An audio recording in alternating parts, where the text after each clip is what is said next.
LoveLore Library. Chapter 86. Master, do you still want me to translate your previous words? Little Black asked hesitantly. What words? You said that the Unsullied are extremely loyal, and that the Golden Group is untrustworthy. Smack. Crazini slapped the little girl's head hard and said angrily, Of course I have to translate such words that are beneficial to the transaction. You stupid sheep, why are you still asking about this? The little translator took the hit and said, But you later said that the Golden Group would never break the contract. Now that the contract has been signed with the city of Mir, Her Majesty the Queen of the Westeros can no longer hire the Golden Group. This. After hesitating for a moment, the fat slave owner pulled at the sweaty robe on his body in frustration and said, Ask her how to hire the Golden Group first. Dany glanced at Crazini's trembling chest and thought to herself, so big, even bigger than Litha's maid Doria. Such a figure is really not suitable for wearing a toga robe. Things that should not be exposed were all exposed. After the little translator asked once, she said, The Targaryen family has a blood contract with the Golden Group. They will help me restore my kingdom. After all, the founder of the Golden Group is the illegitimate son of the Targaryen family, and the core members of the Legion are mostly descendants of exiled nobles from Westeros. Since they can return home to be nobles, they naturally won't be willing to stay in a foreign land and be a precarious mercenary. Whitebeard and Cora both looked at Dany in shock. They did not expect her to have such a hidden card. That seems to make sense. Crazini touched his black and red forked beard like steel needles on his chin and sighed, Tell her that she can go back and discuss it. I will temporarily keep this batch of Unsullied for her. This stingy guy, it's already noon, but he didn't even treat me to lunch. I stood in the square all morning and didn't even get to drink a glass of water. That fat pig, on the other hand, ate iced wine and fresh fruits non-stop. Dany said goodbye politely while cursing the slave owner in her heart. Passing through Pride Square, they brought back the horses and cows from the cattle pen at the end of the street. When the centaur put the yoke on the ox cart, Cora asked in a low voice, Your Highness, do you really have a secret agreement with the Golden Regiment? It's fake, Dany said as she climbed onto the ox cart and beckoned Whitebeard to come in. Viserys once took me to visit Commander Mistone. Viserys used the money from selling his mother's crown to treat the commanders of the Golden Regiment and above to a feast, hoping that they would be willing to help him regain the throne. Those fellows were eating and drinking while laughing at Viserys after he finished his request. Meath Todd. Whitebeard thought for a moment and sighed. Blackheart Meath died 3 years ago, and the Toynes family is completely extinct. The current leader of the Golden Regiment is Harry Strickland, who is known as the Homeless. Hearing the uneasiness in his tone, Dany asked curiously, Is the Toynes very famous? The backbone members of the Golden Regiment are almost all descendants of the nobles of the Seven Kingdoms. 100 years ago, the first Blackfyre rebellion failed. Some of the nobles who supported Demon Blackfyre surrendered, and some of them supported Demon's son in exile under the leadership of Igor Rivern. The fiefs and titles of the fugitives were taken back by the royal family. Igor saw that many exiled knights or lords were forced to sign up to join other mercenary regiments.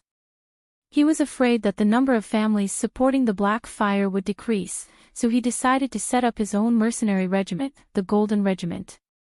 Speaking of the Blackfyre rebellion, it was the fault of the blessed Saint Baelor. Remember the virgin home built by Saint Baelor in the palace? He not only broke off the engagement with Diana, who was engaged to him, but also locked her and 2 other sisters in the virgin home because of his belief in God and the destruction of human desires. He did not let himself or his sisters be tainted by the evil desire. But as the saying goes, if you marry a daughter, you will become an enemy. Diana sneaked down the tower and kept a wild man. The adulterer was not someone else, but a family member.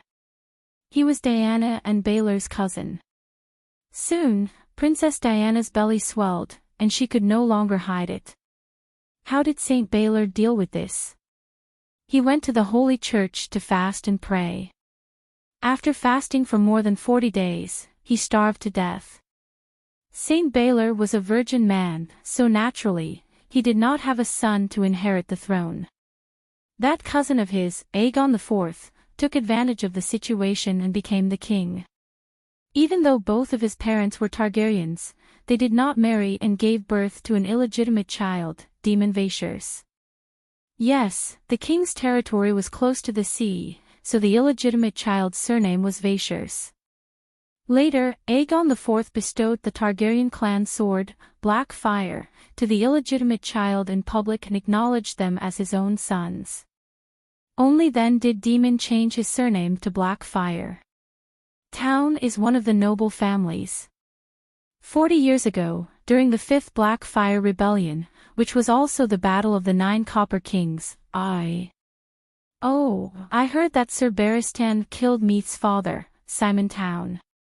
Whitebeard gripped his walking stick tightly in frustration.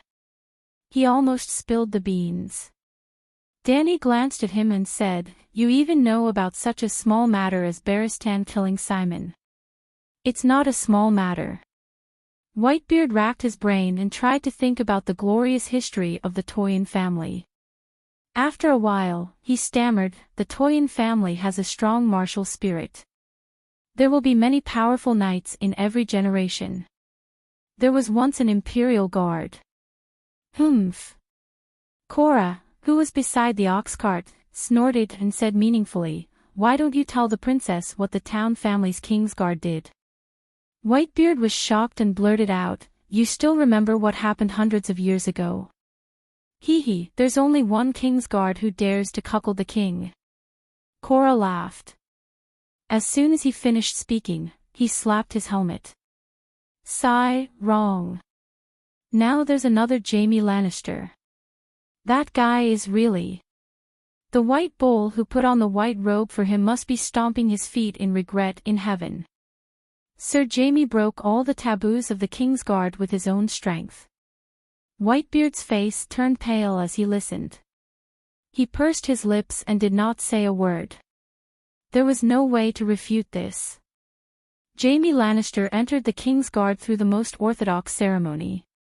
It was more authentic than Robert and Joffrey's Kingsguard, and his actions, regicide, incest, sleeping with the king's wife, they were all so real. "Sir, you are also in Kingsguard now." Dany broke the awkward silence. "This guy has no referral, no approval from the captain of the Kingsguard, and his name is not in the Book of White Knight. He can't be considered an orthodox Kingsguard." The old man advised Dany, "Your Highness, I think you should consider it carefully. Even if Sir Cora has the merit of protecting the king, you can reward him in other ways. Now, the reputation of the Kingsguard has withered, and it can no longer be sullied by others." Bang bang bang. Cora angrily slapped the small window of the bullock cart and shouted, "Old dog, come out, I want to duel with you, regardless of life or death. Change your armor, and I'll only use one hand." Whitebeard retorted. "Cough, cough, have you all forgotten our current situation?" Dany reminded them and changed the topic, "Let's talk about the Unsullied, one by one. Aston, you go first." "I suggest your highness not to buy. The nobles and people of the Seven Kingdoms hate slavery. Regardless of the teachings of the old and new gods, slavery is an extremely evil thing. If you bring a group of slaves into the Westeros and plan to use them to conquer the Seven Kingdoms, then all the nobles of the continent will oppose you," Whitebeard said seriously. "Aston, do you really trust Illyrio?" Dany asked as she looked at his melancholy blue eyes. Seeing the hesitation on the old man's face, Cora sneered, "Even the wise wouldn't trust that fat spice merchant. Rather than entrusting your life to a merchant, it's more practical to hire an Unsullied. The slave masters and slavery in Slave Bay are very evil, and I agree with that, but the Unsullied are very useful. They won't burn, kill, and loot after winning a battle, and they won't rape women. Back then, Tywin Lannister's Western army ransacked the entire King's Landing and raped countless women.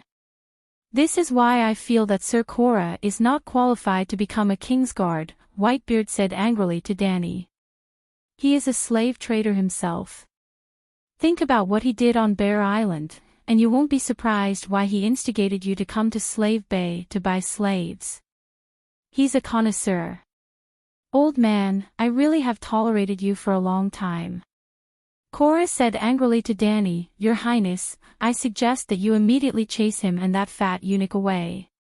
Perhaps Illyrio wants your dragon as much as Zero of Quirus, and he sent them to deceive you into going to Pentos alone.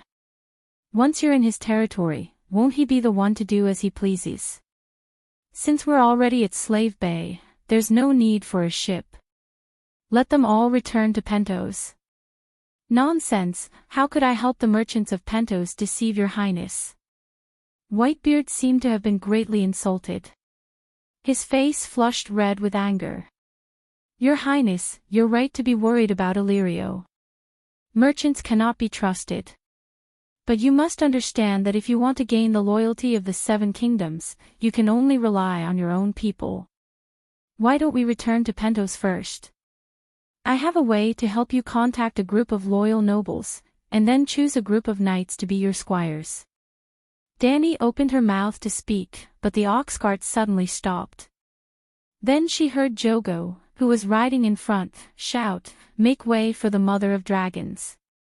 Hurry up, you slaves. Don't block the path of the Mother of Dragons. Dany opened the curtains and poked her head out to take a look. She saw a long line of slaves dragging their heavy anklets as they struggled to move forward in silence at the crossroads ahead. They were ordinary slaves with light brown skin, black hair, and almond eyes. Dothraki. Shepherds. Under normal circumstances, Dothraki and shepherds could be distinguished at a glance. Apart from their braids and clothing, the spirits of the two races were completely different. The centaurs were even more unruly, and both men and women had I don't even submit to the heavens, so why would I submit to you? Kill me if you have the guts.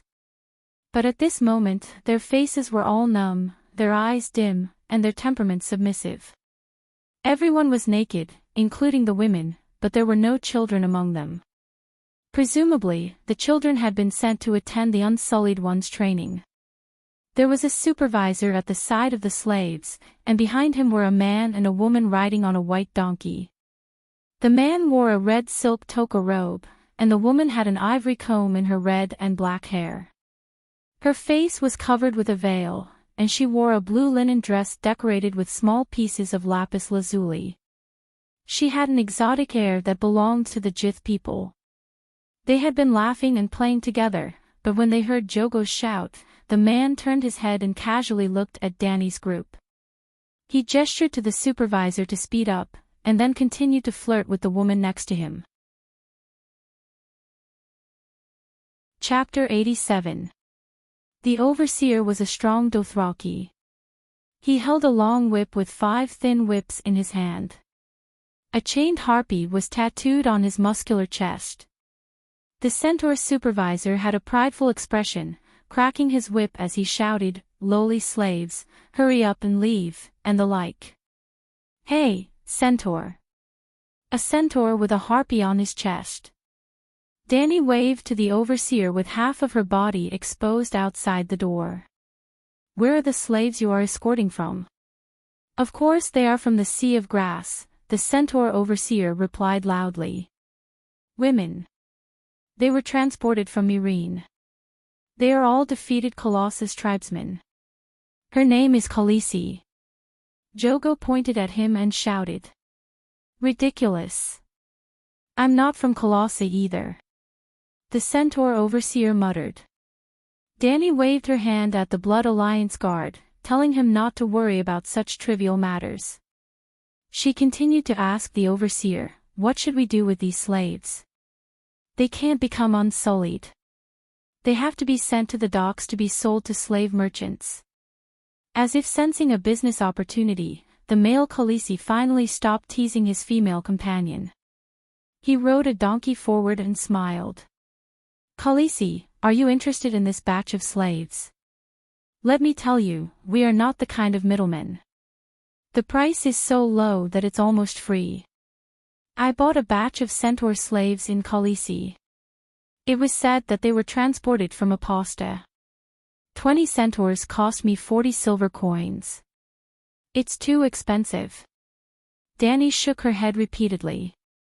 Hey, that's the middleman. They sell from Aposta to Khaleesi, Volantis, and other city-states.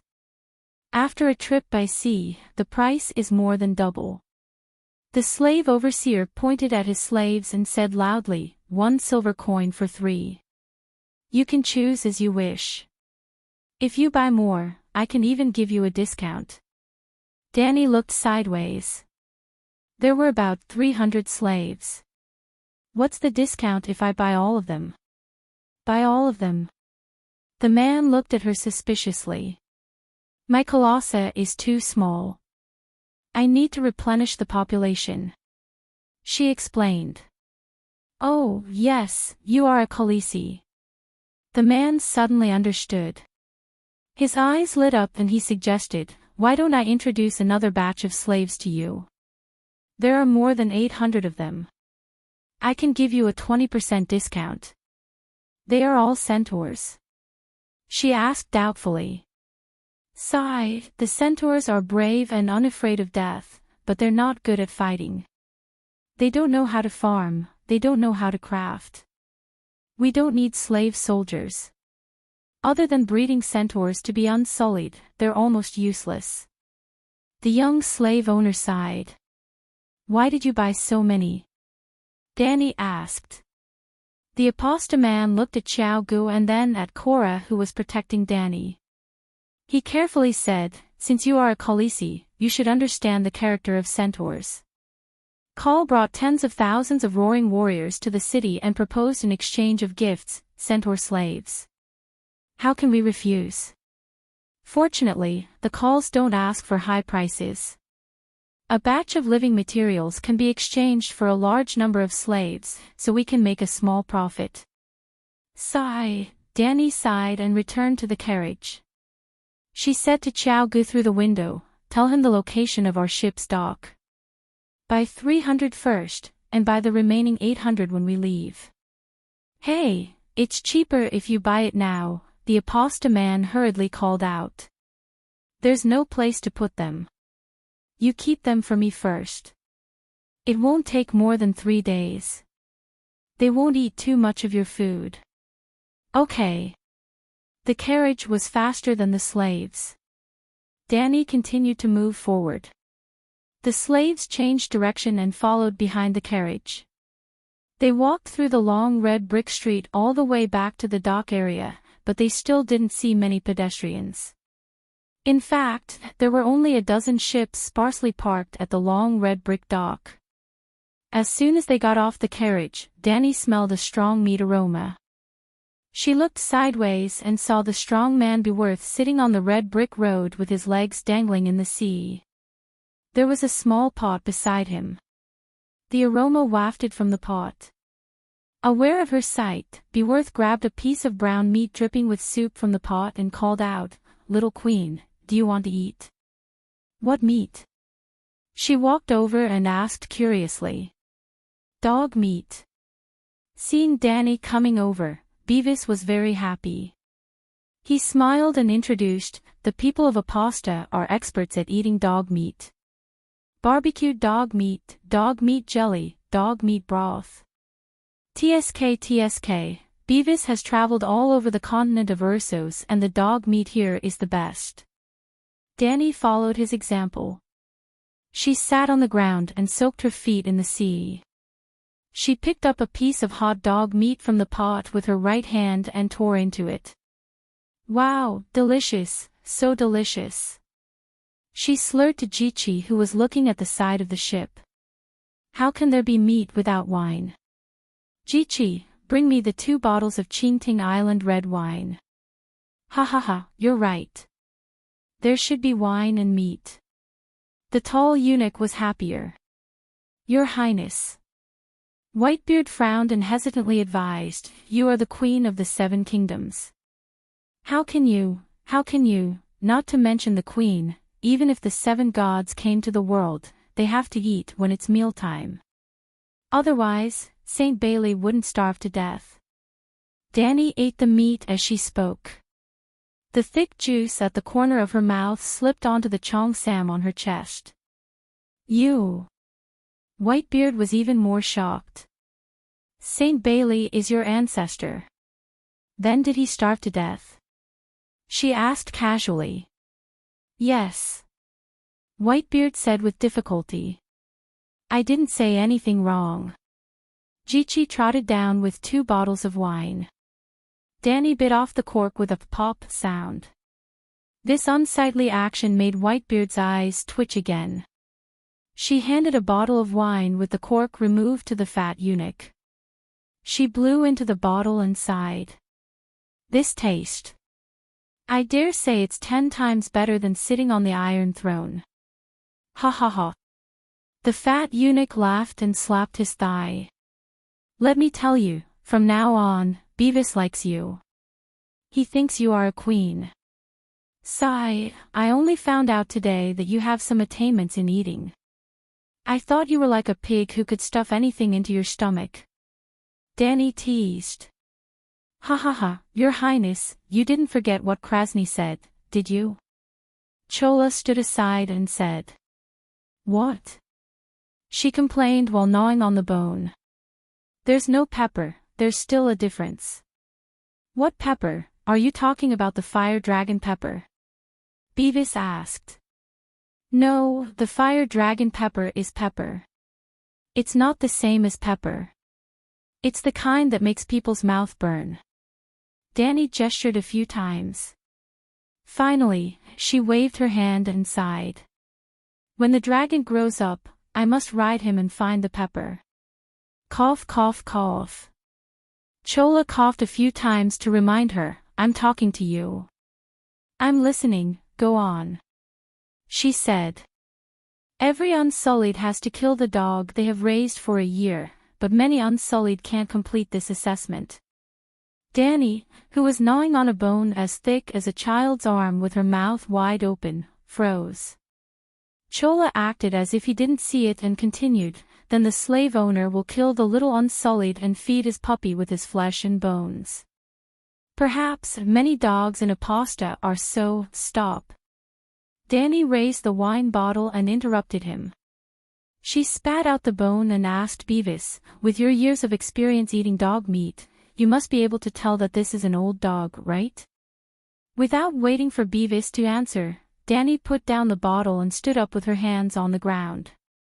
She said to Chola, "This is an old dog raised by ordinary people." Beavis, you continue." "I'm full. I'm going to take a nap."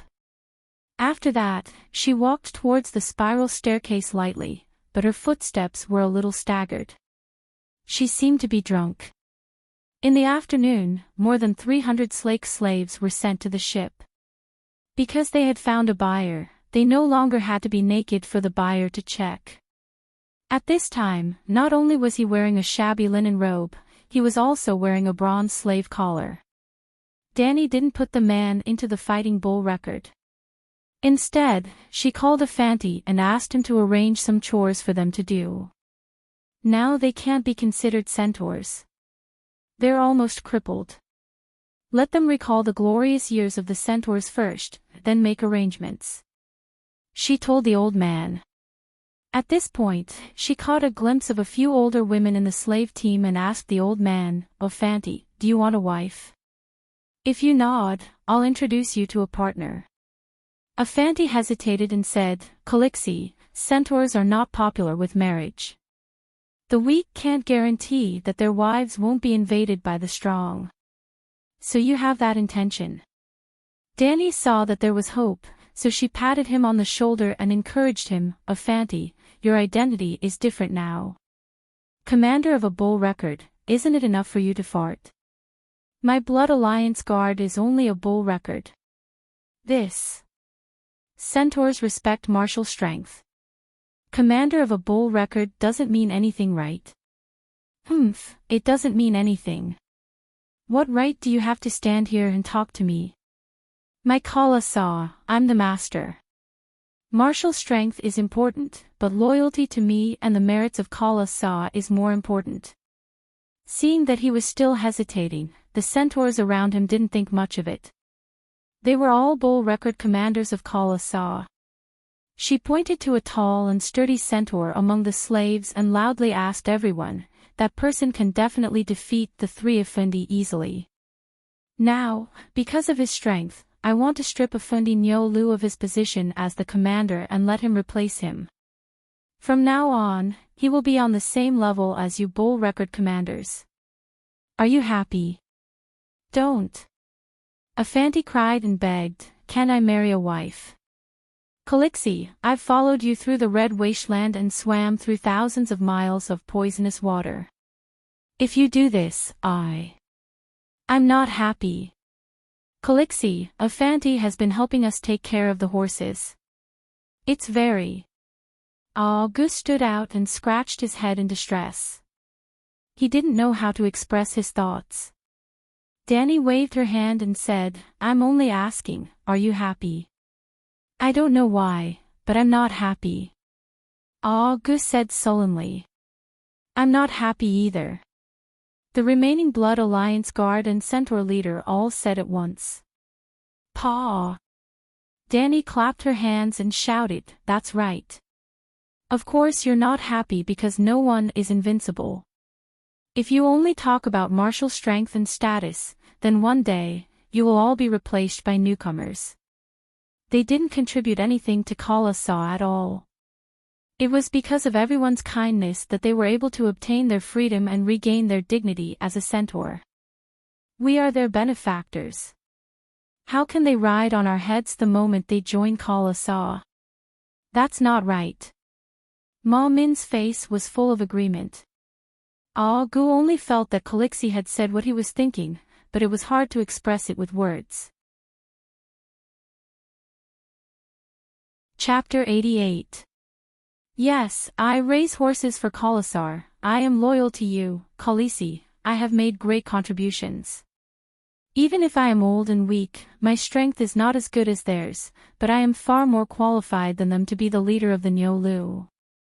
Effendi muttered, his eyes shining brighter as he spoke, as if he had discovered a truth that he had overlooked in the past. Danny saw their expressions and nodded to herself. The structure of the centaur's power had begun to change today. Any stable political structure would be pyramid-shaped, and the spire would be formed based on the foundation. Danny wanted the spire of the centaurs to belong to Emperor Danny and not Khaleesi Danny, so the lower structure had to be changed. The new political structure would spontaneously form her desired throne, and at the same time, it would instinctively protect the structure. From today onwards, merit, which is the contribution to Kalasar, will determine a person's position and status. Do you agree? Danny asked her Nyolu leader loudly. Agree. They did not hesitate and replied in unison. Of course they agreed. Because in Danny's new political system, they might not be the strongest, but they would definitely be the ones with the most merit, the merit of bringing the dragon to power. As time passed, even if Kalasar grew larger and even unified the Dothraki Sea, they would still be able to protect their rights. This was to protect their own interests, and whoever did not agree was an idiot. I feel that Her Highness the Princess has made the centaurs have some. I don't know how to describe it. Cora saw the agitated Danny and her centaur leader on the deck, and he had a feeling that something big had happened, but he was not sure what had happened. From today onwards, Her Highness the Princess, the Dothraki of Kalasar will only recognize her, and after she dies, they will be her children. As long as the dragon grows up, the Dothraki will change their surname to Targaryen. Whitebeard's eyes widened, and he was so shocked that his body could not stop trembling. She is indeed a Targaryen, a born king, perhaps the greatest king of the Targaryen family. Surpassing Aegon the Conqueror. Cora said in disbelief. Perhaps. Aegon is not as broad-minded as her. The old man murmured. He actually wanted to say ambition, but the old man wasn't sure if Her Royal Highness had done it on purpose or by accident. Dany walked up to a centaur slave and asked in Dothraki, "Are you willing to join my Khalasar and follow my rules?" "Aye." The centaur girl in her early 20s looked at her timidly before lowering her gaze and saying in a voice as soft as a mosquito, "I'm willing to listen to Khaleesi." "Lower your head," Dany said. The centaur girl obediently lowered her head, and Dany personally opened the copper collar at the back of her neck. Pata! The heavy collar smashed heavily on the wooden deck, and the centaur girl seemed to have unloaded a heavy burden from her shoulders, and inexplicably felt much lighter. "You are free. Now, you are once again an unruly horse citizen." Boo-hoo-hoo. For some reason, hearing Khaleesi's light words made the centaur girl so emotional that she started to cry. Dany ignored her and walked to the next slave, asking, "Join my Khalasar, and I will give you freedom and dignity, but you must swear to follow my rules. Are you willing?" "I am willing, Khaleesi." Thud thud thud. The collars were taken off one after another, and the slaves became new members of the Khalasar. "My first rule is to reward based on merit. You already know that. Now, I will announce my second rule, to promote marriage." Dany glanced at the centaurs and said loudly, "I swear in the name of Khaleesi that your marriage will be protected and blessed by the entire Khalasar and my Megalosaurus. Any act of stealing another person's wife will be considered illegal. Similarly, marriage is free. The man and woman of the union must be of their own volition and cannot be forced. Otherwise, not only will their marriage not be protected and blessed, they will also be punished. The children born after marriage will have the right to inherit the horses, scimitars, bows and arrows left behind by their parents." Currently, the centaurs did not have a noble title, but in the future, there will definitely be a noble title, or something similar to a noble title. At that time, she will list the noble title as an inheritance. Small nobles will inherit the noble title, and only the biggest nobles will inherit the throne. Dany continued to blabber on and on. With her knowledge, she had practically created the most advanced marriage system in this era. But after she finished speaking, her heart started to beat like a drum. She was not worried that the centaurs would not follow her rules, but she doubted that the centaurs would remember all of her rules. On the other hand, the centaurs had a language, but they did not have words. She could not even write a notice that everyone could understand. But Dany still found a scroll of parchment, and wrote down the two laws, reward based on merit and marriage protection, in black and white. She used the High Valeglia language. High Valeglia language and Valeglia language were not fundamentally different. The former was the language used by the ancient Valeglia, while the latter added local dialects and accents, and the writing also incorporated the language of the civilization. Just like French, Italian, Spanish, Portuguese, etc. all belonged to the Latin family, but they were different from Latin.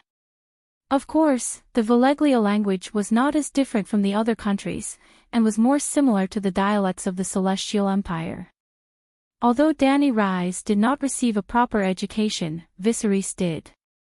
It would be strange if Targaryen did not know the High Valeglia language, but Dany had wandered around many cities in the western continent, and knew many dialects of the Valeglia language. After she finished writing, Dany signed her name on the back of the paper. In the dragon spirit state, she encouraged Big Black to sign his name as well. She drew a simple but vivid self-portrait. The people around were amazed, and indeed, it added to the sacredness of the Centaur Code. Finally, Dany asked all the centaurs to sign their names. She wrote their names first, and the centaurs followed suit, and then pressed their fingerprints. Well, the names were transliterated, and almost lost the meaning in the Dothraki language. For example, Go. Many centaurs had go in their names, such as Drogo, Rego, Ago, Jogo, Hago. Go meant strong and brave in the Dothraki language, and the hidden meaning was all lost after the transliteration. Although centaurs were barbaric, they valued oaths very much. Signing now was almost equivalent to swearing. At this time, only the captain of the 10-man team signed. In the future, they may grow up to be Gushin, or even bannermen. In this way, Dany's law would be implemented in this generation, and when the next generation of newcomers grew up, the second generation would face the oppression of the ancestral laws from their fathers.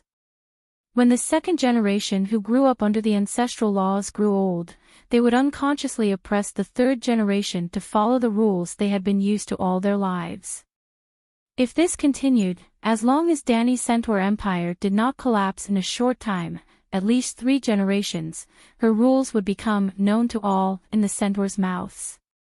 Dany was not sure if she could build a 1,000-year empire like House Targaryen, but she knew that the Dothraki civilization would definitely advance by leaps and bounds. This Khalasar reformation was not done on a whim. Next, Dany decided to do something that would shake the world. The Centaur Reformation was just practice in advance. Rolling up the Centaur Code and holding it in her hand, Dany continued, "Rewards for service will be implemented immediately from this moment onwards, but marriage cannot be established overnight. We will take it slowly, in 3 steps. First, we will create a few model couples so that everyone can see the benefits of marriage and how it works. Second, we will open up marriage to everyone. All Khalasar centaurs will be free to choose marriage, or whatever. Third, all new centaurs must have clear parents, and children born without marriage will be considered illegitimate." While the centaurs were digesting this information, Dany smiled and said to Korra and the others, "I have thought of a surname for the centaurs' illegitimate children. According to the tradition of the 7 kingdoms, how about Godzilla?" The most abundant and worthless thing in the Dothraki Sea was grass. Technically, Groth was more accurate than Godzilla, but illegitimate children's surnames had certain variations. For example, Black Fire. The correct term was Black Fire, but in reality, it was Blackfire. Wei Shui's water had also become Waters. Dany's name did not violate the tradition of the 7 kingdoms. Normal centaurs don't have surnames, right? Whitebeard disagreed. Even Khal Drogo doesn't have a surname, but illegitimate children have Godzilla's surname. Isn't this encouraging everyone to have illegitimate children? Dany smiled mysteriously at the old man. You will find that they will gradually have surnames. How? Surnames are passed down from the ancestors and have special meaning. You can't just give them one randomly, can you? Whitebeard shook his head. Heh, you foreigners are still too inexperienced. How did the surnames of the Great Celestial Empire come about? Surnames were first produced among the nobles. The commoners did not have surnames at all, so where did the nobles' surnames come from? Most of them evolved from the names of fiefs. In the future, Dany would use surnames as a reward for meritorious subjects. As for the commoners who did not contribute, they could wait for the nobles to make their daughters and wives pregnant. Well, it didn't matter if it was really their child, at least the nobles would think that they had made the child. Or, they could learn from the Japanese. The child born during farming was called Tanaka, the child born by the bridge was called Watanabe, and the child born by the stream was called Kawaguchi. Whitebeard thought for a moment and said to Dany hesitantly, "You shouldn't let the blood guards get married and have children." "You mean to learn from the King's Guard system?" "Yes, only in this way can you ensure that their hearts are all with you," the old man said. Dany did not think that Whitebeard's words were twisted logic. Hundreds of years of history had proven the correctness of the King's Guard system. In the 300 years of Targaryen history, there had been hundreds of King's Guard. Except for Jaime Lannister, they had at most flaws in their moral character, but their loyalty to the monarch had never changed. There were a total of 3 famous scum King's Guard. One slept with the king's lover, not the queen, one secretly gave birth to a bunch of illegitimate children, the king's guard abstained from sex and were not allowed to hold hands, and the last one was Jamie, who killed the king. Compared to those who died protecting the king, the ratio of scum was too low. It could be said that the king's guard was to the Westeros knight civilization what the Megalosaurus was to the magic civilization of Valeglia. What do you want so many wives for? Dany asked. To help me rear the horses. Aren't your cattle all wranglers? Sigh, even if I am a commander, I still have to work. If I have a few more wives, I can get them to rear the horses for me. Dany asked with a wooden face, then what do you do? I command them to feed the horses. I am old and don't have many years left to live. I have to pay attention to my health. The old man said with conviction. Just like how I command you to rear the horses, sitting in a comfortable office and commanding them verbally. Dany's mouth twitched. Sir Jorah was dumbfounded. This old man is dreaming. He wants to be a noble. I can allow you to take 2 wives, but they have to be willing. And because of your extravagance, you can't choose a wife from the newly joined centaurs. As long as a white-haired woman is willing to marry you, you can take 2 wives. Dany said. In the end, after Enchanting asked around, no one was willing to be his wife. When he asked for the reason, a centaur woman in her 50s said, I also have work assigned to me by the tribe. If I marry you, not only will you not help me with work, but you will also want me to rear the horses for you. There is no lack of food or drink in the Colossi, so why should I suffer with you? These words made Enchanting's old face turn red and he almost ran away. Dany on the side laughed heartlessly, as if she wasn't worried that her model couple plan would be ruined. The centaur woman was speaking the truth. Centaurs were barbaric, this was true, and the Colossi system was backward, but primitive society was close to public ownership. Centaurs worked for the tribe, and Dany guaranteed that no one would have to worry about food and clothing. Old centaurs didn't need to raise children for old age, nor did they need the support of their wives. At least for now. This way, every married centaur woman can get an extra cup of horse milk every morning. After Dany laughed, she casually proposed a solution. Their husbands can't snatch the horse milk, and can't interfere with their work. Before she finished speaking, many old centaur women's eyes lit up. But Dany wasn't done speaking. For marriages that are concluded with me and the Megalosaurus as witnesses, the husband must hand over his belongings to the wife for safekeeping, and the wife has the responsibility to protect her husband's chastity and belongings. If a child is born, the Colossi will be responsible for raising it, and will reward the mother with half a caddy of horse meat every day. Enchanting, I am willing to marry you.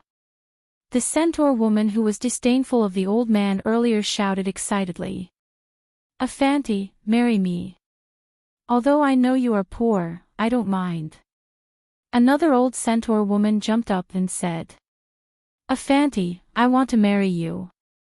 I can even be your second wife. Enchanting. In an instant, Enchanting, this old bachelor, was crowned with the halo of the nation's husband. No, I don't want. Enchanting looked at the centaur women who were cheering to marry him, as if they were a group of female demons baring their fangs and brandishing their claws. Yep, a demon like the Black Mountain Old Demon, not Xiao Qian.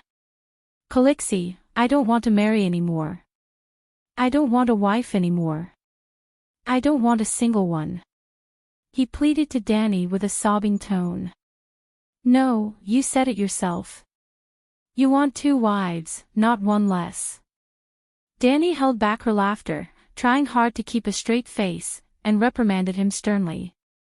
In the end, Enchanting reluctantly chose 2 old centaur women with white hair.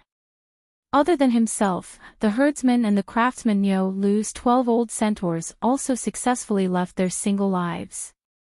But they only chose 1 wife.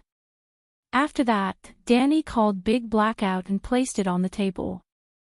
She herself sat at the side, and the dozen or so joyful centaurs led the grim-faced centaurs forward in pairs to kowtow and pay their respects.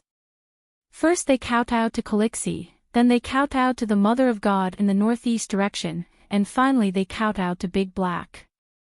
Big Black also didn't accept their kowtows in vain. His claws, schwa schwa schwa, drew a sketch of the two people on a piece of parchment paper. He also used the Chinese characters that Danny taught him to write the 3 words, marriage certificate. Like a printer, Big Black's speed was very fast. In just half an hour, he finished 13 marriage certificates.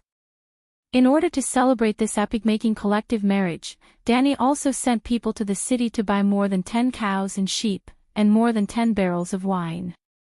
From 5 in the afternoon to 9 in the evening, even the sailors on the 4 ships were completely relaxed for once. Yep, even Yuluin, who was locked in the cage, was also given a roasted lamb leg and a big pot of wine. The moon was bright and the stars were sparse. The sea in the north was clear and crystalline, reflecting the faint cold moonlight. In the south, the top of the tall pyramid was brightly lit.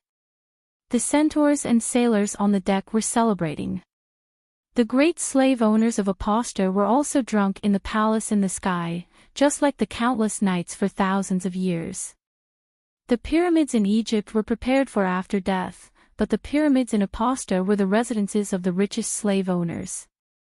Their pyramids didn't have a spire, and the empty platform above was made into a gorgeous sky garden. Every day at dusk, the benevolent masters ordered people to light silk lanterns on every step of the stairs. All the pyramids were shining with colorful light. But the streets, squares, and fighting arenas at the bottom were pitch black. One could imagine that in the darkest barracks, some little boys were feeding leftovers to puppies. Those were the pets they got on the day they were castrated. Even on the merchant ship, Danny and the others could see the yachts with colorful lanterns slowly cruising to the Worm River. They could hear soft music and the laughter of men and women in the distance. These Git slave owners would park their yachts on the edge of the small island in the water. Young men and women with black and red hair would walk in the shallow water, enjoying endless food and wine, and some adult fun. They were unscrupulous and ignored the other people watching them. On the top deck, Danny looked at the dim lights in the distance and sighed. The life of the slave owners of Aposta is more extravagant than the trading princes of the free city-states. The towering pyramids of the benevolent masters are made of the bones of countless slaves. The red wine in their wine glasses is like the blood of the slaves. Whitebeard frowned. Bricks and blood made Estapo, bricks and blood made her people. This is an ancient poem that a scholar taught me when I was a child. Before that, I never knew that its description was so true. Your Highness, maybe you don't want to listen, but I still want to dissuade you from buying those slave warriors. Everyone who participates in the slave trade is guilty. This is also what the scholar told me. Buyers will promote the development of the market. Buying slaves has a positive effect on the slave trade. Haha, that's rare. Ordinary people are not qualified to be taught by the scholar. Cora said with a smile. Danny smiled and said lightly, Aston, I have already made my decision. Sigh. Whitebeard tapped his walking stick lightly. Obviously, his heart was not calm. Aposta's defense is lax. Why didn't Colasar take it down? She seemed to ask casually. Your Highness, there are 2 reasons. Cora walked to the railing and looked at the merry centaurs on the bottom deck. He said seriously, there are unsullied in Aposta. The story of 3,000 unsullied protecting Kihor is true. This is the first reason. Second, Slaver's Bay is close to the Dothraki Sea. It is very convenient for Khal to come here to sell slaves. Both sides have formed a stable trade relationship. Why do centaurs want to ransack the city? It is nothing more than money and slaves. If they turn the people of the slave city-states into slaves, Who will the centaurs sell the slaves to? Also, just like what the governors of Pentos, Novos and Mir do, the sons of the Harpies will only invite the horse kings passing by and give them a lot of gifts. And Kal will quickly continue on his journey after receiving the gifts because he has already gotten what he wants. It is far less than the cost of attacking the city. Chapter 90. That's all. Dani raised her eyebrows. The Gith have been selling slaves for thousands of years, and they have never met a decent enemy. These two reasons are enough to stop the centaurs from attacking, and Aposta is located at Slave Bay. Mirene and Yuan-Kai may have trade competition with Aposta, but they are definitely not enemies. The hinterland of the east is almost all Gith of the same race, and the Leza in the east of the mountains are a different race. But they are shepherds and are no threat. If. This time Dani pondered for a long time, and then slowly asked, if slavery disappears, other than the Gith, who will suffer great losses? Your Highness, what are you planning to do? Whitebeard was shocked. Me? What can I do? Dani shrugged and smiled. Anyone who participates in the slave trade is guilty. You said that yourself. I just want to know who else in this world is guilty of the most heinous crimes. Whitebeard stared at her for a long time, but he could not tell if she was joking or not. The slave trade is the most important part of the Great Voyage trade, and the cities of Keles, Volantis, and Lys are almost entirely supported by slaves. It's not that no one has tried to end slavery, but... At this point, the old man sighed helplessly and said, Your Highness, the Undulls originated from the continent of Ursos, you know that, right? I heard that they built a kingdom in the northwest of the continent in Endasno. The old man nodded and asked, What about now? There seems to be no trace of them, Dani said. The Undulls and the Church of the Seven Gods originated from the continent of Ursos, but they are almost extinct on this continent, and in the Westeros, Undulls is the strongest culture. I don't know what happened back then, but the Church of the Seven Gods is a fact in this continent, and the Church of the Seven Gods is firmly against slavery. At this point, he asked again, Do you know how Braavos was built? Dani said, When I was in Keles, I heard from an old zebra man. Oh, a Jujesnai man, he told me. A group of Valeglia slaves escaped the pursuit of the Dragon King under the guidance of the Songster of the Moon, and built a water city at the northwest peak of the continent. Yes, Braavos was built by a group of slaves. As the leader of the 9 free trade city-states, Braavos was extremely powerful. 100 years ago, the Sea King of Braavos had fought with Pentos for more than 10 years in order to abolish slavery. Pentos lost and promised to abolish slavery. Does your Highness know that there are slaves in Pentos now? His white beard looked at Dani and asked. Yes, I've seen many servants wearing slave collars in Magister Illyrio's mansion. So you understand. The old man smiled bitterly and sighed, Unless the 7 gods descend to the mortal world and stay there permanently, slavery will never be abolished. Whoever dared to have such thoughts would be the enemy of the entire world. Even the people of Braavos didn't really sympathize with the slaves. Instead, they fought for the right to rule the upper reaches of the Lone River under the slogan of abolishing slavery. I see. Dani suddenly raised her head and asked, Aston, how are your sword skills? What? The topic changed so quickly that Whitebeard couldn't react in time. I heard that the 2 sisters of Aegon the Conqueror were powerful knights. Visania also wielded the Dark Sisters and saved Aegon's life from the hands of assassins. The Dark Sisters was also a Valeglia steel sword, an exquisite lady's sword. Its last owner was Blood Crow Blinden Riverwin, one of the noble bastards, half-brother of Demon Blackfire. The mediocre King Aegon IV cheated his descendants. The 2 swords of the Targaryen family were given to the bastards and were now lost. Ah, yes. The topic changed again, and the old man was even more confused. How do you think my talent is compared to Visanius? Oh, you want to learn martial arts. The old man understood now and said happily, I can guide you, and I can definitely train you into a powerful female knight. As if afraid that Danny was not confident, he said excitedly, Prince Rieger was obsessed with reading since he was a child. Many people were worried that he would become the second Saint Bailey.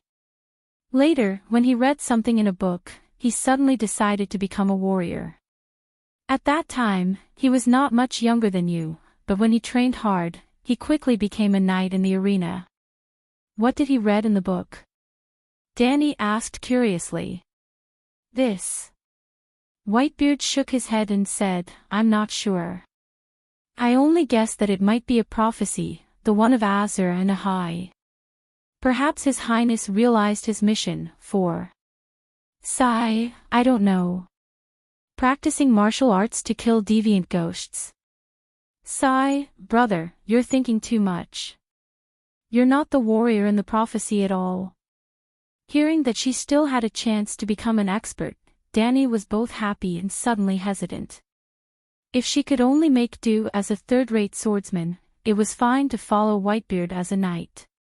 She could just treat it as training her body. But if there was a chance to become a first-rate expert, then she couldn't just make do. She said, I think a woman is more suitable to be a water dancer. If the Westeros were a knight civilization, then the 9 free trade city-states were a sea trade and assassin civilization. The martial artists of the trading city-states all walked the path of the assassin, light and agile, proficient in stealth and hiding. The water dancer was such a swordsman. Their swordsmanship was swift and deadly, emphasizing fast and elegant movement, stealth, and balance. Legend had it that the most powerful water dancer could fight on the surface of the water without causing a ripple. In addition, the strongest and most ruthless woman in Game of Power, Arya Stark, was a water dancer. There was no difference between a third-rate water dancer and a third-rate knight, but if they could reach the first-rate, weaker women were undoubtedly more suitable for water dancers.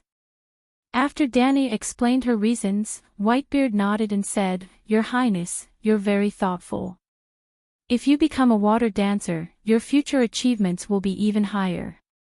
But the question is, why do you learn martial arts? Well, to lead troops into battle and prevent being assassinated, she said. Then you should still become a knight. The water dancer is an attack-type assassin. On a chaotic battlefield, the water dancer's survivability is even worse than that of a normal knight, because he doesn't have armor.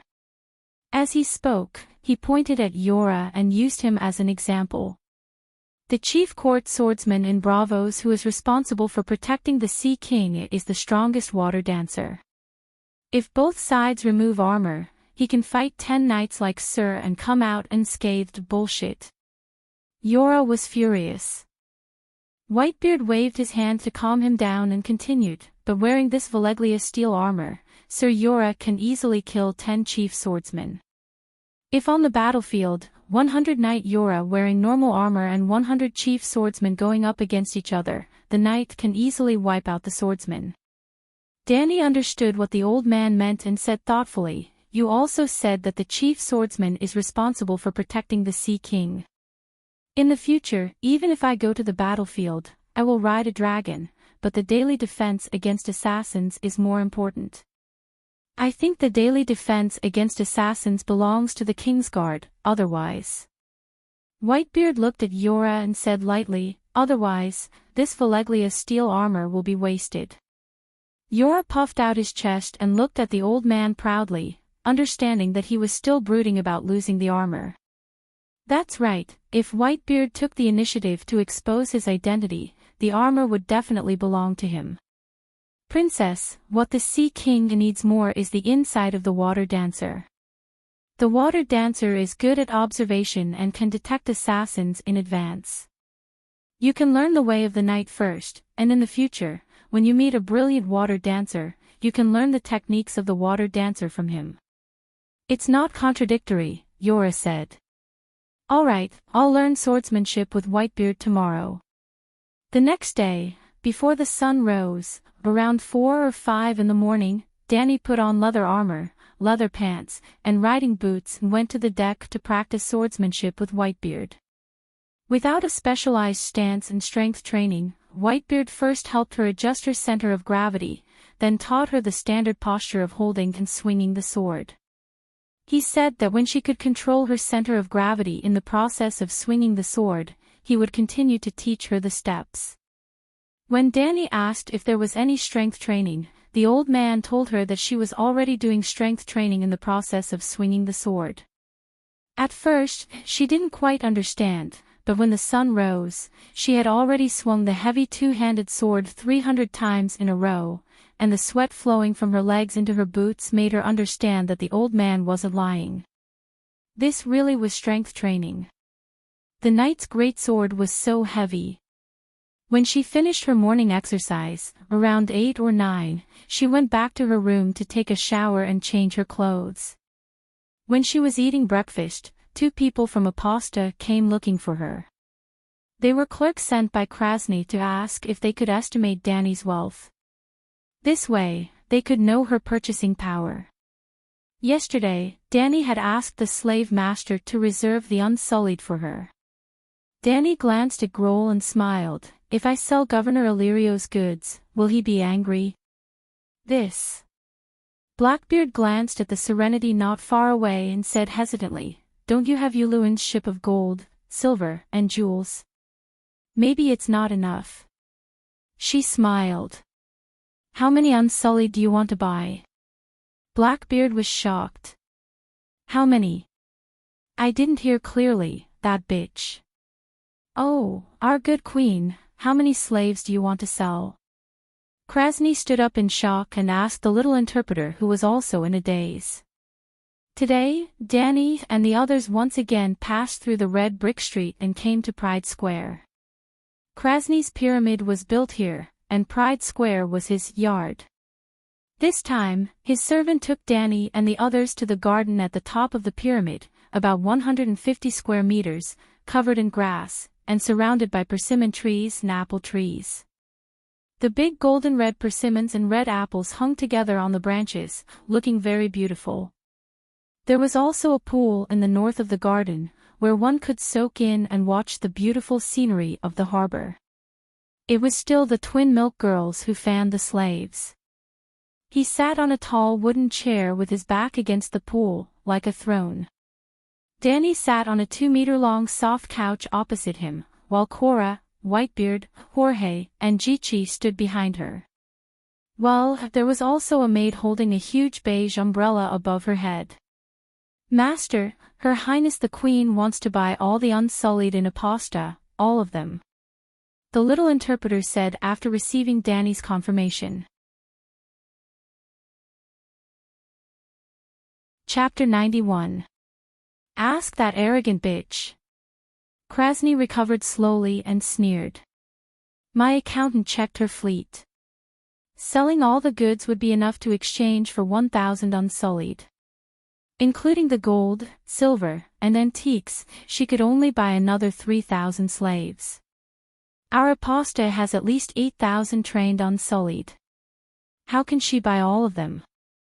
Your Majesty, there are more than 8,000 Unsullied in Aposta. Your money can only buy half of them, the translator said. Danny raised her eyebrows. When the clerk came to appraise the goods in the morning, he told her that the goods of the Galois caravan were worth 150,000 gold royals. Uluin's dozens of boxes of treasures were worth more than 500,000 gold royals. She thought it was enough to sweep the entire Aposta, but she didn't expect there to be such a huge gap. On average, 165 gold royals for an Unsullied. Are you kidding me? In Westeros, hiring a knight is only a few dozen silver coins. Even for a baptized regular knight or a baron, the ransom is only 100 gold royals. Cora's face was full of anger as he shouted loudly. After the beauty Brittany was captured by the warriors, Count Taz offered 300 gold royals for his only daughter. Brittany was the only heir of the count. Even Jaime and Lannister thought that Count Taz was sincere and offered a sky-high ransom. Jaime was the son of the richest man in the Seven Kingdoms. The high price in his heart must be high. As an important suspect in the murder of King Joffrey, Sansa Stark's bounty was only 100 gold royals. Not to mention that she killed the king, she was the first successor of Winterfell in the Northern Territory, a quasi-duke. Only 100 gold royals. In the first small climax of Game of Thrones, Bran fell from the tower. Joffrey hired an assassin to kill him and paid a hefty price, 90 silver deer. 1 gold royal for 210 silver deer. The son of a duke was only worth half a gold royal, it's too expensive. Dany shook her head. Master, they think it's too expensive. They even said that a knight's ransom is only 100 gold royals, the little translator said to the slave master. Bam, bam, bam. The fat slave master slapped the armrest of his chair and shouted, "Damn it, ask them if 3,000 barbarian knights can withstand the charge of 20,000 roaring warriors." Hearing the translation, Cora said without hesitation, "Of course." Ha ha ha. Krasny pointed at the knight with a finger as thick as a carrot and mocked, "You should go to Kor. The blacksmiths there are the best in the world. Their heavy cavalry is so luxurious. Sigh, compared to them, you Westeros tin cans are just a bunch of beggars." Dany couldn't refute this. It was because she knew how tough the call heavy cavalry was that she couldn't understand why the centaurs who could defeat heavy cavalry would fall at the foot of light infantry. Could it be that the Korhor cavalry were just superficial? The Korhor cavalry has excellent armor, but they don't have the superb martial arts and spirit of the Westeros. Dany was not as clumsy as Cora and Whitebeard. She was so angry that her face turned red, but she didn't know how to refute. After the baptism of the information age, she could casually come up with a lot of reasons. Even if it was fallacious, she could still say it passionately. The most important quality of a knight is the spirit of chivalry. Humility, honor, sacrifice, bravery, compassion, honesty, justice, and piety.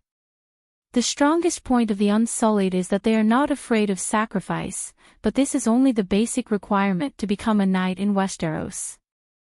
If the story of 3,000 Unsullied protecting Kor happened in Westeros, the knight team would have been disbanded in shame.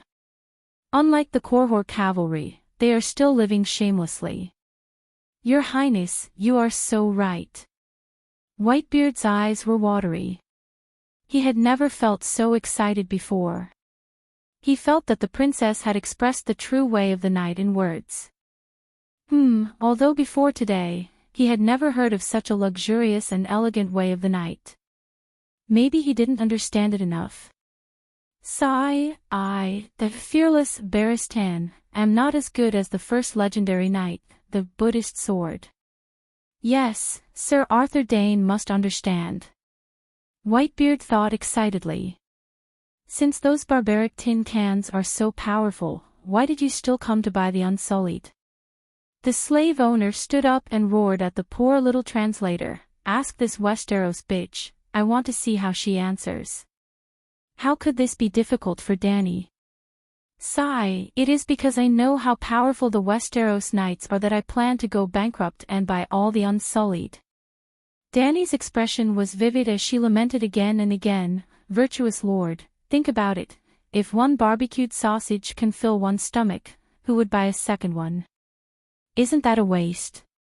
With this money, I might as well buy a cup of milk.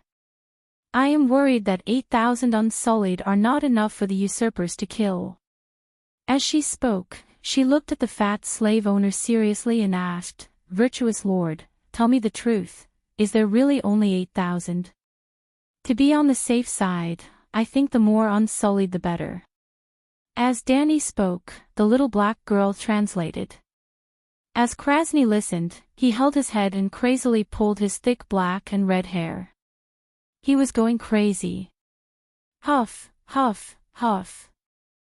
After taking a few deep breaths, he pointed at Yora Mormont and roared, "Ask that bitch, since a knight is 100 gold royals, I will buy him for 300 gold radiance coins." Like queers, Aposty used radiance coins, and 3 gold radiance coins were equivalent to 1 gold royal. Shing! Yora heard this and suddenly pulled out the long sword at his waist, pointing at the slave owner and cursing, "You fat pig, go buy your old ex." Seeing Yora like this, Krasny laughed instead. He waved the guards away and said casually, "See, he is very angry. What does that mean?" "It means that he feels insulted, because he feels that he is worth far more than 100 gold royals." He, my Unsullied have been trained since I was 5 years old, and in terms of martial arts training and healthcare, I am far better than a regular knight. Does knight training have such a high mortality rate as the Unsullied? The only thing that is valuable about a knight is the meaning of his identity. Noble. Ask this Westeros bitch, does she want a warrior or a noble? Tell her, Aposta's warrior, Cayuan's prostitute, Myreen's high-class slave, high-tech slave. Noble status is also a special characteristic. If you want to buy a noble, go to Myreen, you might be able to buy a few kings there, ha ha ha. The slave owner was not lying, the slaves themselves were not valuable. For example, Dany could buy 4 centaur slaves for 1 silver coin. But in the process of training a successful Unsullied, the slave owner paid too high a price. An Unsullied who received a spiked helmet, 5 slave warriors who died of exhaustion during training, and 10 children who did not pass the test were buried under their feet. The expenses of those who failed were naturally included in the cost of the Unsullied. So, the price of 160 gold royals was a little expensive, but it was not exorbitant. After pondering for a moment, Dany said, "I bought a lot, can it be cheaper?"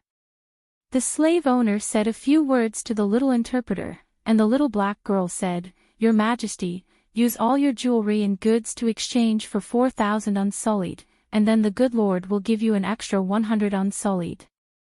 Even a 10% discount was not enough, too stingy. "May I ask if you have any other treasures that you have not shown?" the little interpreter asked again.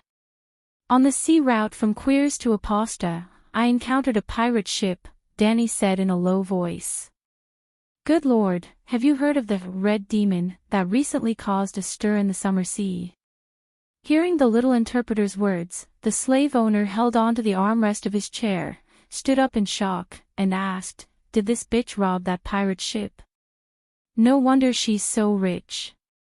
The red-shelled ship docked at the dock is the Red Demon, the sea monster family of the Westeros Tywin Bay, Yuluin Greyjoy. He is now locked up in the warehouse by me," Dany said. The slave owner's fat and sweaty right hand lightly patted the mahogany armrest, and said in deliberation, "I didn't expect that this group of people would even capture the Red Demon, Queers, and the Jade Sea City Alliance all issued a warrant for the One-Eyed Demon, adding up to 100,000 gold radiance coins. Tell that woman, the Red Demon ship and the Pirate King can be exchanged from me for 1,000 Unsullied." After hearing the little interpreter's words, Whitebeard hurriedly advised, "Your Highness, Yuluin is a baron. If you sell him as a slave, not only will the Greyjoy family feel great humiliation, all the nobles of the 7 kingdoms will feel the same." "Not a slave," the little interpreter explained. "The Red Demon is notorious in the Jade Sea, many cities have a warrant for his arrest." Good Lord also said, "Not to mention a baron, even a king would not be able to exchange for 10 Unsullied. If it were any other place, it would be fine to hand Yuluin over to the city guards, but this is Slave Bay, Aposta, and the target is a notorious slave owner." Whitebeard was very anxious, afraid that Dany would sell Yuluin. 1,000 Unsullied, Yuluin is too valuable.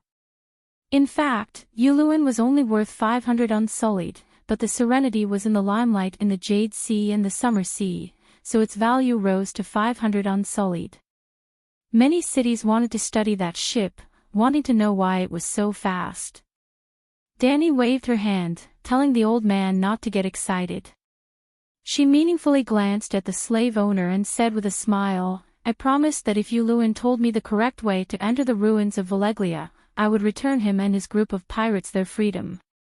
The queen's reputation is worth 3 dragons, 10,000 unsullied can't exchange for it. Your Highness is wise. Whitebeard breathed a sigh of relief and praised with a smile. The ruins of ancient Valeglia. After hearing the little interpreter's words, the slave owner's face suddenly changed, his thick 3 chins trembling as he said, quickly, Nos the stupid sheep, quickly ask that bitch, did the red demon really go to the ruins of Valeglia in the smoke sea? Dang, dang, dang. Danny knocked a few times on the black armor of Valeglia beside her. Look at this low-key yet luxurious armor, and then look at the faint magic runes of Valeglia. Good lord, do you think that other than the Dragon King, who else has such a noble steel armor of Valeglia? Harpies above, the fat slave owner stared at Cora's armor until his eyes almost popped out 3 inches.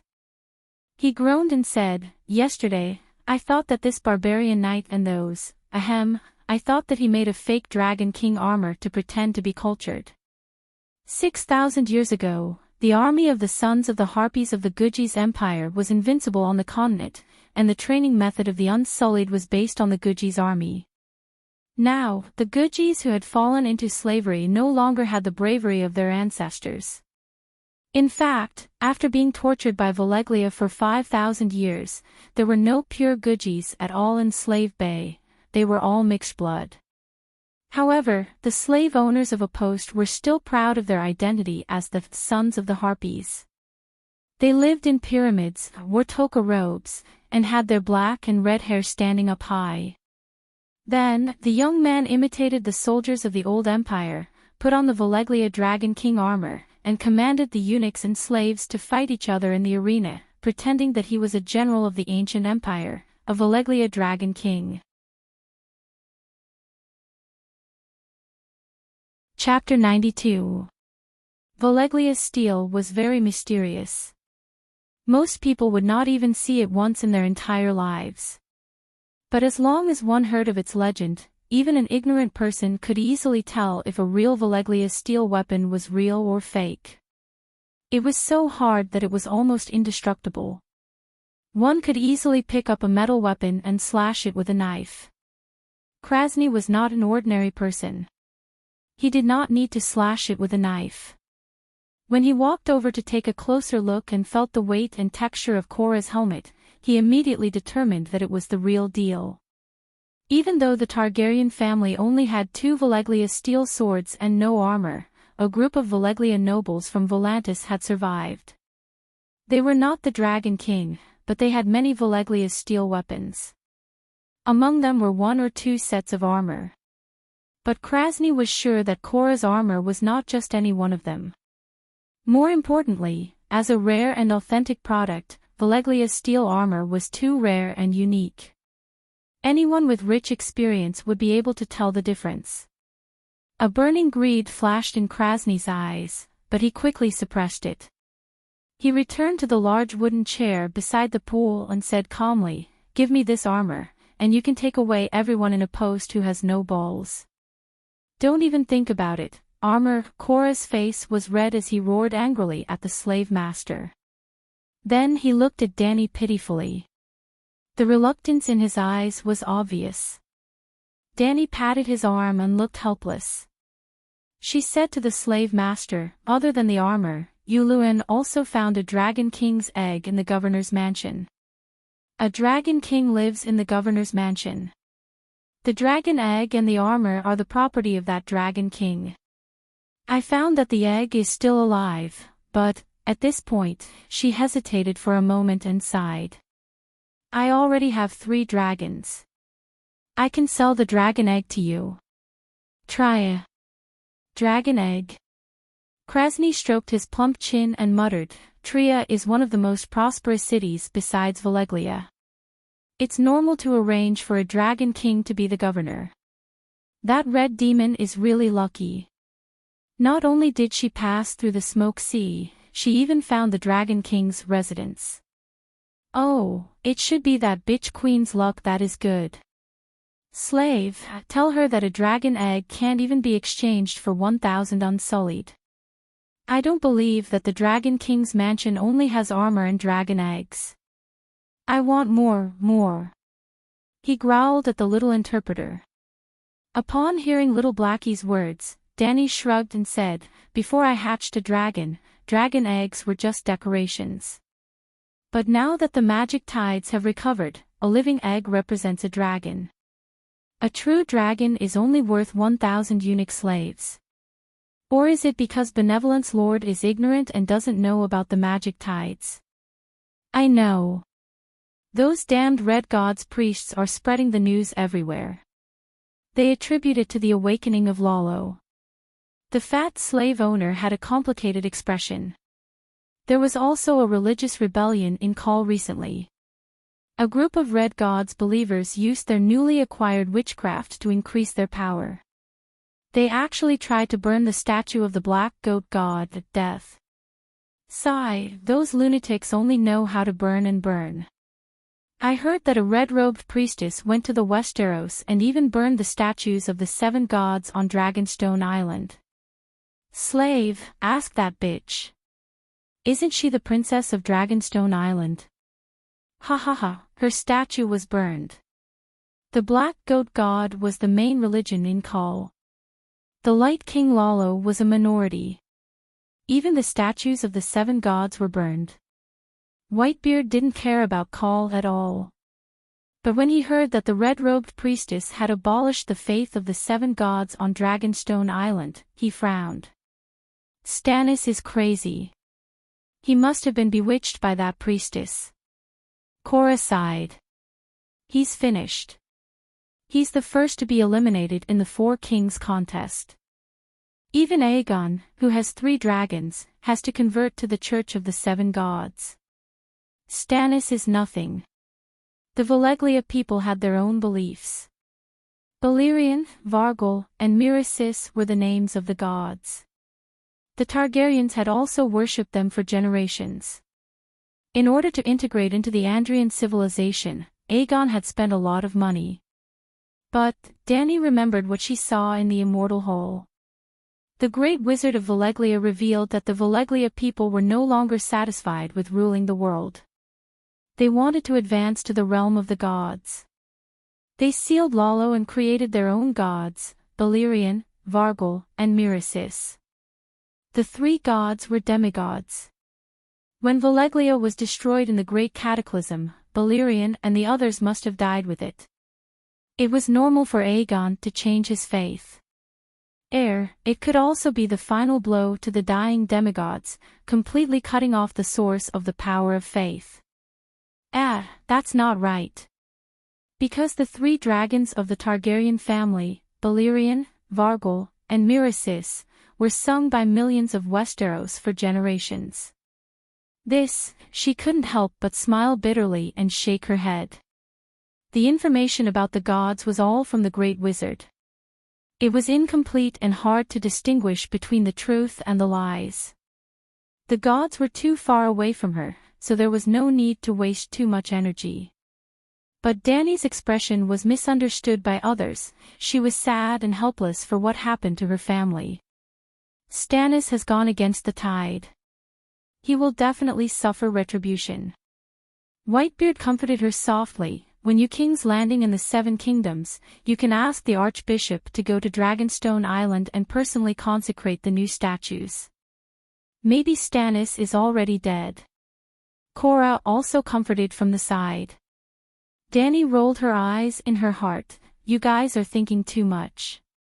Even if Erlu dug up the Targaryen ancestral graves, she wouldn't be moved at all, let alone the statues of the 7 gods.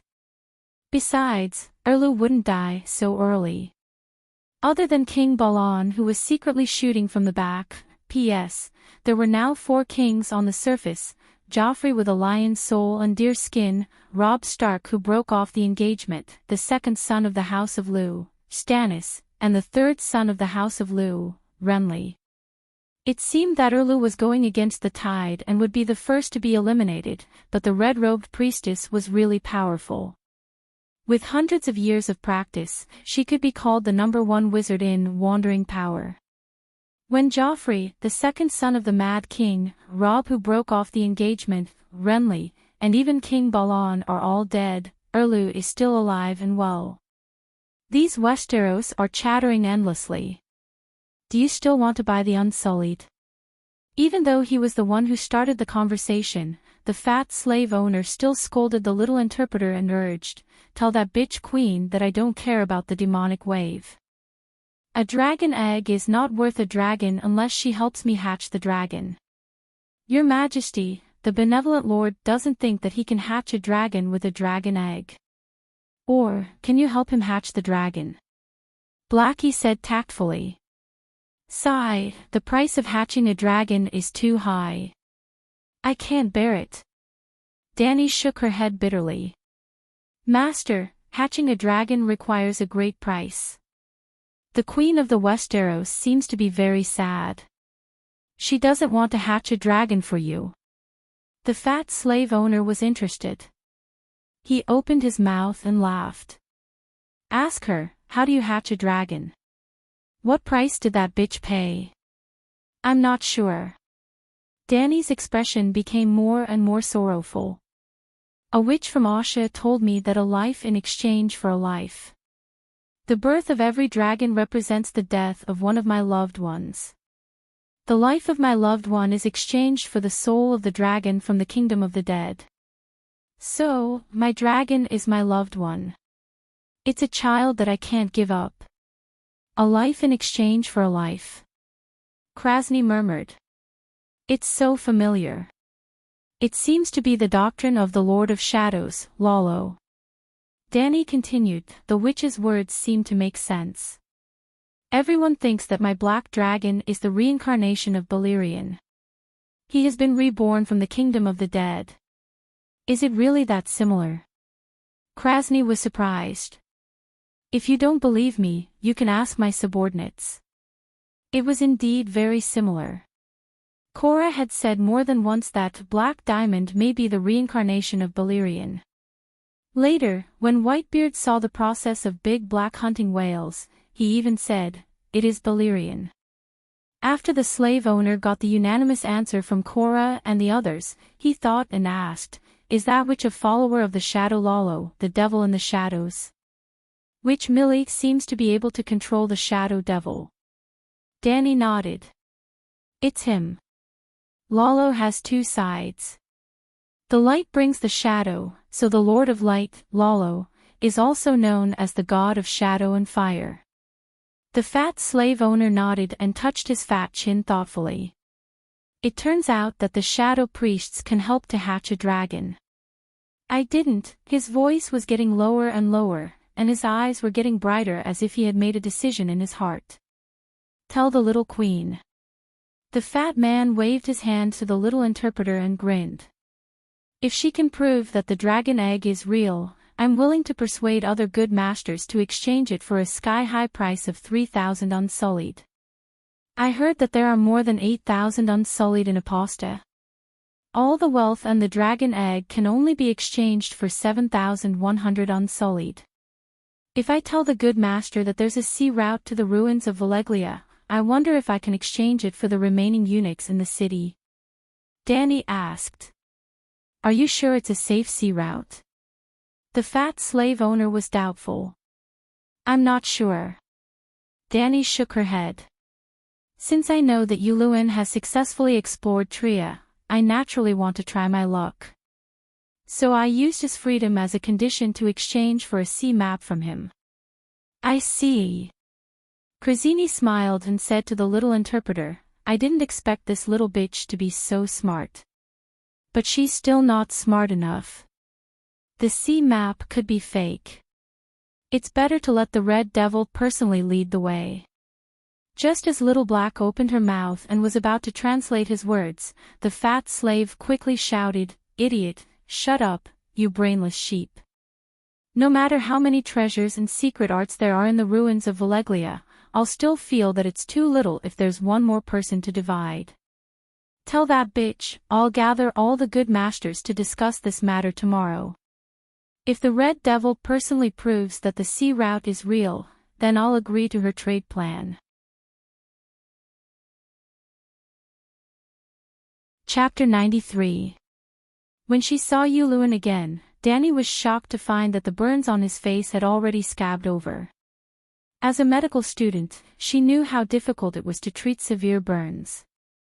Suppuration, infection, fever, inflammation. If she saw a weak patient with a white bandage around his head that was soaked in reddish-brown pus and blood, she would feel that it was normal. But Yulun actually walked over casually while dragging the heavy chains. How did your injuries heal so quickly? She asked doubtfully. Yulun's bright blue right eye looked at Danny's fair and smooth face and laughed. Aren't you faster than me? Let's not talk about these useless things. Now that the ship has reached the shore, when are you going to let me go? I was planning to release you immediately after you have recovered. Waving to the centaur who was escorting Yulun, Danny ordered, release Sir Yulun's chains. He is no longer a prisoner. The centaur looked at Cora, Whitebeard, Beavis, Ago and the rest behind her. Feeling that Calixi's safety was not threatened, he stepped forward without saying a word and deftly released the chains around Yulun's wrists and ankles. Jichi, bring the new clothes I bought today for Sir Yulun to change into. Danny ordered the centaur maid. Yulun tilted his neck and after stretching his limbs, he looked at Danny in confusion and asked, what do you want me to do? She touched her nose and waved for Doria to bring Yulun a small stool. When Yulun sat down with a doubtful look, she said, it's not a big deal. I was planning to buy a batch of immaculate Napasta, but I don't have enough money. What? Yulun flew into a rage. You actually sold me out. Selling slaves is prohibited in the 7 kingdoms. If you were worth as much as a dragon egg, I would have sold you. Calm down, calm down.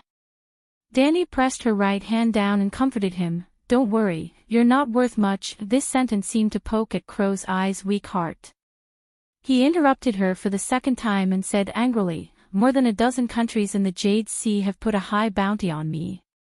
Are you saying that I'm worthless? Danny shrugged. At most, a few tens of thousands of gold royals. It's nothing. Or, to you, a few tens of thousands of gold royals is a huge sum.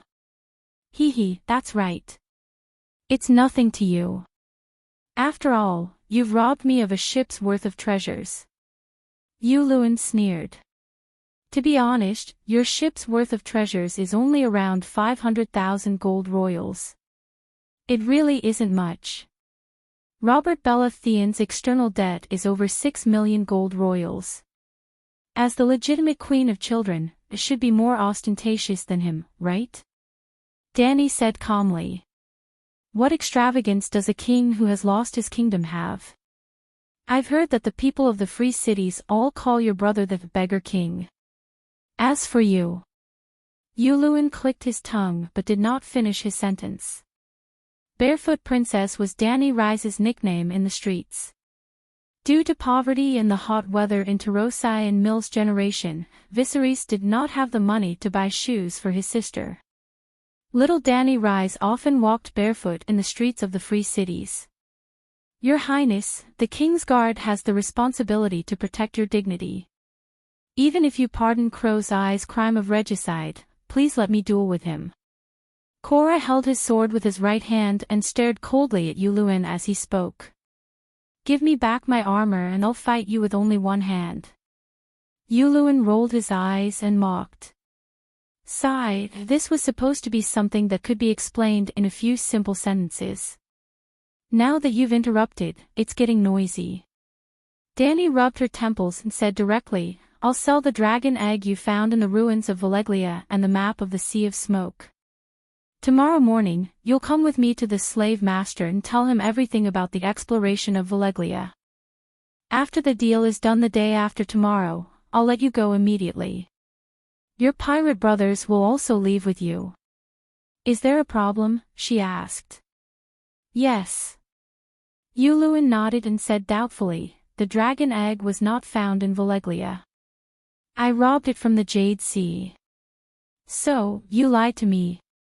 Danny looked down and chewed on a big persimmon while mumbling, the Jade Sea dragon egg is not unique.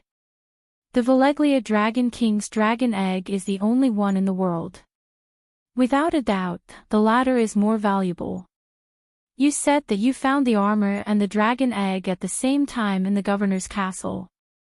Are you going back on your words now? If you lied to me last time, our agreement can no longer be continued. Don't blame me for going back on my words. It was you who broke your promise first. I remembered wrongly. Yuluin immediately nodded and admitted, the dragon egg was found in Tria. There might be more than one. I went in a hurry and did not have enough manpower. I did not even excavate the castle. If the benevolent lords were well prepared, they might be able to find the dragon's nest and Veleglia's steel armory. Oh, if that's the case, I've lost a lot. Danny wiped the juice from the corner of her mouth and sighed. Yes, the benevolent lords have made a fortune. Yuluin also sighed, as if he felt sorry for his queen. Here, Danny handed over a big persimmon, it's very sweet. Whitebeard and Cora looked at the two people chewing on the persimmon with a blank expression.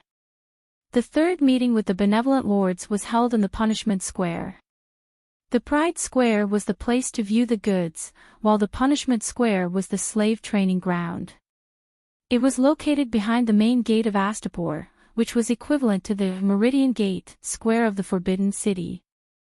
Rebellious and disobedient slaves would be punished or executed there. The dock area where the fleet was located at the northwest corner of Astapor.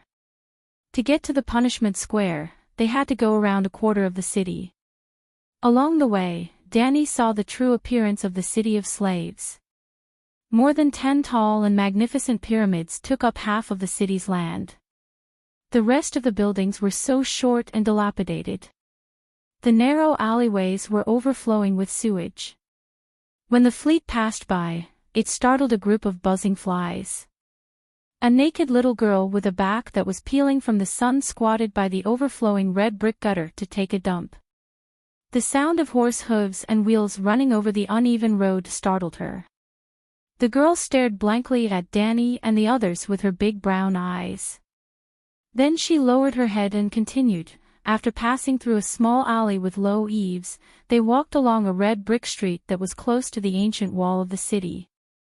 When they passed by the ancient wall, Danny saw a crumbling wall full of cracks. She was very worried that it would collapse towards her. There was no bronze harpy statue in the Punishment Square. There was a huge wooden platform placed in the center. Just like the gallows in the Western world and the guillotine in the Eastern world, rebellious slaves were tortured, skinned, strangled, and finally displayed on the wooden platform. The first thing a new slave saw after entering the city was this platform. Obviously, the benevolent lord was very proficient in how to train obedient slaves. The ox cart stopped at the front of the square. As soon as Danny got off, she saw a little black girl in a gray linen dress waiting there. The little black girl with a flat and round face trotted over and bowed in a way of prostrating herself on the ground. She said, "Your Majesty the Queen, the benevolent lord has asked me to serve you for the rest of the journey. If the transaction is completed, I will give it to your Majesty as a gift and help your Majesty teach the Unsullied the Westeros language. Get up, little girl." Danny walked over and helped her up. She smiled and asked, "What's your name? How old are you?" "My name is Missandei. I'm 10 years old this year," the little black girl said. Danny was stunned. Missandei was a very important and outstanding supporting character in the Game of Thrones. She was almost equivalent to Danny and Rise's Shangwanwan. However, although Missandei was also a little black girl, she was obviously an adult. At first, she was a little disappointed. She thought that the time was not right and she missed the little black girl. She did not expect the plot to change so much. Missandei was actually a child. Danny touched Missandei's watermelon-shaped head and smiled. I'm Danny Rhys Targaryen. Do you know? I know. Approaching the wooden platform, at first glance, Danny thought that the slave on the platform was a special race with skin like a striped horse. But when she got closer and took a closer look, she found that it was not skin at all. The slave did not have skin at all. Like peeling an apple, the skin of the disobedient slave was peeled off in strips, like the curled apple skin, forming a zebra skin of different colors. The slave was not dead yet. The bright red muscles under the black and white stripes were still wriggling irregularly. It seemed that the green flies and fat maggots moving between the muscles had triggered the nerve endings. What did he do? Danny's face was pale. She pointed at the skinless man and asked. He was whipped for resisting. When the good Lord asked him if he realized his lowly nature, the slave tied to the cross spat a mouthful of bloody phlegm at the good Lord. Danny pointed to another slave. One of his arms was covered with black flies from his fingers to his elbow. The rest of his body was intact, but he was not breathing. What did this man do? He was a new slave, and when his master hit him with the whip, he raised his hand against it. The master smeared thick honey on the hand and then poured a box of long-horned ants on him. Missandei's little black face was a little pale. The slave howled for 3 days and 3 nights before he died. The new slave did not dare to resist. Beast! Whitebeard's eyes were burning with anger. The cane in his hand kept thumping on the brick ground. Let's go. Take me to see the good lords. The pyramid behind the punishment square was 100 meters high, the tallest and largest building in Astapor. While climbing the stairs, Missandei told Danny that the pyramid belonged to Graz Dan Imo Urho. It had 33 floors. The bottom floor had a prison, a slave lounge, a warehouse, a servant's living room, a storeroom, a study, and a reception room for the good lords. This time, a total of 8 good lords wanted to see Danny. They were the most powerful people in Astapor. Among them, Graz Dan was the leader. Krasny, who had talked business with Danny before, was far inferior to him. At the same time, Missandei also reminded Danny that 5 of the 8 good lords waiting for her in the top-floor conference room were called Graz Dan and 2 were called Krasny. When she called them, it was best to add their surnames. Danny was suddenly confused. In her eyes, the Gith people with black and red hair and amber skin looked almost the same. Just like the Black Uncle in the eyes of the people of the Celestial Empire, they were completely indistinguishable. Now that even the names were the same, what should she do? Chapter 94. Even though she despised the slave trade of the Gith people, Danny, who came from a modern society, had to admit that the architecture of the Gith people was peerless. Before entering the pyramid, she had always thought that the interior of the stone hall would be dark and damp, with foul air, cramped and dirty. She did not expect that the reception room on the top floor was 200 square meters wide. The ceiling was supported by thick stone pillars and painted with bright paintings. The walls on all sides were slanted with bright glass windows. Breezes entered the hall from the hidden air vents, bringing with them the fragrance of flowers and fruits from the courtyard on the upper floor. It was cool, refreshing, bright, gorgeous, and neat. It was a gorgeous palace. There were 8 huge wooden chairs in a row at the top, on which sat 8 stout, fat, amber-skinned, wide-nosed, black-eyed, and black-red hair. Danny was almost dazzled and thought that Krasny had used Shadow Doppelganger. Fortunately, their toka robes were different. In Astapor, only free people were allowed to wear toka robes. The Gith people in Mireen and Kayuan were also popular with toka robes. In Quills, women wore a variant of toka robes, also called Quills robes. The toka robes of the Gith people and Quills people both exposed their breasts. In the original work, Danny Rise often showed a cute little chamois in public. The quill's robes were similar to sleeveless dresses, with the cloth belt on one shoulder cut off. The toka robes of the Gith people were more like ceremonial accessories than clothes. They chose the most gorgeous cloth to drape over one shoulder and fixed the hem to the other side of the waist with one hand. They had to be held at all times to prevent the robes from falling off. The tassels on the toka robes represented status. At this time, among the 8 benefactors in the Cool Hall, Gracidin, who was the most senior and also the owner of this place, had a large white pearl tassel. Krasny and the other 4 had golden tassels. The slave owners sitting on both sides of the hall wore toka robes with silver tassels.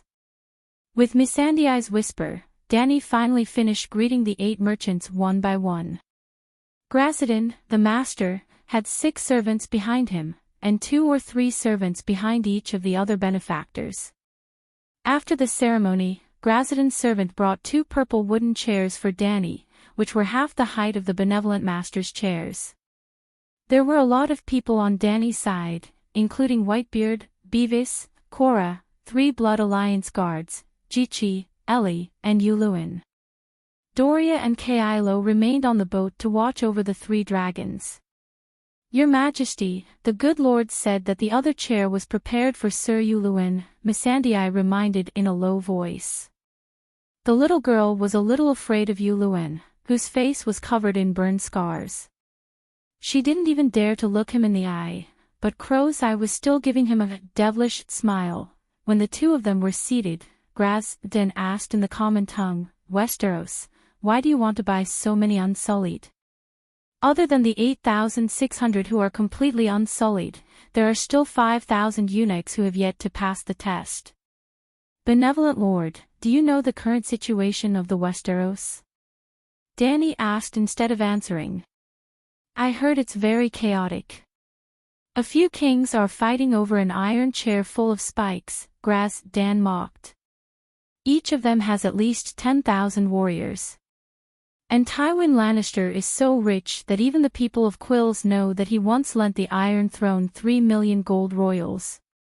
Wow, is that true? 3 million gold royals is almost 10 million gold radiance coins. That's enough to buy tens of thousands of unsullied. It should be true. I heard that even Duke Tywin's shit is gold. I didn't expect those Western barbarians to be so rich. The extravagant benevolent masters were also shocked and started whispering to each other. Danny glanced at the benevolent masters and said, do you understand now? My enemy is too strong. Even if there are 20,000 more unsullied, I don't have the confidence to take back my kingdom, let alone 8,600 unsullied. In other words, it's not that I want to buy 13,600 eunuch warriors, but that you only have 13,600 warriors to sell to me. Her words made so much sense that the 8 benevolent masters fell silent. Even with their arrogance, they didn't dare claim that 8,000 unsullied could sweep through the 7 kingdoms. It was simply impossible. We can't sell boys who haven't completed their training, the silver-tasseled Dan on the right suddenly said to the others. We're slave merchants. Only the customers pay. Why can't we sell what we have? A fat golden-tasseled Dan said. The third Dan sneered, they haven't killed a baby, so they're not unsullied. If they don't perform well on the battlefield in the future, it'll definitely damage our reputation. Moreover, she's not the only buyer. Many others are waiting to receive their goods. But the Unsullied's training period is at least 10 years. If we sell them all, Aposto will have 10 years of free time. 10 years. In 10 years, perhaps the world will have forgotten about the existence of the Unsullied. Seeing Gracidin's hesitant expression, Danny immediately said loudly, Dear benefactors, I would like to ask you a question. What is it? Krozik asked. May I ask, am I the biggest customer in Astapor's history? Well, you're not. Dan thought for a moment and said, about 2,000 years ago, Valeglia and Lorna started a war because of a trade dispute. At the beginning of the war, the proud people of Valeglia didn't pay much attention to the Lorna.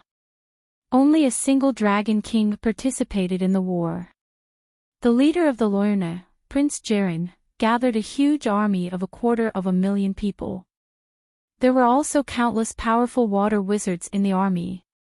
Valeglia's army of 100,000 was wiped out, and several megalosaurus were shot dead.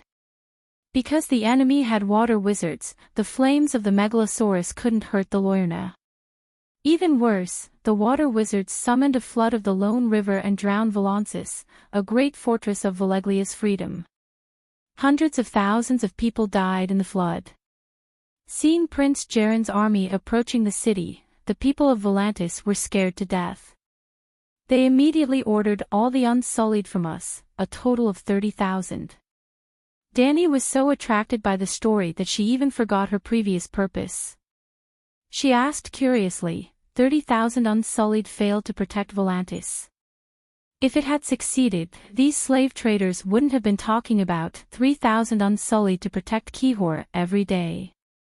250,000 Lorna and water wizards who could use water-forbidden spells were much more superior than 20,000 barbaric centaurs. Slave Master Gith rolled his eyes at Dani and said calmly, if it had failed, would there still be Volantis today? Valeglia made a move. 300 megalosaurus covered the sky. I heard that even the Lone River evaporated under the dragon's flames. How could the water wizards withstand it? It turned out that the Unsullied were just bystanders in the Great War. Well, in the Great War of the other demons in Wandering Power, the Unsullied were bystanders again. Ahem, am I the customer who bought the most Unsullied in the past 1,000 years? She asked again. So what if I am? The people of the world will definitely pay attention to the results of my operation this time. If the restoration of the country fails, the Unsullied will be swept away by the Westeros Knights because of the lack of numbers. What do you think the others will think? This. The benevolent lords' faces changed, and they immediately had a bad idea. If Dani failed, the huge damage to her reputation was far from something that could be compensated for by 3,000 Unsullied to protect Kihor. Everyone, think about it again. If I succeed in restoring the country, will the people of the world praise the story of Unsullied are unrivaled throughout the ages? This. The benevolent lords' faces changed again, and a wonderful thought came to their minds. If Dani succeeded, the story of 3,000 Unsullied to protect Kihor could be retired. From now on, they would tell everyone the great story of 13,000 Unsullied destroyed the 7 kingdoms. I have dragons, so there's a high chance of success. But if there are too few Unsullied and it's too inconspicuous, people will think that the Megalosaurus is the key to my success. Dani said with a smile. All right. Grazidan and his 7 colleagues looked at each other, and finally decided. As long as you can afford it, all the eunuchs in Astapor will be yours. Sir Yuluin. Dani leaned back in her chair and stretched out her hand leisurely. It's your turn. Yuluin blabbered on about how he passed through the sea of smoke, how he encountered the curse, how he found the governor's castle, how he found the dragon egg and armor, how he got lost in the accident, and how he finally rushed out of the wall of storm. During this time, the benevolent lords asked many questions about the sea route, the situation in Tria, and so on, and Yuluin answered them one by one. He really went to the ruins of Valeglia and was not bragging. No matter how the benevolent lords interrogated him, he could give answers that satisfied and amazed them. I swear in the name of Inami and the Greyjoy family that the sea map I drew is absolutely true. Finally, Yuluin solemnly swore to the benevolent lords. You're a pirate. What's the use of swearing? Someone doubted. Dani explained, you may not understand the teachings of the Inami. Legend has it that the Inami created the time in for them to rape and pillage. If you don't rob and make money by proper means, it goes against the ancient path and the teachings of the gods. You know quite a lot. Yuluin's right blue eye flashed with a strange light. Danny was right, but there was one thing she had missed. Yuluin was a rebel. Although he was Taimin, he did not believe in the Inami. Instead, he had sacrificed many times to the enemy of the Inami, the god of storm. Yuluin could pass through the sea of smoke, be immune to the curse, and pass through the wall of storm because he sacrificed a large number of slaves to the god of storm.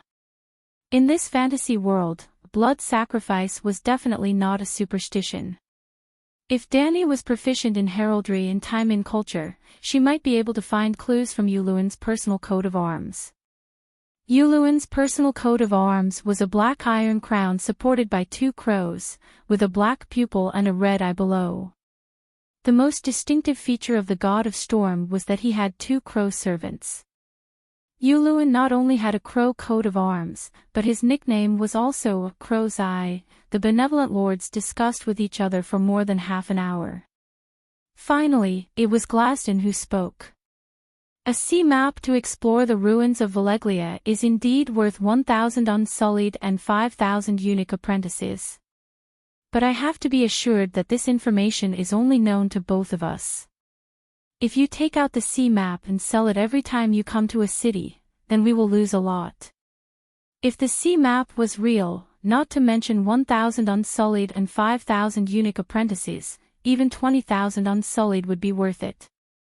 As long as they could find a Valeglia steel sword, they would be able to recoup their losses.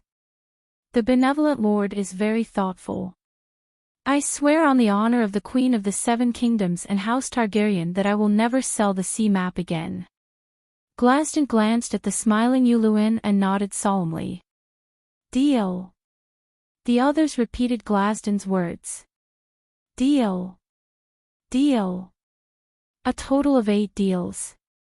Before leaving, Krasniemo Nakros pointed at Missandei and said, "This clever little slave is yours.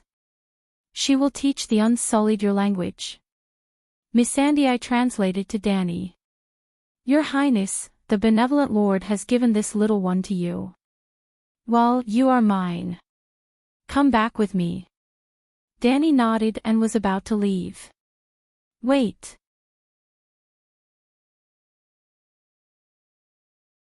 Chapter 95. Wait a minute. Danny was about to leave with her brothers when Grazadin of Pearl Tassels stopped her. "We are very happy to have completed this big business today. We will hold a celebration in the grand arena. Mother of Dragons, come with us. The Astapor people will give you the best show." "Now?" Danny asked. "The grand arena is behind my pyramid, and it is also my property. We can go down now and watch the duel immediately," Grazadin said proudly. Danny did not want to go. She knew how bloody and cruel the slave duel was, but the master had invited her. She would be very different if she refused. In the slave trade, every participant was guilty. But just like the flour deal in the movie, the seller asked you to try some, but you said that you never used it. It would be difficult to continue the business, so the police would follow the tradition when they were undercover. "All right." Danny nodded in agreement. Immediately, a servant walked quickly to the top garden and waved a red flag. The masters did not stop. With the help of the servant, they sat on the palanquin and went down the pyramid from the back door. Danny did not have a palanquin, and the masters did not prepare one for her. She, Cora, Whitebeard, and others followed the masters down the stone steps. In the process of going down the pyramid, Danny was more and more impressed with the ingenious design of the Gith people. There were several systems for the stairs in and out of the pyramid. There were stairs for climbing on all 4 sides of the pyramid, and there was also a set of circular stone stairs inside. The internal stairs not only connected all the rooms in the tower, but also to the entrances of the external stairs on all 4 sides. Similarly, because of the circular shape, the internal stairs were far more gentle than the external stairs. Sitting on the palanquin and going down the stairs was almost no different from walking on the ground. As she went down the circular stairs, Dani passed by a spacious and bright stone house. There were a few old white-haired and white-bearded scholars who were teaching Graziden's children. She also smelled the fragrance of the stone kitchen. The chef's yelling stopped abruptly when the masters arrived. The busy textile workers caught a glimpse of the masters outside the door. They stopped what they were doing and knelt down to kowtow. The wine cellar, the slave training room, every time the benevolent lord went up and down the pyramid, it was equivalent to the process of a king inspecting his territory. Just like that, they ruled their little kingdom year after year. Now, it had been more than 5,000 years. Perhaps their rule would continue for another 10,000 years, 100,000 years, perhaps. As Dan had said, the grand arena was behind his pyramid.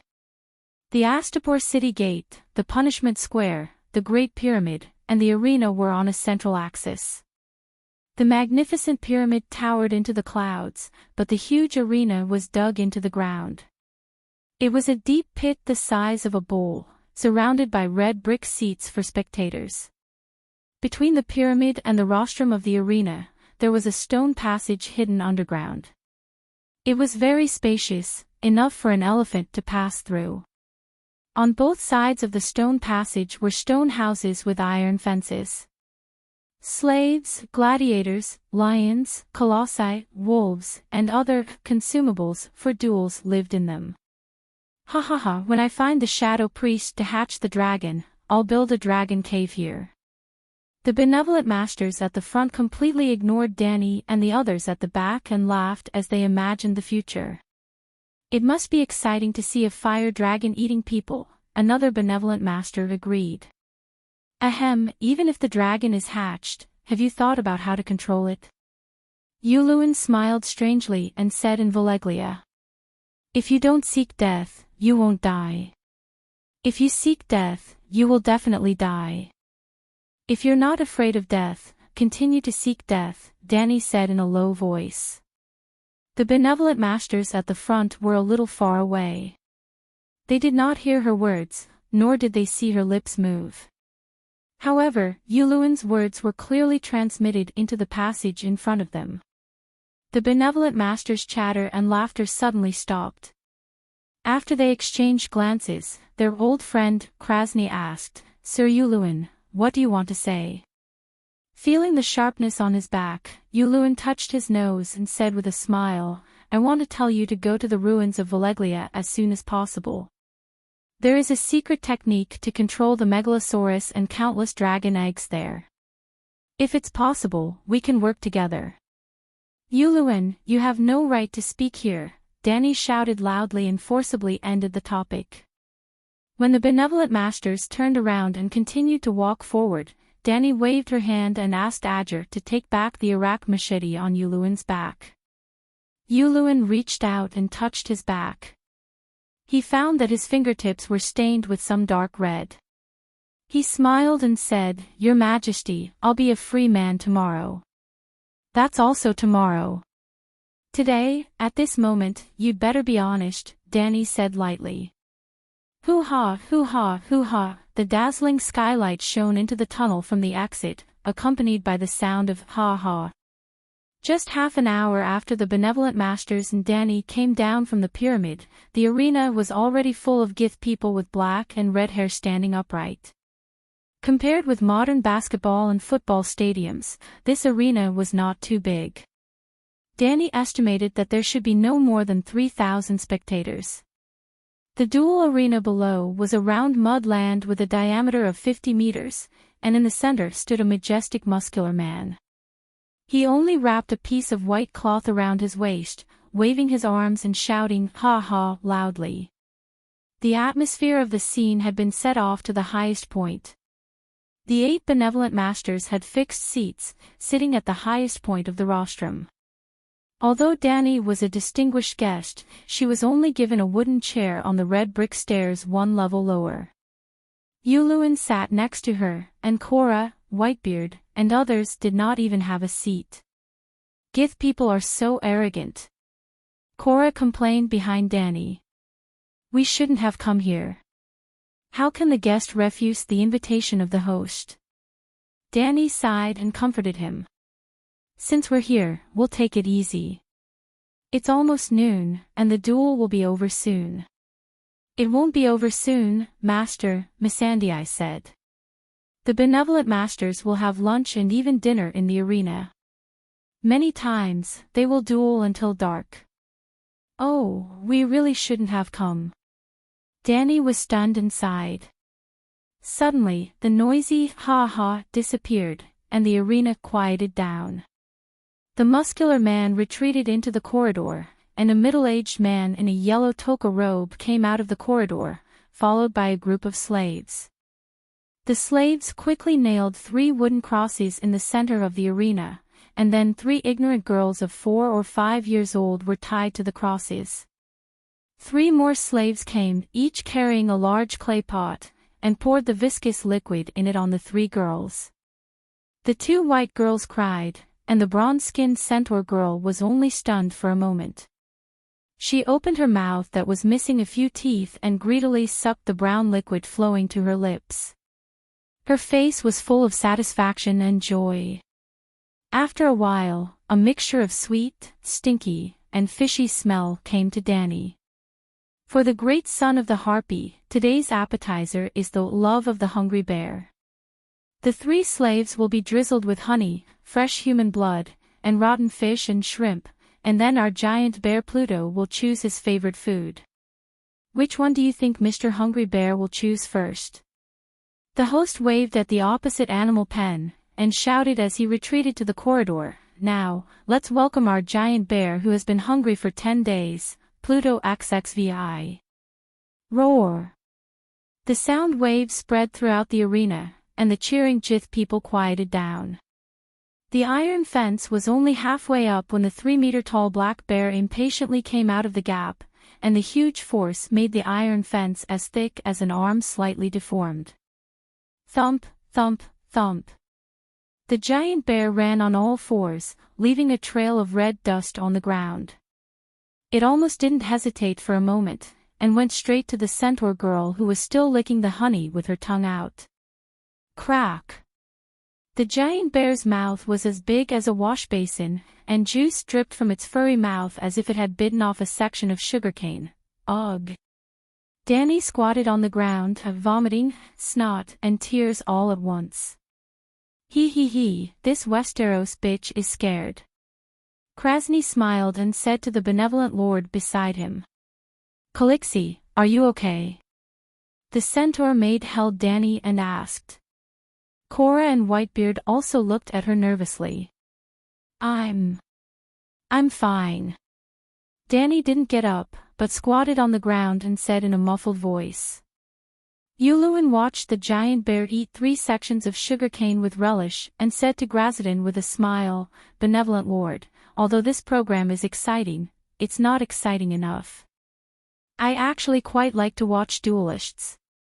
It's lonely on the sea, so I used blood to summon a group of sharks, and threw the same number of sailors into the sea, each with a scimitar and blood-soaked clothes. TSK, TSK, TSK, that's what I call exciting. Hiss. Grazadin took a deep breath, touched his fat chin, and commented, Not bad, it's exciting just thinking about it. It even gives me the idea of building an arena on the water. But if you keep playing like this on the sea, I'm afraid there won't be enough sailors. Hey, have you forgotten what I do? Yuluin waved his hand nonchalantly, and said with a smile, For us time in, anything on the sea is at our disposal. Treasures, women, men. As long as we are a little frugal in the process, how many gladiators can we find? Yuluin, if you open your mouth again, I'll immediately send you down to perform for everyone. Danny stood up and slapped his scabbed face. The lazy smile in Yuluin's blue-right eye turned vicious, and Danny looked at him coldly. If you dare to dodge, if you dare to resist, I'll chop off one of your hands. Then, under Yuluin's venomous gaze, she slapped him 7 or 8 more times. Yuluin's hands were red, and the scabs on his face were broken, and blood was oozing out. Throughout the whole process, the benevolent lords were laughing and pointing at them. After Danny finished venting her anger and returned to her seat, Grazidan smiled at Yuluin, whose face was covered in blood, and said, "Actually, we also have a super exciting program. The Hungry Bear's love was just an appetizer. Next up is the Big Bear and the Little Girl." The host's shout drowned out the benevolent lord's words. "Next, let's see if the giant bear, Pluto, can keep his name. Let's welcome our fiercest bitch."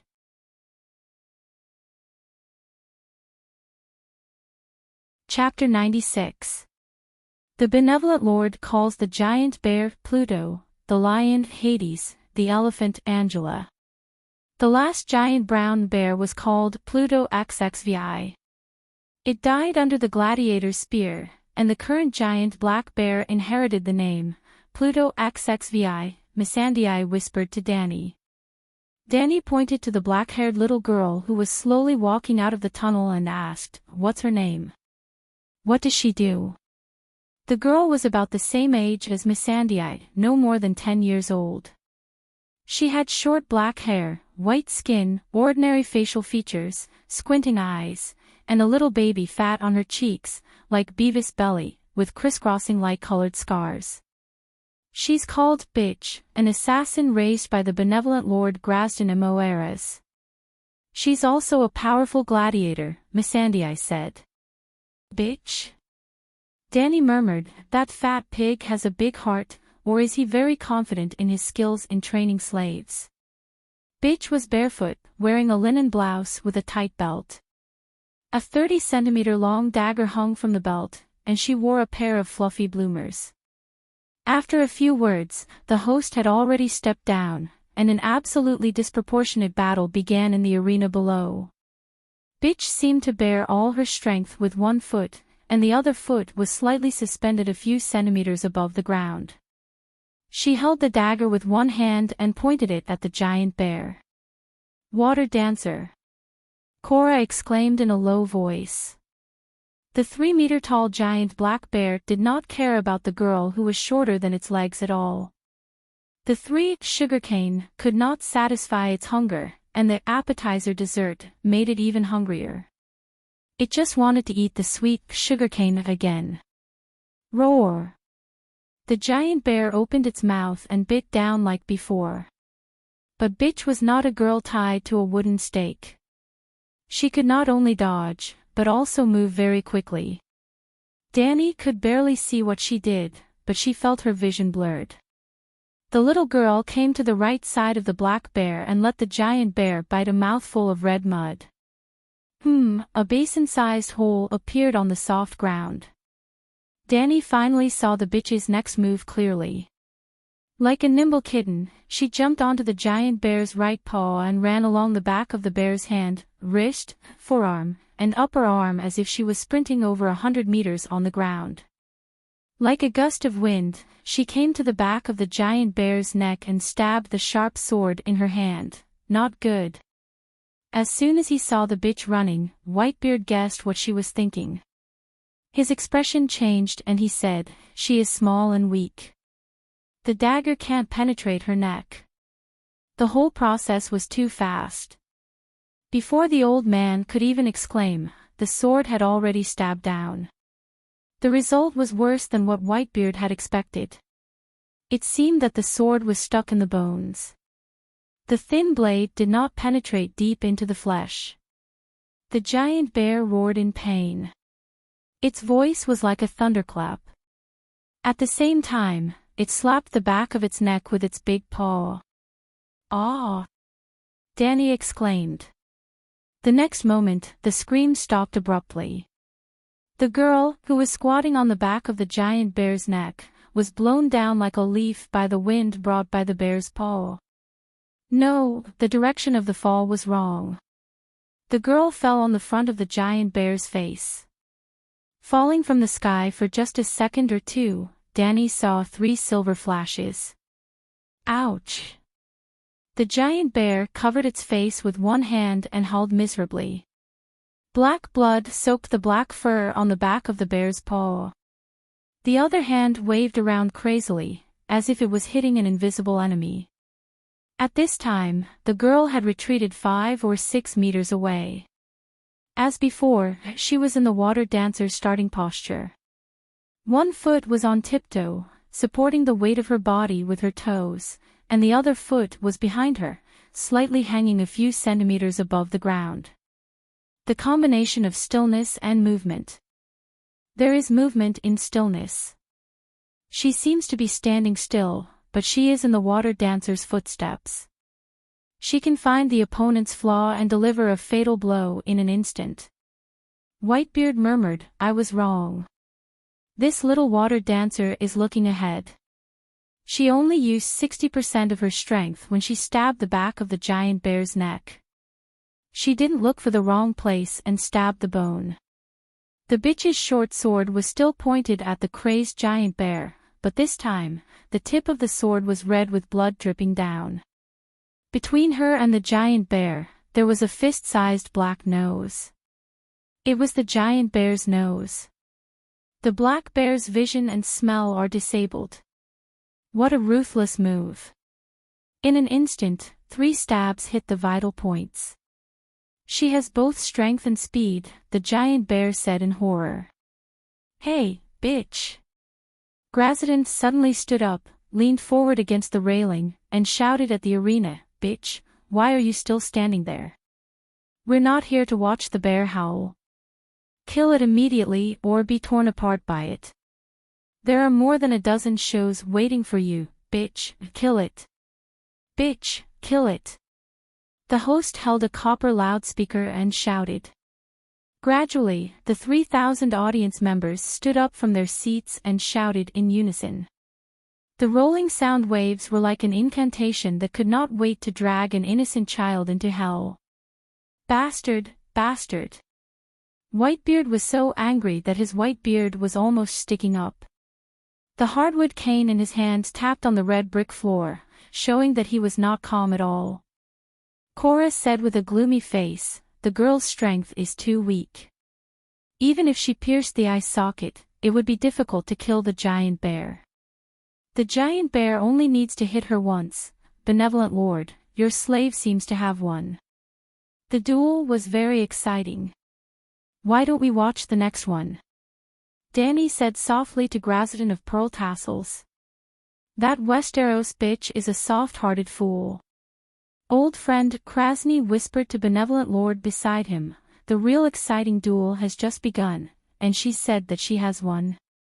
Ha ha ha. The fat slave owner's rough voice was very loud. Even if he lowered his voice, he could still be heard by the people around him. The little translator Missandei's black face turned red. Her big golden eyes were full of confusion. She did not know if she should translate the old master's inappropriate words to her new master. The tradition of the Harpy's son, an unfinished duel in the Colosseum, must not be stopped halfway, Grazidon refused seriously. After saying that, he raised his hand in the direction of the host. The host shouted to the audience. "Kacha, Kacha!" A group of archers left the first level of the audience. They scattered above and surrounded the arena. Arrows were aimed at the bitch who was hesitating below. The girl also noticed the archers above her. She knew that Benevolent Lord was very dissatisfied with her caution. So she tiptoed forward lightly, went around to the back of the giant bear, and stabbed it with her sword. When the crazy black bear turned around and waved its arms, the bitch lowered her body and went through the giant bear's creek. When she came to the front of the black bear, the girl bent over and gently kicked its fat belly. The giant bear sensed that the enemy was in front of it. It opened its arms like a hungry husband and pounced on its beautiful wife, who was wearing sexy underwear and was still flirting with it at the head of the bed. Whoosh! The girl's bent body bounced up like a spring. Her whole body was like an arrow on a drawn bow that was suddenly released. She quickly retreated 3 meters away. "Ah!" Danny screamed. Although the girl was fast, she was still within the range of the giant bear's pounce.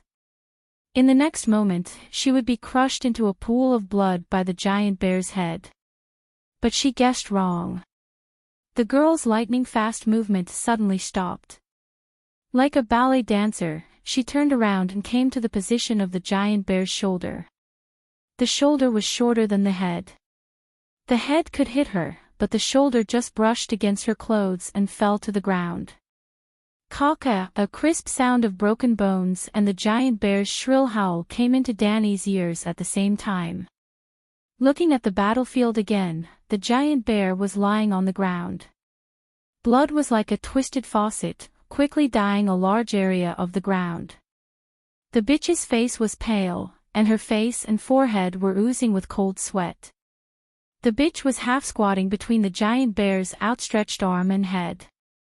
Her right hand was bent at an abnormal sharp angle and stuck under the black bear's neck. The girl didn't say a word. She just struggled to climb out of the giant body that was twitching unconsciously.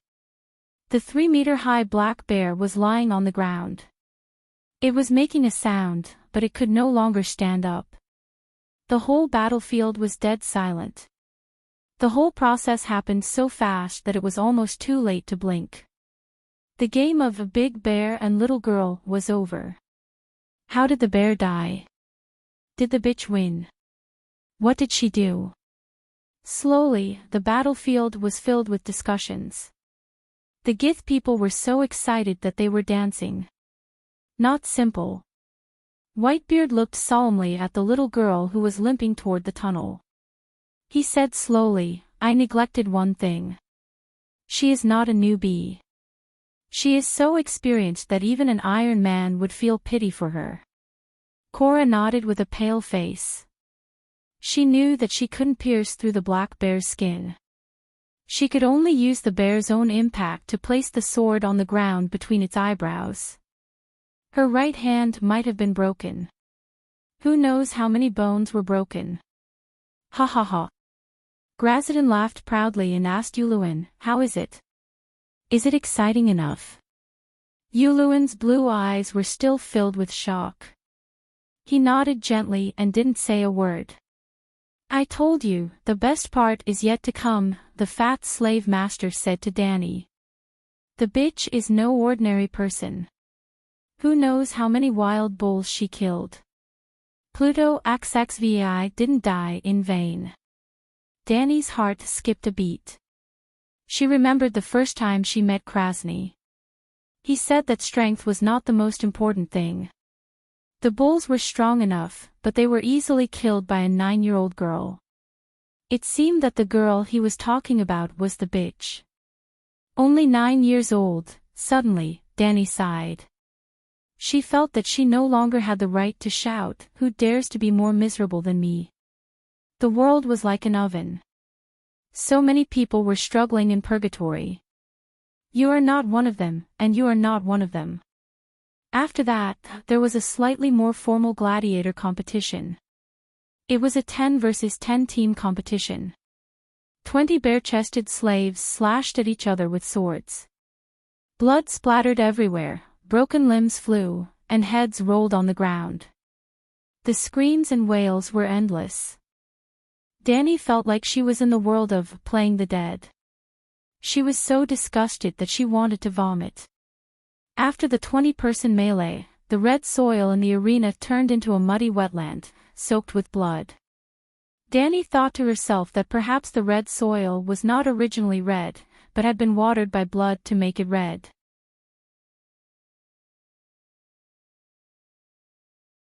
Chapter 97. The next game was announced after the corpses were cleaned up. The first wave of contestants was a group of Gujis on chariots.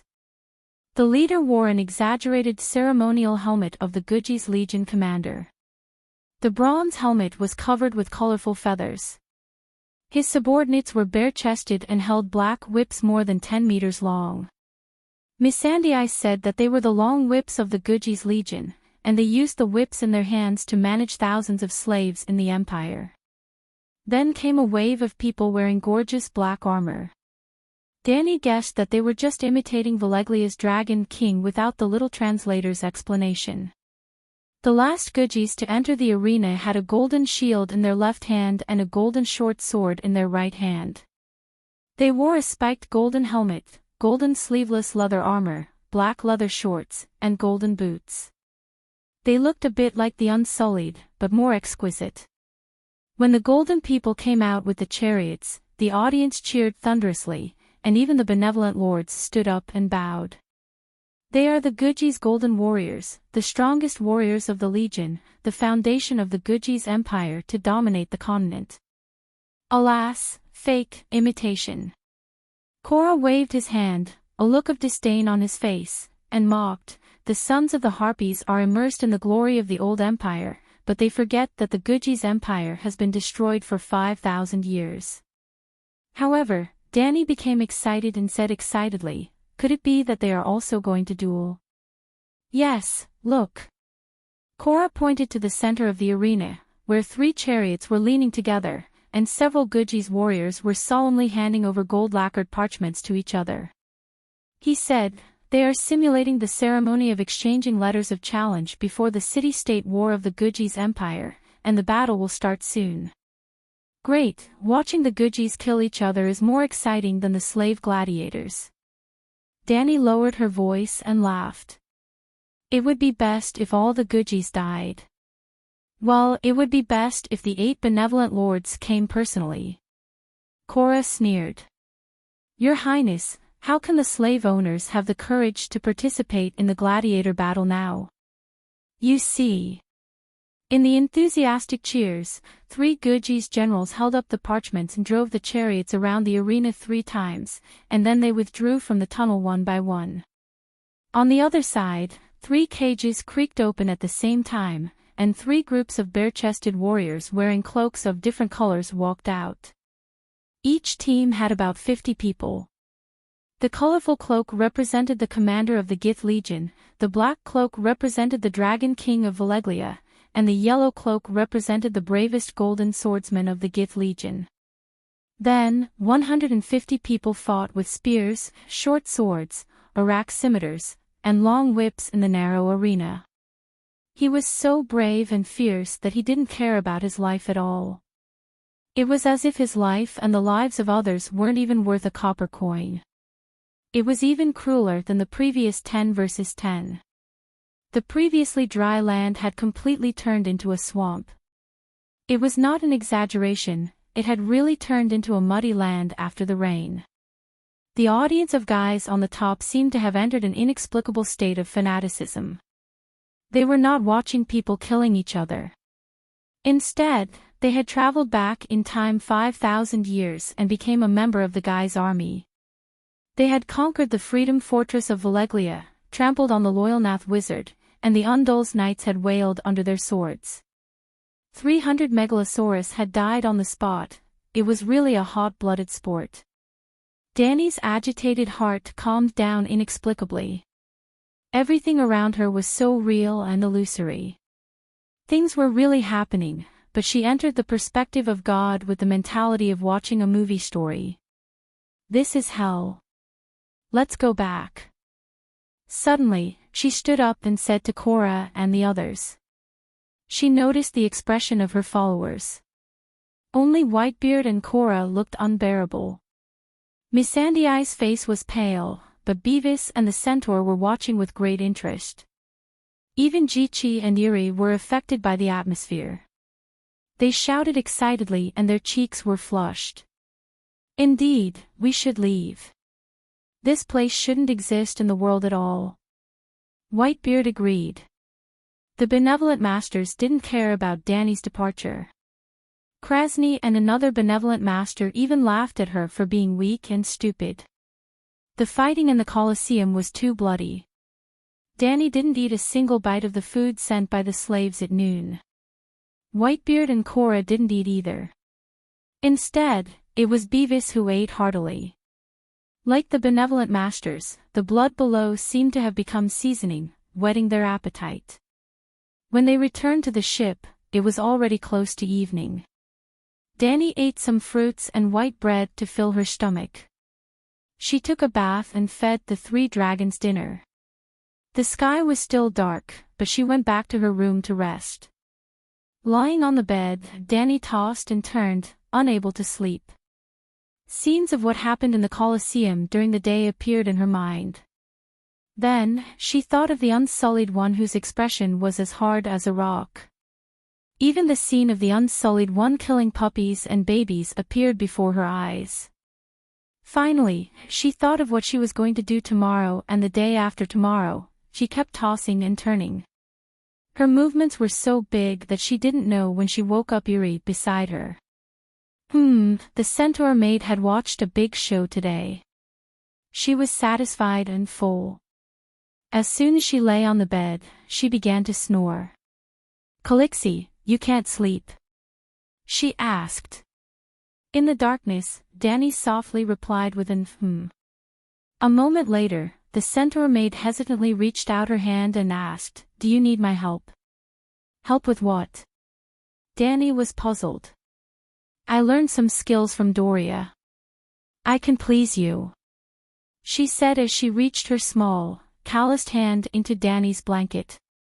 After being stunned for a moment, Danny finally reacted. She blushed and dodged to the side. She said, "Hey, not that. I was thinking about what happened in the Colosseum. Shuiji's blood guards were dead. The other centaurs didn't dare to touch Danny's maids. The three women were not used to being alone for a long time. Sometimes, Danny would see Doria and them. Oh, what happened in the Colosseum?" Eerie's voice was calm. There was no awkwardness or shyness from being rejected. It was as if she was asking, "Calixie, do you want some water?" Danny complained about the centaurs in her mind. She said, "Humans should have a bottom line. The yearning for beautiful things is the trait that separates humans from beasts. Kindness and compassion are the most beautiful traits of humans. But today, I realized that too many people are not like humans." After a pause, Eerie said softly, "I don't know who my father is, but I have a mother and brothers. They all died under the scimitar of Khal Drogo's roaring warriors. But after becoming your maid, I completely treat myself as one of your people. In my heart, this is the law of the world. We have all been like this. I don't know how to make it better."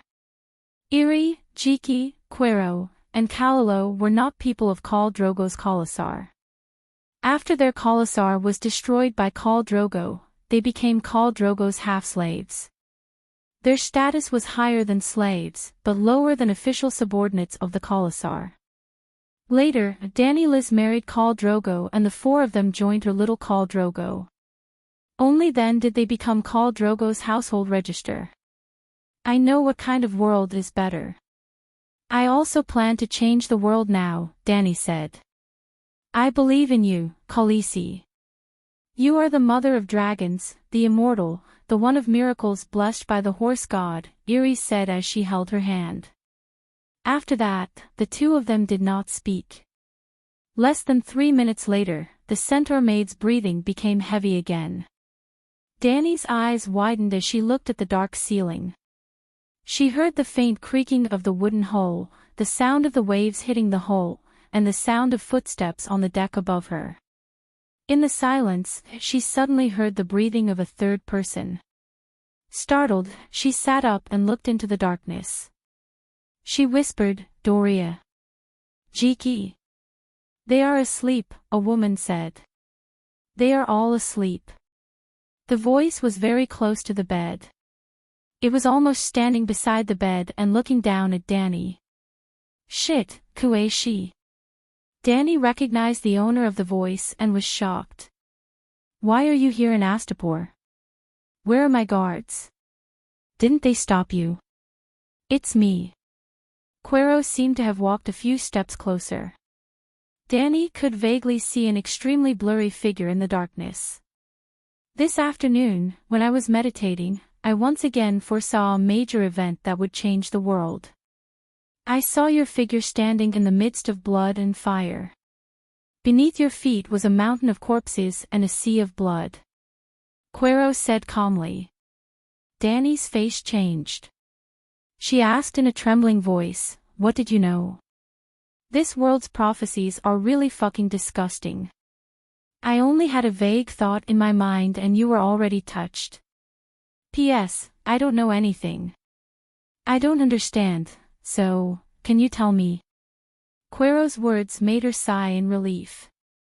"I don't even know the basics of meditation. How would I know anything about prophecies?" she said. In the darkness, Danny felt that Quero was sizing her up. When she was about to ask how to break through the guards again, Quero spoke. "Danny, Liz, you must remember this. To go to the north, you must go south. To go to the west, you must go east. If you want to go forward, you must go back. If you want to see the light, you must go through the shadows." Quero's voice became weaker and weaker. The last sentence was almost inaudible. Danny's heart skipped a beat. She shouted, "Dahe, light the lamp." The sound of chains being dragged came from the corner. The black dragon slowly woke up from its deep sleep. Its dark red eyes were like two luminous pearls. Hiss! Dahe opened its mouth slightly and spat out a thin flame. The darkness in the room was immediately dispelled by the flame. Danny looked around and shuddered. The door was closed and the bolt was firmly fastened. However, there was no trace of the woman with the red lacquer mask in the room. Murder in a locked room. Oh, no. Theft in a locked room. Breaking out of a locked room. How did Quero get in? How did she leave? Oh my God. Danny suddenly patted her forehead and whispered, "Damn, it's probably a glass candle." If scientific methods could not explain it, it could only be magic. Glass candles seemed to have the effect of cross-realm communication and projection. Even if it was not a glass candle, it was a similar witchcraft. In order to verify her idea, Danny lifted the blanket, put on a coat and opened the door to take a look. Doria and Kiki were sleeping on a low couch in the outer room. There were 4 or 5 centaur warriors patrolling the corridor and the top deck. Danny also saw that Whitebeard had placed a sleeping bag at the entrance of the cabin. When he heard footsteps, the old man immediately woke up. "Your Highness." Whitebeard sat up and asked. "It's me. Did you see Quero?" Danny asked. "No one came in. I can hear the identity of a stranger from the footsteps." The old man confirmed. Danny's bedroom was originally the captain's room. It was located in the innermost room on the 3rd floor of the cabin. There was only one way in and out, and Whitebeard slept on the side of the road. Sigh, Quero came to find me. Danny sighed.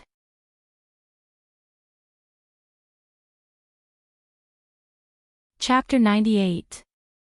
The next morning, Danny practiced 300 standard sword swings with Whitebeard as usual. The old man told her that although her movements were barely standard, they had not formed a physical memory. As long as she still thought of herself as a warrior, she would have to train for a day. After washing up and eating a sumptuous breakfast, Danny took off her loose training clothes and changed into a painted leather vest, silk shorts, horse mane leggings, and riding leather sandals. A belt with a bronze medallion was tied around her waist, and a maid had braided a whip for her. At the end of the whip were 2 small silver bells that jingled. One of them represented that she had defeated the demigod Immortal in the Immortal Palace, and the other was for Yuluin's contribution. The battle against Yuluin was far more dangerous and tragic than the battle in the Immortal Hall. Danny had a clear conscience to add a bell for herself. Today, she would ride the little silver horse to the punishment square. After completing the transaction in the morning, she would probably leave Astapor at noon. The 2 blood guards, Ago and Ricardo, were in front, each holding a large flag with a green background and a black dragon flag fluttering in the wind. Danny did not use the 3-headed dragon flag of the Targaryen family at this time. The black dragon was her natal mount, and the green color symbolized the endless sea of grass. She rode the little silver horse behind. Bevo still chose to walk, trotting to protect Danny's left side. Missandei also rode a little mare to Danny's right side. Whitebeard rode a tall dragon horse to Missandei's right side, and Yora Mormont brought up the rear. Outside them, there were more than 20 roaring warriors with scimitars at their waists and longbows hanging from their saddles. They all had moon-shaped hairstyles, which made the pedestrians on the street point at them. Behind the warriors was a long line of carriages, 177 carriages. In addition to gold, silver, jewels, and jade, there were 6 bundles of tiger skins, 300 pieces of Yindi worsted silk, thousands of jars of saffron, myrrh, pepper, curry, and cardamom, and 80 barrels of Yindi's fine red, black, and green ink. There was also a barrel of pitted olives filled with worms, 12 barrels of salted fish, a batch of exquisite bronze wares, 17 ivory eyes, and a carriage full of books from the various countries of the Jade Sea. In addition to the precious alien items mentioned above, there were also dozens of carriages of black rice and grape wine, which were mainly used to hold the bottom of the warehouse. They were not too expensive and were the most common goods in the great maritime trade. Danny didn't send anyone to protect the convoy. They had already been checked by the clerk at the dock area. The ownership of the convoy basically belonged to the big benefactors, so it was completely safe in Estapo. The 8 benevolent masters and their children and wives, dressed in toga robes, stood on the last step of the trapezoidal pyramid and looked down at Danny, who was riding from the other end of the square. The punishment square was filled with the army of Immaculate. Row after row, they were motionless, like wooden sticks that were neatly inserted into the ground. A total of 8,600 fully trained Unsullied were wearing lightning rod helmets. The other 5,000 people were bareheaded and were only equipped with spears and short swords. They had not completed all the training and did not have helmets. The youngest of these people was only a child, around 5 or 6 years old, with a childish face. Even though they had not completed their training, they were like the true Unsullied. They stood straight and looked straight ahead, not moving at all. Danny took the lead, passing through the ranks of the Unsullied and arriving in front of the pyramid. She dismounted from her horse, removed 2 boxes from her saddle, and placed them below the steps of the benevolent masters. Yuluin also dismounted and walked over to open the 2 boxes. The first box contained a scroll of blueprints, a sea chart that Yuluin had drawn himself. The second box was covered in a thick mirror carpet, on which was a rusty bronze dragon egg. Yuluin hugged the dragon egg and looked left and right, finding that the weight and texture were exactly right. He put down the dragon egg, stood up and nodded to the benevolent lord, saying, "That's right, this is the dragon egg that was stolen from me. It's my spoils of war." Danny corrected. "This dragon egg of Valeglia's Dragon King now belongs to Astapor." Dan said with a chuckle. "Then we have to complete the transaction first," Danny said calmly. At this time, a clerk had already trotted up the steps and handed the list of goods to the benevolent masters. Seeing that there was not a single item missing, Dan said solemnly, "Complete one last thing and complete the transaction immediately." "What is it?" Danny's heart pounded, but her expression was calm. "Swear that the bronze dragon egg is alive and can hatch a dragon," the slave master said loudly with a straight face. Danny relaxed and said loudly, "In the name of the descendants of Valeglia and the honor of House Targaryen, in the name of the Queen of the 7 Kingdoms, I swear that the bronze dragon egg I got from Yuluin is alive and can hatch a dragon in my hands." Then, she raised her eyebrows and warned the slave master, "I am the mother of dragons, and I have awakened the legendary bloodline of Valeglia. So, as long as I pay a certain price, there is a very high chance that I can hatch a small bronze dragon. But if you want to hatch a dragon, not only do you have to find a shadow priest, it is best if you find a descendant of a true dragon or a noble of Valeglia to hatch a megalosaurus." We are also of Veleglia blood, Dan muttered. This was also true.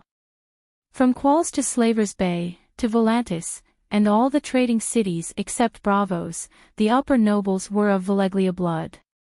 This was because the people who ruled these free cities were pure-blooded Veleglia nobles. The Dragon King, who had a dragon, lived in the capital of Veleglia. The lower nobles and greater nobles without dragons were divided into different regions. After the Great Calamity, the lesser nobles and their descendants survived. Among them, the ruler of Volantis had the purest bloodline, even more so than the Targaryens. Because the Targaryens had many marriages with other families in the following 400 years, there were more nobles in Volantis, and the population was large, so they could form a closed and conservative inheritance system. I have already made the oath and warned you. Can we complete the transaction now? Dany asked. After the transaction is completed, will Yuluin be free? Dan seemed to ask a question that was very irrelevant to the current topic. But Dany understood that the dragon egg was very precious. What was more valuable than the dragon egg was the sea map. Veleglia ruled the world for 5,000 years. How much wealth did they plunder? It was unimaginable. Some people speculated that the gold and silver there was more than all the wealth in the world combined. What did Veleglia rely on to rule the world for 5,000 years? Dragons and magic. A real dragon and a real magic spell. In the 400 years after the Great Calamity, how many explorers had tried to cross the Smoke Sea, hoping to find treasures and secret techniques in Veleglia? Uncountable. In One Piece, because of Rogers, do you want my treasure? The great age of pirates started. But compared to Veleglia, Rogers' treasure was nothing. Unfortunately, in all these years, only one person came out of the ruins of Veleglia, Yuluin Greyjoy. Even though he brought back little treasures, he did not return empty-handed. The crux of the matter was that the Serenity was a long and narrow ship. It was not a cargo ship or a large ship. The amount of space it could carry was relatively small. Yuluin could be considered to have returned with a full load. If Greyjoy's Sidullian could return safely from the ruins of Veleglia, the treasures he brought back could buy the entire Astapor, or even Slaves Bay. Although the sea map was priceless, Benefactor hoped that Yuluin, an experienced driver, could lead the way. To be honest, if Yuluin was honest and showed a little bit of loyalty to Dany, she also wanted to keep him. But if the experienced driver was dishonest and purposely led you into a trap, the damage would be much greater than a newbie exploring the road. In Dany's heart, Yuluin was not trustworthy at all, so regrettably, she could only give up on the beautiful idea of letting Yuluin lead the way.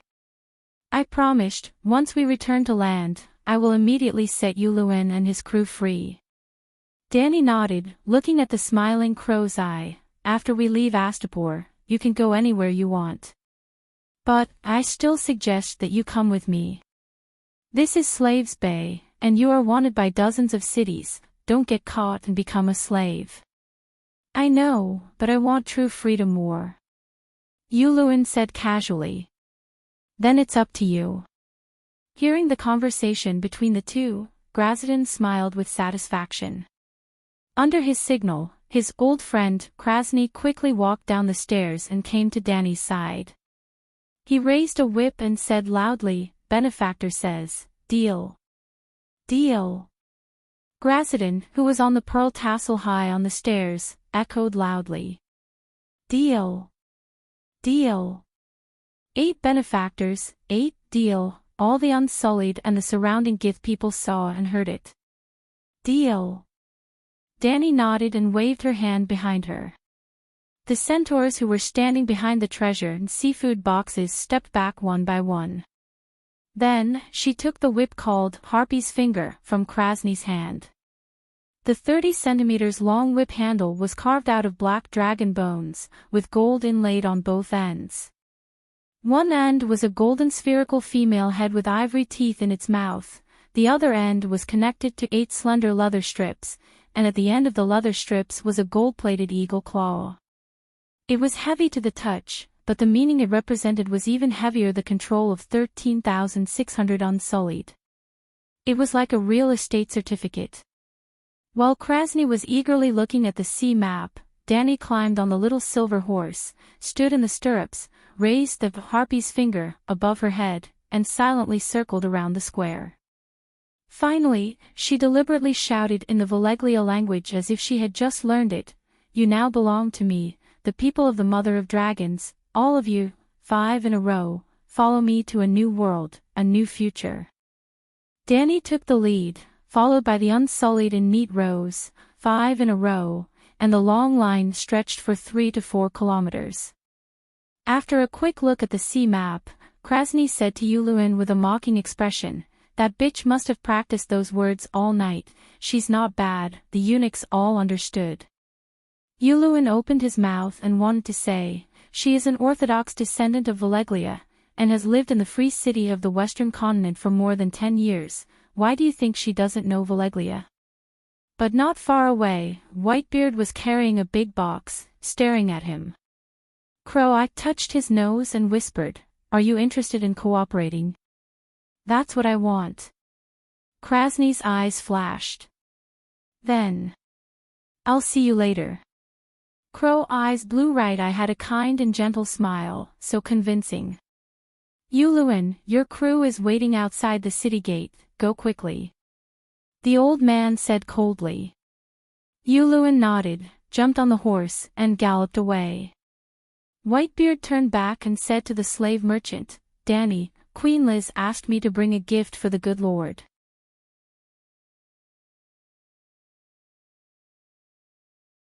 She was riding on a horse and talking to a few Gith people in toka robes. On the flat ground nearby stood nearly 1,000 centaurs with bronze slave collars around their necks. All the centaur slaves in Astapor are here, a total of 936 of them. Since you've bought enough, I'll give you a 20% discount. You can buy 5 for 1 silver coin. The old slave trader with red and black hair said with a smile. "Adjur, give this benevolent lord 200 silver coins." Danny said to the Blood Alliance guard behind her. Hee, that's a lot, a lot."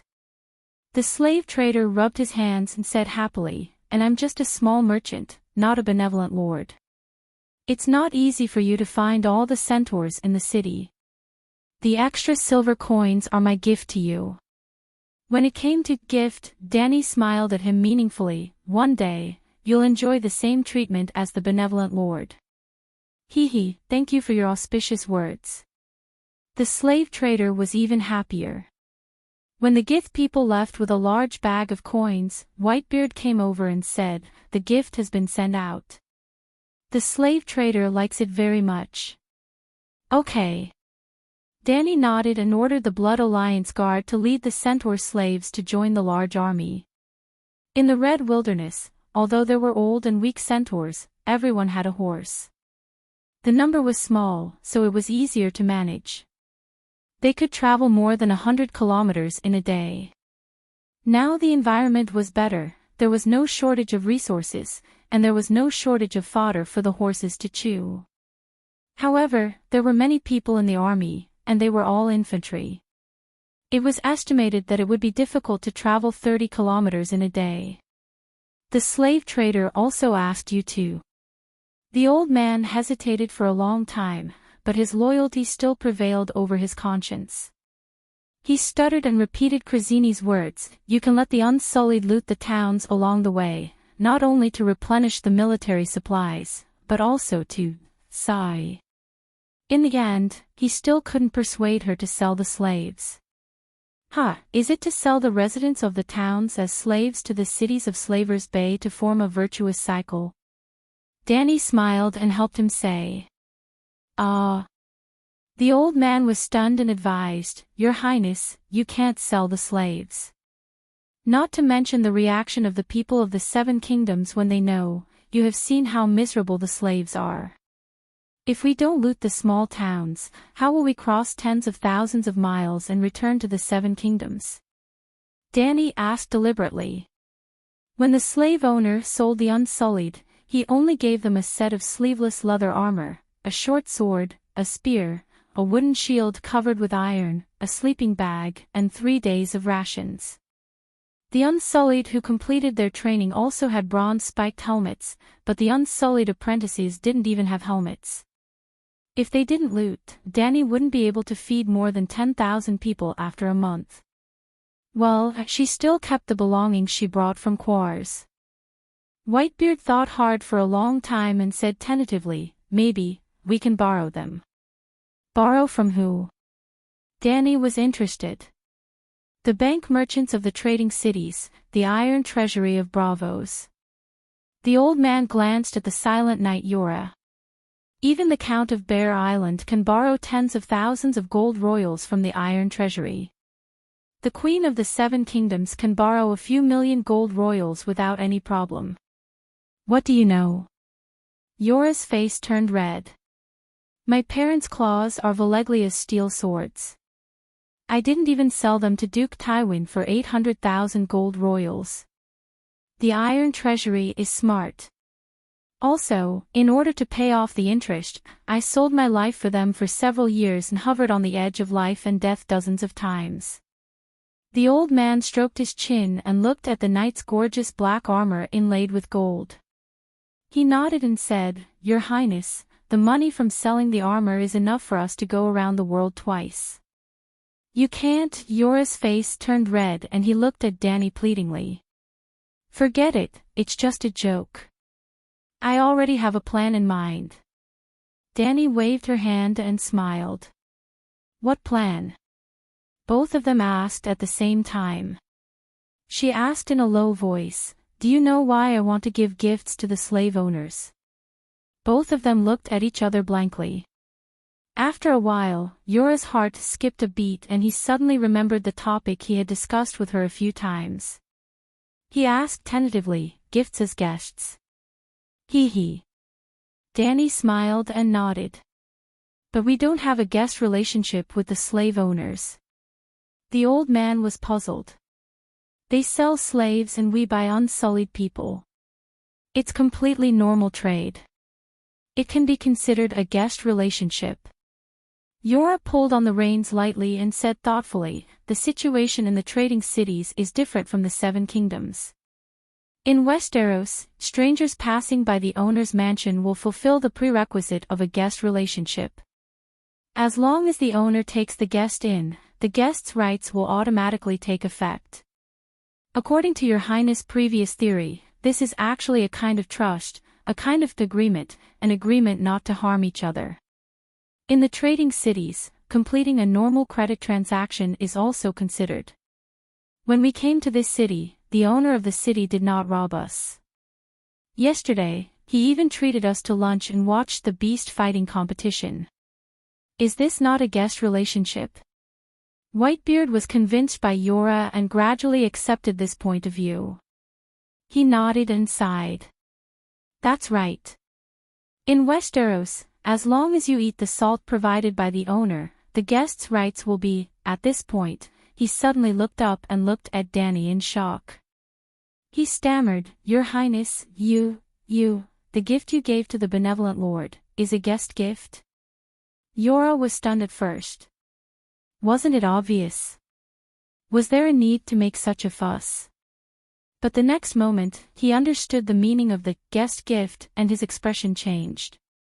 He said in a trembling voice, "The guest gifts to the owner are mainly to express their gratitude for the owner's hospitality. But at the same time, it also means the end of the guest relationship. We and the benevolent lord no longer enjoy the guest's rights." "You must." Danny looked back calmly and interrupted him. "You hate slavery but only want to avoid it. I'm different. I want to change all of this. After tomorrow, I'll see who dares to sell slave warriors." Her words confirmed their conjecture. For a moment, they were stunned and did not know what to say. "Will the Unsullied listen to your plan?" After a while, Whitebeard hissed. Danny smiled. "I'm not sure, so I'll have to leave a pasta to test it out." If the Unsullied were obedient, she would carry out Plan A and make a big news. If the situation was not good, she did not have the queenly temperament of the original owner, Danny Rise. She could not make the Unsullied kowtow, so she would immediately run away with her centaur followers. Anyway, it was a few kilometers away from the city. Even if the slave owners knew that she was going to mess with them, they could not catch up. They were now walking on the coastal Gajiskal Avenue. Grohl's 4 ships had been following her along the coastline.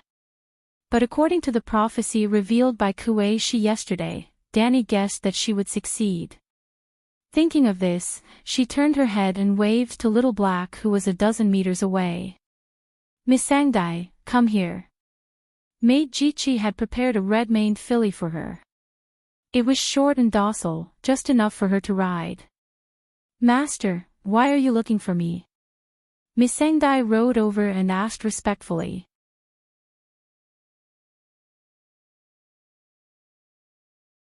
Chapter 100. Danny frowned and said, "My subordinates have no slaves. From this moment on, don't call me master, and don't call yourself a villain." Miss Sangdai looked at her with some fear and whispered, "Then what should I call master?" "You call yourself Calixie, or Princess." Danny corrected her. "I understand, Calixie." Miss Sangdai looked at the long line of Unsullied in confusion. "Aren't they slaves?" "Soon they won't be." Danny sighed and did not correct her villain again. She asked, "Are the Unsullied very obedient?" In fact, the benevolent Lord only taught them 2 things, martial arts and obedience. If you don't allow them to breathe, they will think it's easier than disobeying orders. "What if I order them to become free people?" Danny asked again. This. Miss Sangdai hesitated. "No one has ever given the Unsullied freedom. I don't know what they will do. Maybe they will be at a loss and then do whatever you say." Whitebeard interjected, "Westeros prohibits slave trading. If the Queen asks them to commit suicide after regaining the throne, will they do so?" "Yes." Miss Sangdai's eyes dimmed and she whispered, "But the Unsullied are very valuable. They can be sold if they are no longer useful." "Ha ha ha, don't worry, Whitebeard is joking. I said that my subordinates have no slaves. They will all become free people." Danny comforted the little girl and asked curiously, "You don't want them to commit suicide?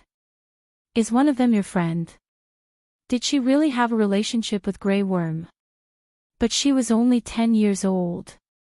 No, I don't. I don't have any Unsullied friends." The little girl said with difficulty. "Did your relatives also become Unsullied?" Cora asked in surprise. Yes, Miss Sangdai lowered her eyes and whispered, "I have 3 brothers who have become Unsullied, knights. But you are only 10 years old. The Unsullied training takes 10 years. Danny was puzzled. "This lowly one was sold to Astapor with my brothers when I was 1 or 2 years old. Of the 5 brothers, only 2 completed the Unsullied training. This lowly one had some talent in languages and became the benevolent Lord's secretary," Miss Sangdai said sadly. Danny leaned over and patted her little head sympathetically. She asked softly, "Then do you still remember your hometown, Nass Island?" "When I was 3 years old, a brother described an island as beautiful as paradise to me. After he died, no one told me about it again. Now I only remember that there were many beautiful butterflies on Nass Island," Miss Sangdai murmured, her golden eyes filled with confusion and sorrow. Danny slapped the saddle and announced, "Miss Sangdai, you and your brother are free. Tomorrow. In a few days, I will arrange for a ship to send you back to Nass Island, to your hometown. You can see for yourself how beautiful the butterflies there are, and see the paradise your brother once described." Unexpectedly, the girl did not cheer when she heard this. Instead, she looked terrified and said in a panic, "This lowly one wants to stay, to serve you." "You? Danny saw the fear in Missandei's eyes and could not say anything else. I will send you home. She decided in her heart but did not say anything else. The girl had been trained by the slave master for so many years, and she had probably experienced many similar tests. This girl's experience is a little similar to mine. Danny sighed and said to Whitebeard and Cora, we were both born on an island and lost our parents when we were young. We were stranded in a foreign land and became slaves. You are not a slave. Whitebeard frowned. Ha! Danny glanced at Cora and laughed. Ask Sir Mormont if I was sold to the Horse King by Illyrio and Viserys. Mormont blushed and lowered his head in silence. In theory, Danny and Lise were really slaves. Illyrio had taken the lead, and Drogo had used the Iron Throne or 20,000 roaring warriors to buy a noble birth tool from Viserys. Tut tut tut, the sound of hurried horse hooves came from behind. The few of them turned around to look, only to find Yuluen hurriedly whipping his horse to rush over. Nay, Yuluen pulled on the reins, and the horse raised its front hooves and stopped by the side of the road, bringing up yellow dust that blurred everyone's vision. Your Majesty, we are already 4 or 5 miles out of the city. Why are you still not letting me go? Yuluen shouted. I'm the one who finds it strange. Danny frowned and waved her hand to remove the dust from her mouth and nose. Why are you still following behind my team? Yuluen was stunned for a moment before saying, I can leave. But, where are my sailors? Didn't you promise that you would release them together? Your pirate crew is at the city gate. Didn't you see them? Whitebeard asked. No. Yuluen was confused. I thought, hey, you went the wrong way. Cora laughed. We left from the main gate of Astapor, but your crew was at the gate near the dock. Yuluen, he. Danny was also amused. You followed us for more than an hour, and now you realize. Damn old man, you are so bad. Yuluen pointed at Whitebeard and scolded. This guy only said that my men were outside the city gate. Whitebeard stroked his long white beard and said helplessly, we took the land route and had to go north for thousands of miles to enter the Sea of Grass. Didn't your men take the sea route back to the Westeros? Of course they had to stay at the dock. You left Serenity behind. Yuluen was surprised. You wish. The ship is mine. Grohl's 3 ships were cargo ships, but Yuluen's ship was a warship. Danny still wanted to keep it to seize control of the sea, so why would she give it back to him? Then how do I go back to the Westeros? Swim back. Yuluen sneered. Her Highness left 500 gold coins for you. You can let your sailors work for the ship. No matter what, it will be enough for you to go back to the 7 kingdoms without worrying about food and drink, Whitebeard said. Yuluen looked deeply at Danny, then rode away. Danny looked around and said, it's about time. We will set up camp here today. When they left Astapor, there were fields on both sides of the road. They planted wheat, fruits, and olive trees. After walking for more than an hour, the road began to grow weeds, and the wheat fields disappeared. It was a wilderness. Whether or not the Unsullied were the strongest had yet to be verified, but their discipline and obedience were definitely the best in the world. Danny gave the order, and in just half an hour, they changed from a marching group of 5 to a square formation of 100 on the grassland. One had to know that the entire team was 3 kilometers long. Danny didn't need to shout at them one by one. She only needed to let the few dozen people in front understand her meaning, and the Unsullied would pass the order down. Because of this, Danny understood that even though they were all Unsullied, they still had a relatively complete military rank system. In stark contrast to the Unsullied, the nearly 1,000 Centaur slaves had their shackles removed, but the slave collars still hung around their necks. Danny was prepared to use the Centaurs, who weren't that servile yet, as an example, so she also had the centaur slaves form a 100 by 10 formation on the other side of the Unsullied. In the end, she saw a puddle of mud. The centaur line was like mud. Helpless, she could only have the centaurs hold hands and form a circle around the Unsullied army. In other words, more than 900 centaurs surrounded the Unsullied army. After another hour of tossing and turning, Danny had more than 200 centaurs scatter around to prevent any caravans from accidentally intruding into their camp. Yep, there were only about 60 dragon horses left. Later, Danny had Cora buy 100 more from Aposta. Basically, every male centaur was given a horse. The women and children rode on cheaper and more docile mules. Riding slowly in front of the Unsullied formation, Danny shouted at Kuei Luo and the others, "Release the true dragon's chains." Hiss! The 3 young dragons that had been trapped for 3 to 4 days raised their heads and cried out. Then, they kicked off with their legs and flapped their cotton-sized wings vigorously. With a whoosh of the wind, they leaped into the air. Hiss, hiss, hiss, the 3 young dragons the size of ponies circled above Danny's head. Under the noon sun, the shadows cast by them flickered on the faces of the Unsullied and the centaur slaves. The centaur slaves had expressions of fear and reverence. The granite faces of the Unsullied also changed to surprise, reverence, curiosity. "Blackie, listen to my orders. Later, bring your brothers and breathe fire together." Danny told the black dragons in her mind to prepare the background music. The mother of dragons was about to make a dazzling appearance.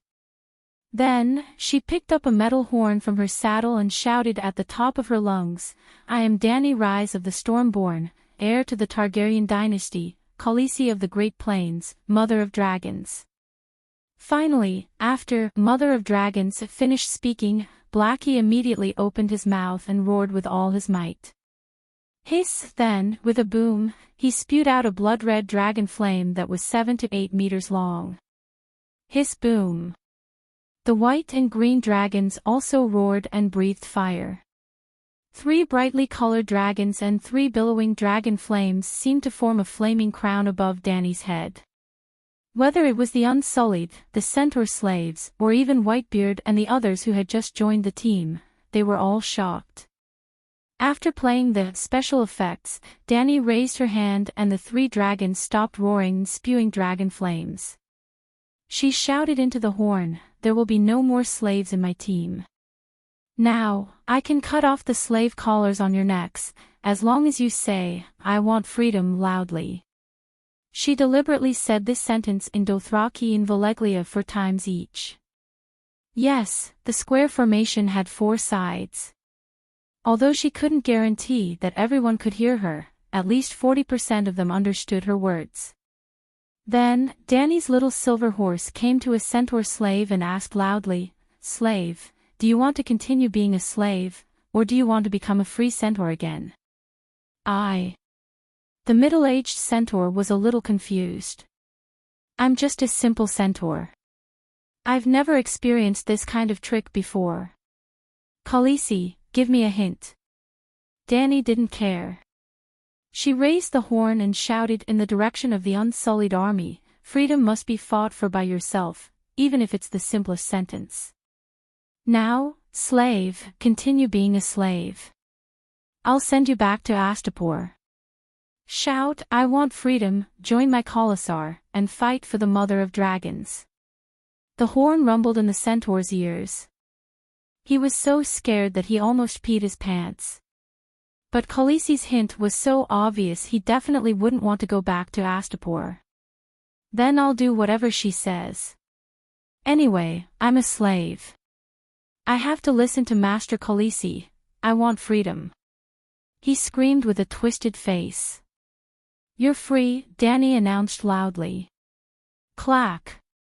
Ago and Hago untied the bronze collar on his neck.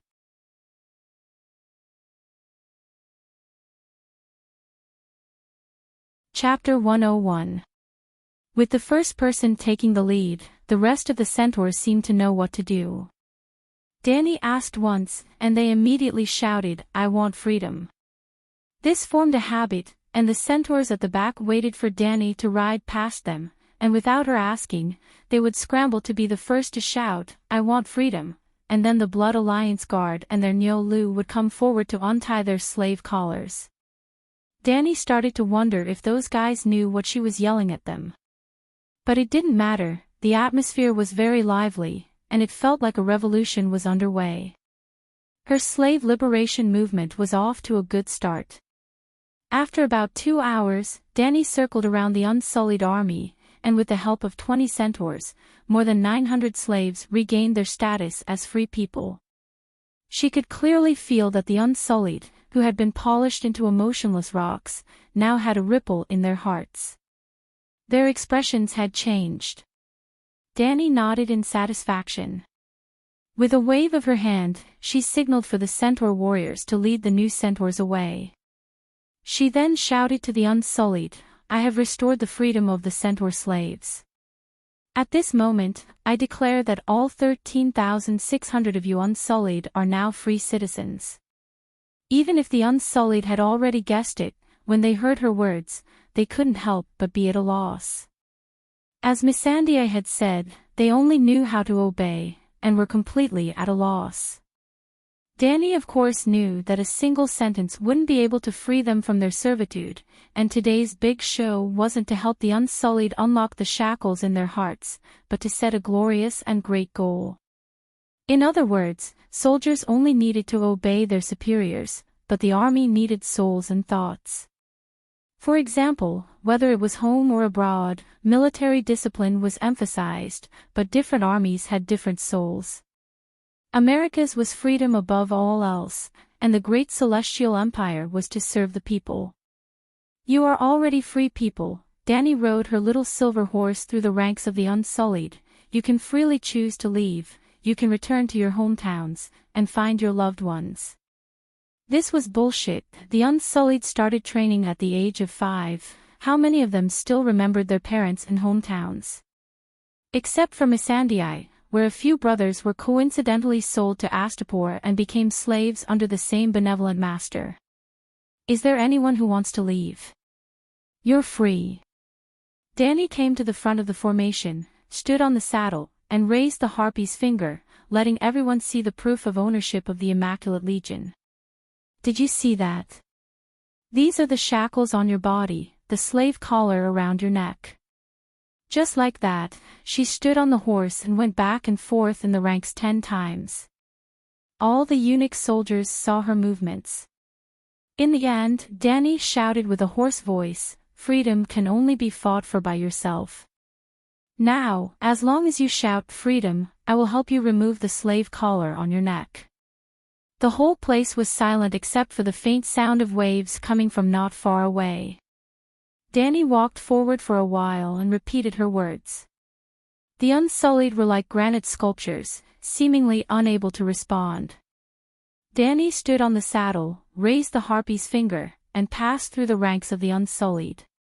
She repeated it for the 3rd time. Then, the 4th time, the 5th time, "Your Highness is wasting your energy. The Unsullied will never shout that word. They are destined to live under the whips of the slave masters for the rest of their lives." Cora sighed. Whitebeard smiled bitterly and murmured, "The children who resisted were killed by the slave masters long ago. The rest have completely lost their free will. Now I wonder if they can even think." "Yes." Missandei's big golden eyes stared at the touch of silver in the gray, and her flat round face was full of determination. "My brothers still recognize me. I will secretly cry for their pain, and they will smile happily when they see me." When Danny endured the burning pain in her throat for the 58th time and shouted that sentence with a changed tone, an Unsullied on the left side of the little silver horse whispered, "I want freedom." Danny stamped her right foot, and the little silver horse obediently stopped. She looked at the Unsullied and said in a hoarse voice, "Your voice is not as loud as a woman's. I can't hear you." From. As if it was the first time he had learned the word, he said it with difficulty, but his voice was loud and clear. I heard it, but I couldn't hear it clearly. Danny was still holding the harpy's finger high. Sweat slid down her cheeks, and her Dothraki vest was soaked. Freedom, I want freedom, the Unsullied shouted. You are free. Danny nodded and urged the little silver horse to continue forward, repeating that sentence for the 59th time. Then, scattered cries of freedom, I want freedom rang out in the ranks. Danny smiled happily and shouted, You are free. Then, she moved forward for a distance and repeated the previous sentence for the 60th time. This time, the Unsullied did not give her the chance to repeat it for the 61st time. Cries of freedom rang out around her like a tsunami. Danny seemed to have come to a sea of sound, and she floated and sank in the water. Freedom, freedom, freedom, freedom, I want freedom. Missandei's face was full of tears. Like a small splash, she could not help but merge into the sea. Crazy, they are all crazy. Let's go and protect Calixi. Cora's face suddenly changed and anxiously shouted to the Blood Brotherhood. No need. Whitebeard stopped him and the centaur.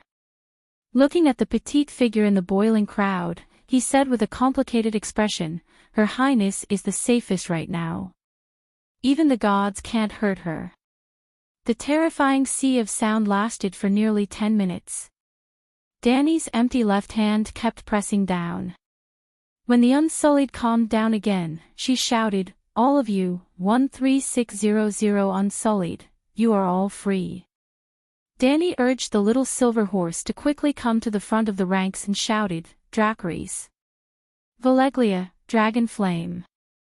It's more stylish. As she spoke, she threw the whip high up in the air. Boom boom boom boom, Big Black arrived just in time. Scorching dragon flame spewed out, and bits of golden liquid sprinkled on the grass. The Unsullied at the front of the ranks saw that the gorgeous harpy's finger was only left with a twisted and charred dragon bone. At this time, they strictly obeyed Danny's orders and did not shout freedom again, but their eyes seemed to be even more scorching than the dragon flame. You are free. You can leave now, you can stay. You can leave at any time in the future. You can stay. Danny waited for them to completely digest her promise before continuing, You are warriors, and I don't shy away from admitting that I need the power of warriors. Now, warriors who stay, please elect a leader who can represent your will. The Unsullied who had shouted freedom seemed to open their long-closed hearts and immediately began to whisper to each other. It was faster than Danny expected. In only 3 minutes, a dark-skinned Unsullied stepped out of the ranks and walked in front of the little silver horse. He put down the shield and spear in his hands, took off his helmet and put it under the armpit of his right arm. He knelt down on one knee and respectfully said, Mother of Dragons, I am the commander of the Unsullied army. Danny was surprised and relieved to find that he was the first person to respond to her, I want freedom. She dismounted and walked in front of him. She helped him up and asked, I know you. You are the first Unsullied to be free. Tell me, what is your name? Your Majesty, this lowly one is called Grey Worm, he said. Very good, Missandei has appeared, and with Grey Worm, everyone is finally here. Freedmen can freely choose their own names. You can return to your original name. Do you still remember? She said. I remember. Grey Worm nodded and said, This lowly one's name was cursed when I was born, so I was forced to become a slave. Grey Worm is the name this lowly one drew when Stormborn Danny Lilith was liberated. It is very lucky, so I have decided to continue using it. Yes, you can choose any name for yourselves, but there is no need to call me lowly one. You are no longer a slave. Yes, Your Majesty. She asked again, Why did everyone choose you as their leader? Not everyone. About 60% of them chose me. I have the greatest advantage. After a pause, he continued, In the Unsullied training camp, my performance was the best. Swordsmanship, endurance, courage, especially the art of battle formations. I have the experience of leading the Unsullied to set up formations. So that's how it is, Danny nodded and said to him, call the other warriors who were recommended but were not chosen. Grey Worm turned around and said a few words to the Unsullied in the first row, roughly conveying Danny's words. In just a few minutes, more than 30 Unsullied walked out one after another. The Unsullied army had a strictness that surpassed Danny's imagination.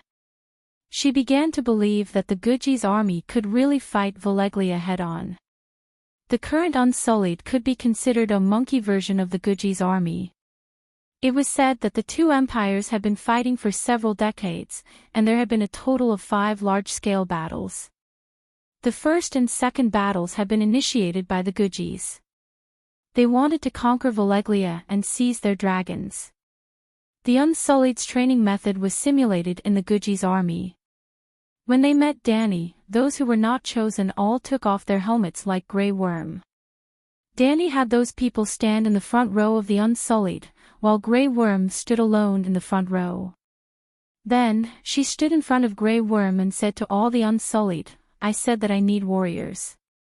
You are now free people. You can choose to go home or stay and fight for me. I am willing to fight for the Mother of Dragons until the last moment of my life, Grey Worm said with a resolute expression. I am willing to fight for the Mother of Dragons. All the Unsullied who heard Danny's words, whether it was the commanders or the ordinary warriors in the back, did not hesitate at all. Danny pressed down with both hands, calming them down, and said solemnly, You don't even know what I want. How can you fight for me? If I tell you to plunder cities and sell the free people of other cities to slave traders, will you be willing to fight for me? After a moment of hesitation, Grey Worm said seriously, I am willing. Although the others' reactions were not as enthusiastic as before, they still firmly promised, We are willing to do anything for the Mother of Dragons. I am grateful for your loyalty to me. Danny nodded and raised her right hand with a smile. I swear to all the gods in the world, I swear on the honor of all the ancestors of House Targaryen, that I, Danny Liz Targaryen, born of the storm, will only use the power of the Unsullied for righteous causes. Righteous causes, things that benefit the majority of humans, do not include helping Targaryen fight for the Iron Throne.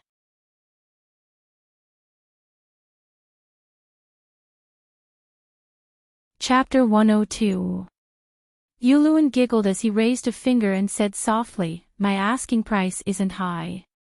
A longboat, a weapon that can control a giant dragon, only one boat. It's worth it. Even if you didn't say it, I can guess that the weapon is in that woman's hands.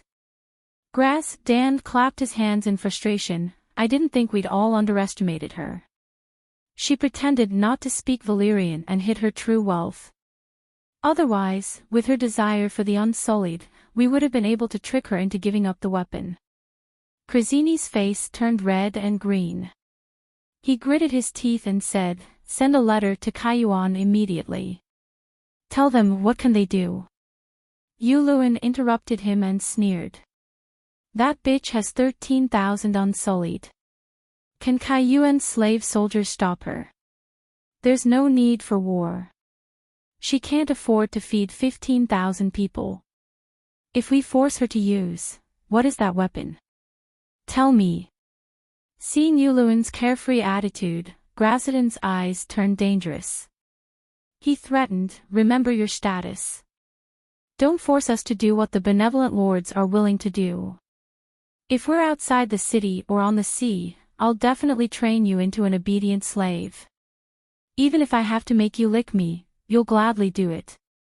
If we're on the sea and my serenity is still here, I can easily cut off that thing between your legs and offer it to the god of storms. A vicious thought flashed through Yuluen's mind, but he still shook his head and said, A longboat, I'll tell you everything.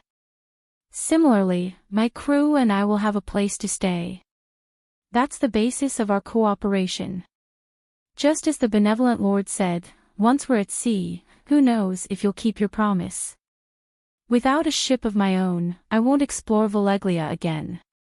The 8 benevolent lords looked at each other and quickly came to a decision.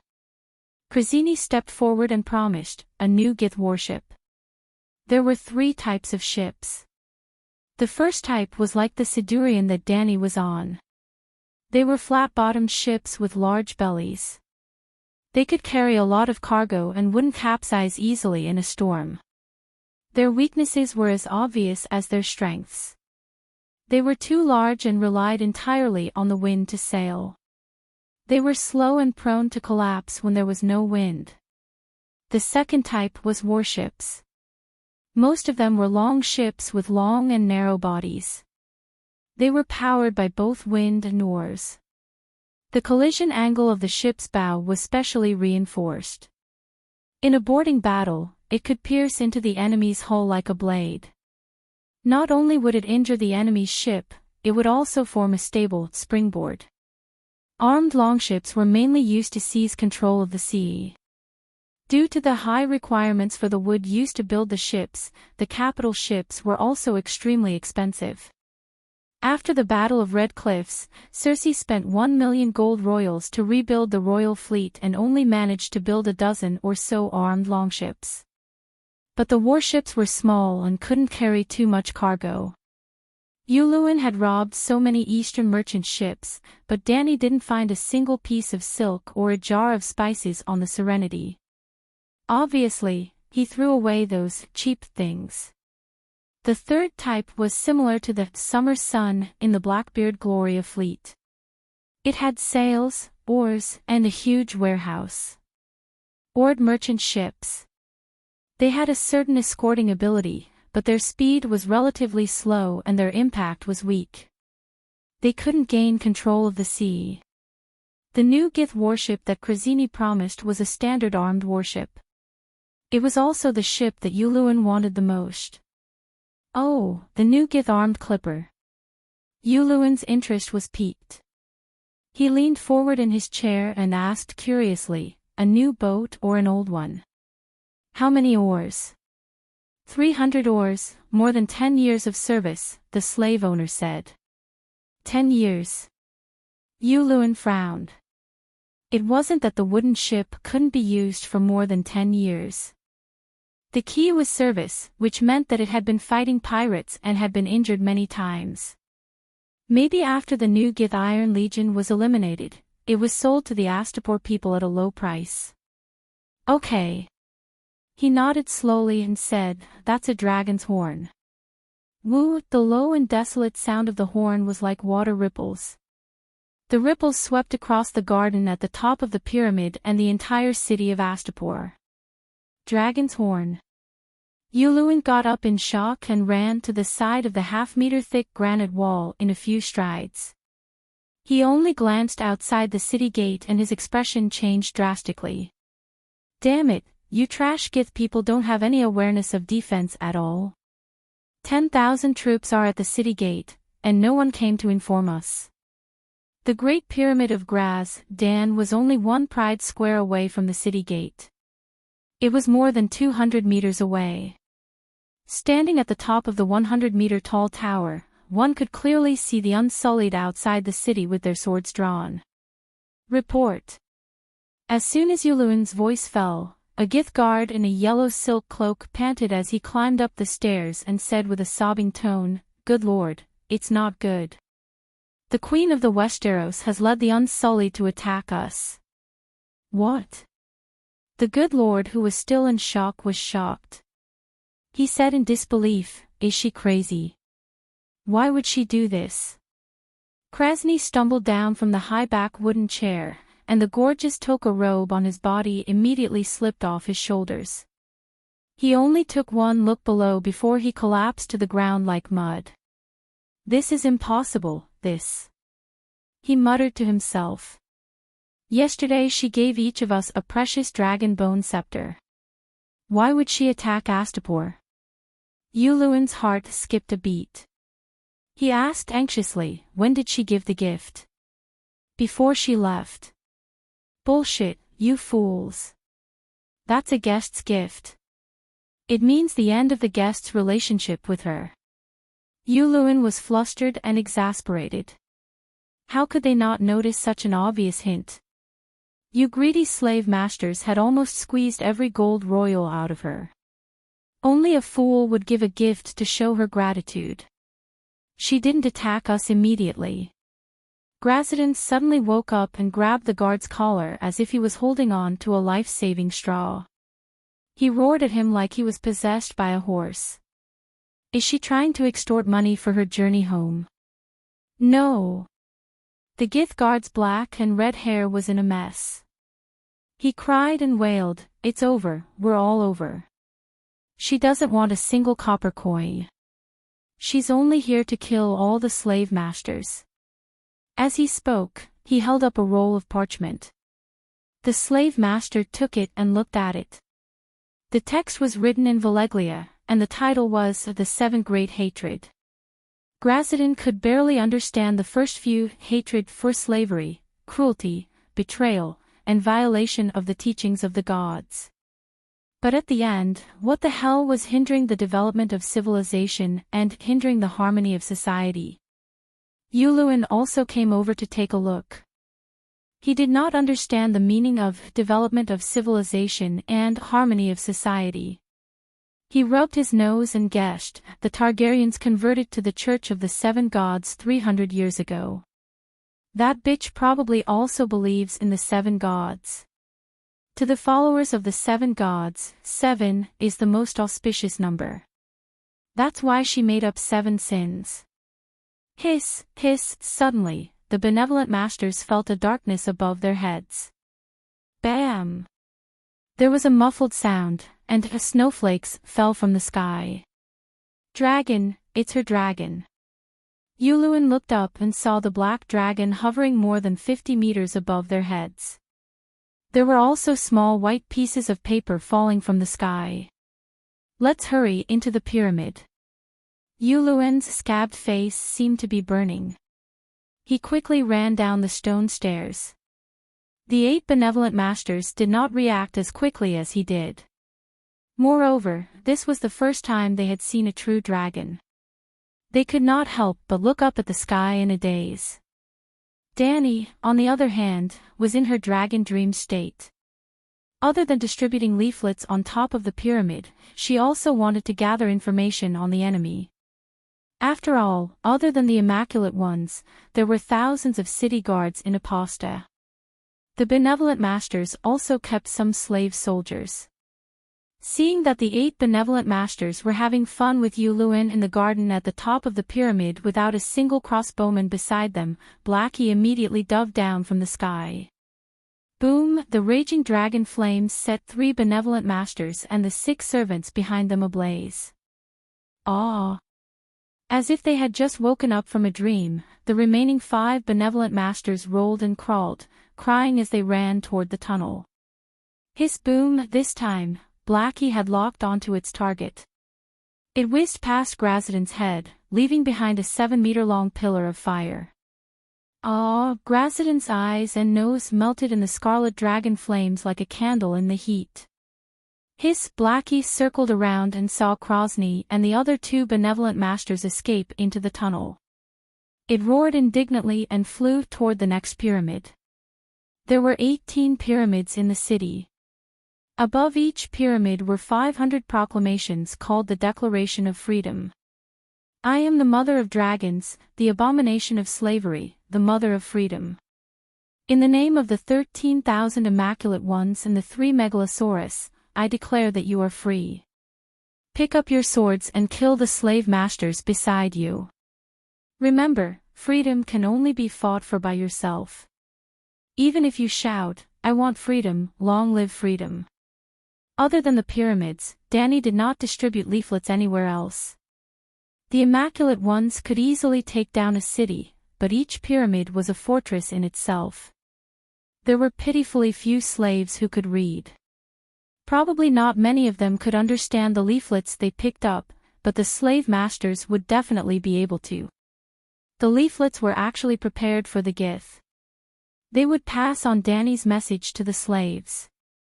For example, they would add heavier chains to the slave warriors. For example, They would whip the slaves to prevent them from rebelling. The slaves were humans. They knew how to read their master's expressions. They knew how to judge their emotions from their expressions. Those who did not know would have been hung on the wooden platform in the center of the punishment square. Every time the slaves felt the fear in their master's hearts increase, the fear in their own hearts would decrease. Eventually, the fear would disappear, and they would begin to muster up their courage. Dani divided her troops into 3 groups. They guarded the main gate in the north, the east gate near the Worm River, and the dock area in the west. On the northern city wall, a Gith wearing a bronze helmet suddenly appeared. Using the shield as a shield, he shouted at the motionless army below with a metal trumpet, "Immaculate ones, protect your master, protect your city, and kill that Westeros bitch who betrayed your oath." The 5,000 Immaculate ones were motionless like stone statues. Only the white flag with a black dragon on a white background fluttered in the sea breeze.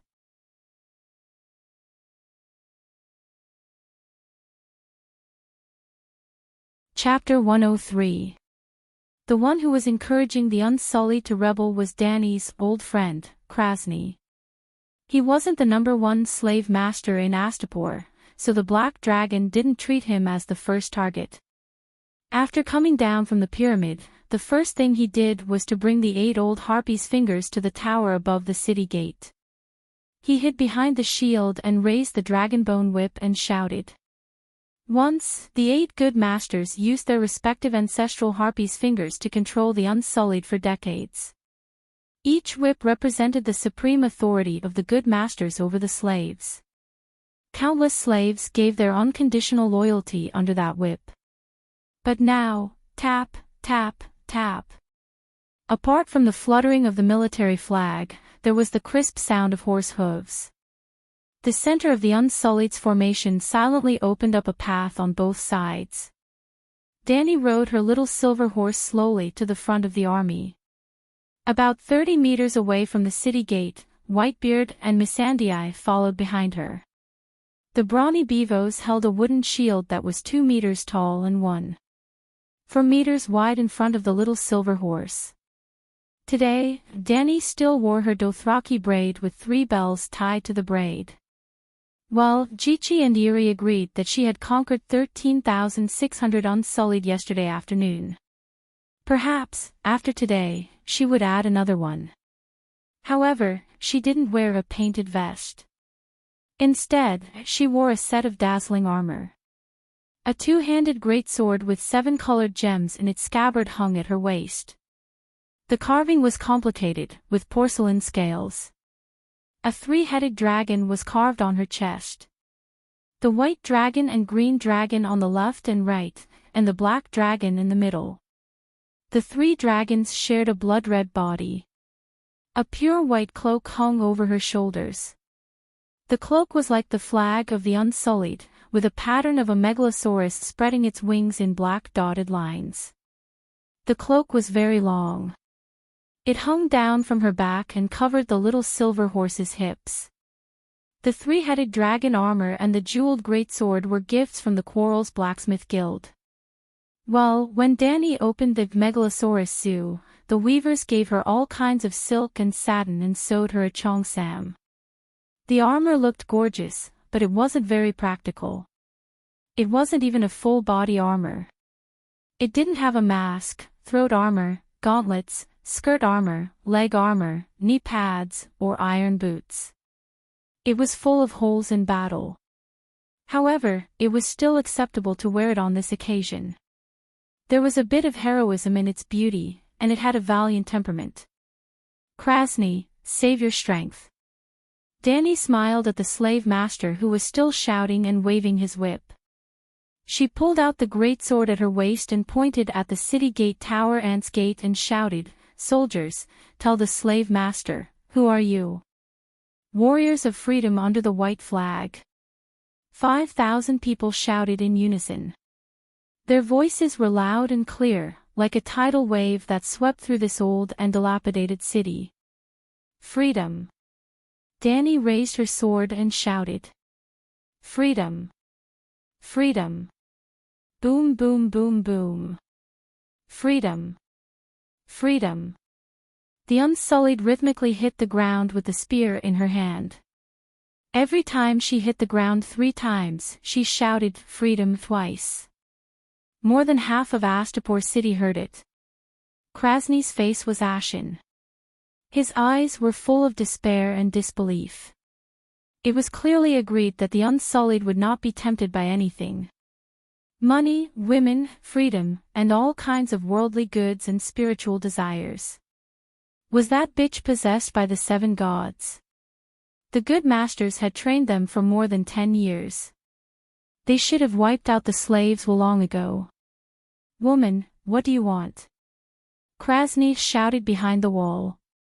"I want the slave master to be punished. I want Astapor to have no more slaves."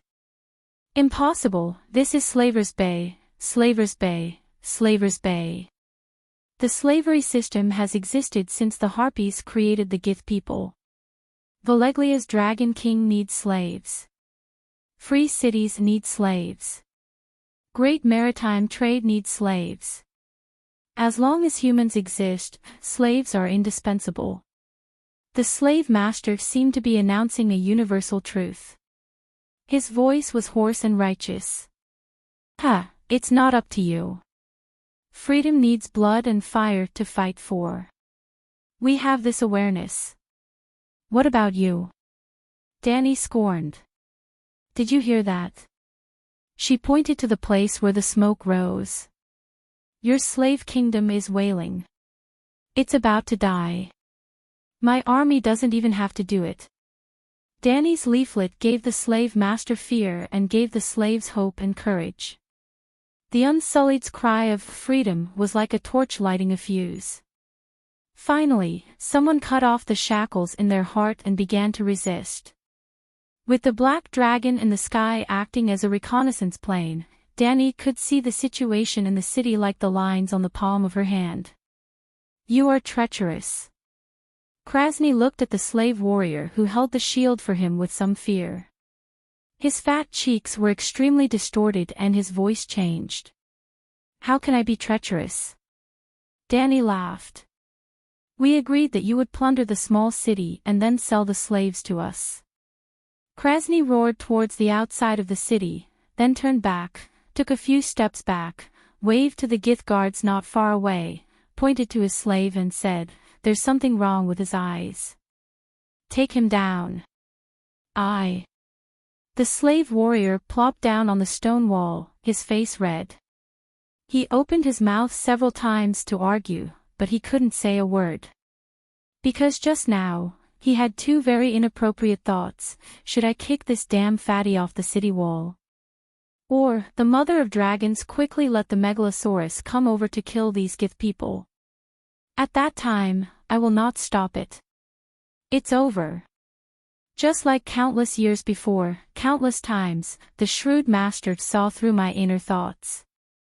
He thought desperately. "Stand up, those who don't want to be slaves." Danny shouted at the right time. If possible, she would like to let the 5,000 Unsullied sing a chorus of La Marseillaise.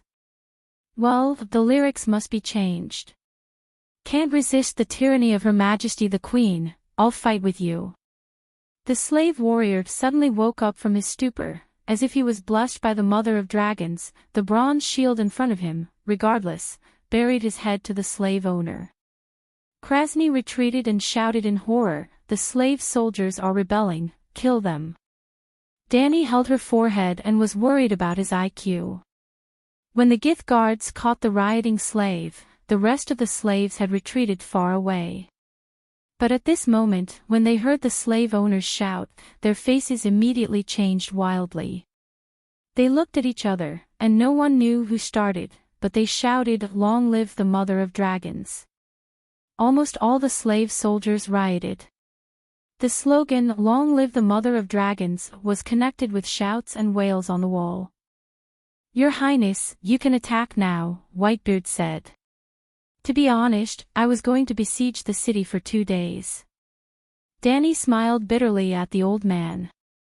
At least they would cut down trees and build a batch of siege weapons.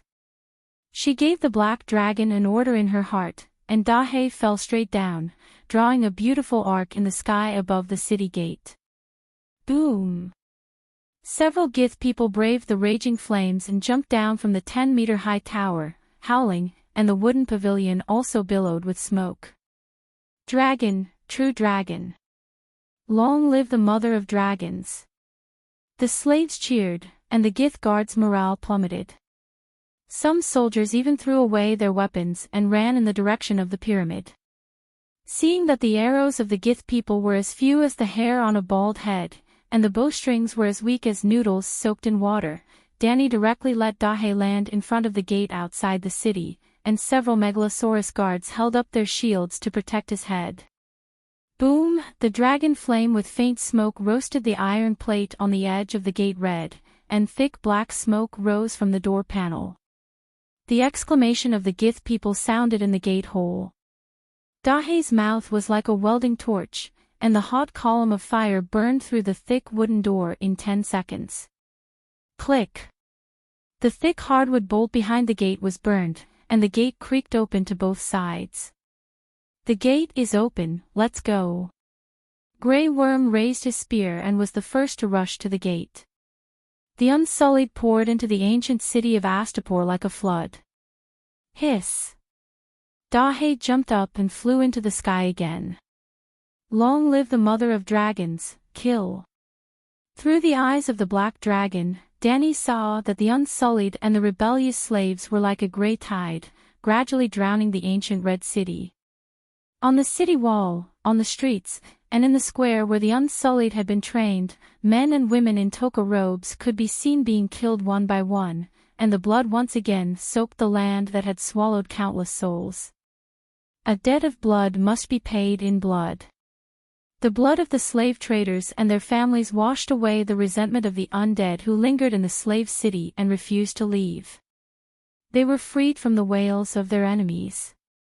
However, the cause and effect of this debt of blood did not end today. The ghosts of the Astapor people replaced the position of the evil slaves. They wandered in the streets, in the square, and in the pyramids and refused to leave. Only the blood of the woman and her dragon could wash away the resentment of the dead. But Danny had already realized that today was only the first step. Her song of blood and fire had just played the prelude. Your Highness, I didn't expect you to be so bold. We destroyed the birthplace of the Unsullied. Whitebeard was filled with emotion. You are the first person who dares to use such cruel means to say no to slavery. But what about the Westeros? You swore that you would only use the power of the Unsullied to do righteous things. Obviously, you don't intend to rely on them to seize the Iron Throne, although I think your return to the Iron Throne is the most righteous thing in itself. I can't go back to the Westeros. Smelling the thick smell of blood and smoke from the city, Danny sighed. This is just the beginning. Once it starts, it can't be stopped. Cayuan, Meereen, and New Gith are the first wave. Volantis and Queers are the second wave. The entire trading city-state that relies on the slave trade to keep the city running is the third wave. They will come in no particular order, and even form an alliance. Aston, I don't want to destroy Aposta or kill the benevolent lords. My ultimate goal is to completely end slavery. Today, I can give the people of the city freedom. But as soon as I leave tomorrow, a new batch of benevolent lords will emerge from the ground faster than bamboo shoots in the spring rain. Then what about the Westeros? The old man knew that she was right, but the Westeros were his homeland. He missed his homeland and could not bear to see the country he loved being trampled on by a few rascals. You said that this year is the summer of ghosts? Danny asked. Yes, I received a warning from the scholars of the City of Knowledge that winter is coming, the old man said. The summer of 2011 has passed. This year is the summer of ghosts, next autumn, and the year after that, there will be at least 4 years of winter. So, do you understand? If I really bring 13,000 unsullied back to the Westeros, what I bring to the people of the Seven Kingdoms will not be peace and prosperity, but a winter comparable to the long night. Looking at the old man's shocked face, she slowly said, "Man-made disasters are greater than natural disasters, and war is the greatest man-made disaster. Your Majesty, you have the wisdom and courage of a king, but also the benevolence of a king. You are the child of the prophecy, the reincarnation of Yasuo Ahai, the natural queen." At this moment, the old man's eyes were shining with Dany. Throughout his life, how many kings had he met? But it was only today that he met a wise king. Dany's mouth twitched a few times. Under the old man's burning gaze, she forced a smile and said, "The city is in my hands. Let's go in. 4 years of winter. Dream on. The long night is coming. Am I going to the Westeros to feed the other ghosts?"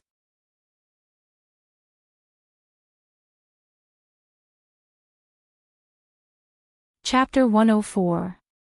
Before departure, Dany had told the Unsullied that only 3 kinds of people could be killed: those older than 12 years old, those wearing toga robes, anyone who attacked the Unsullied, strong women, and slaves who slaughtered children.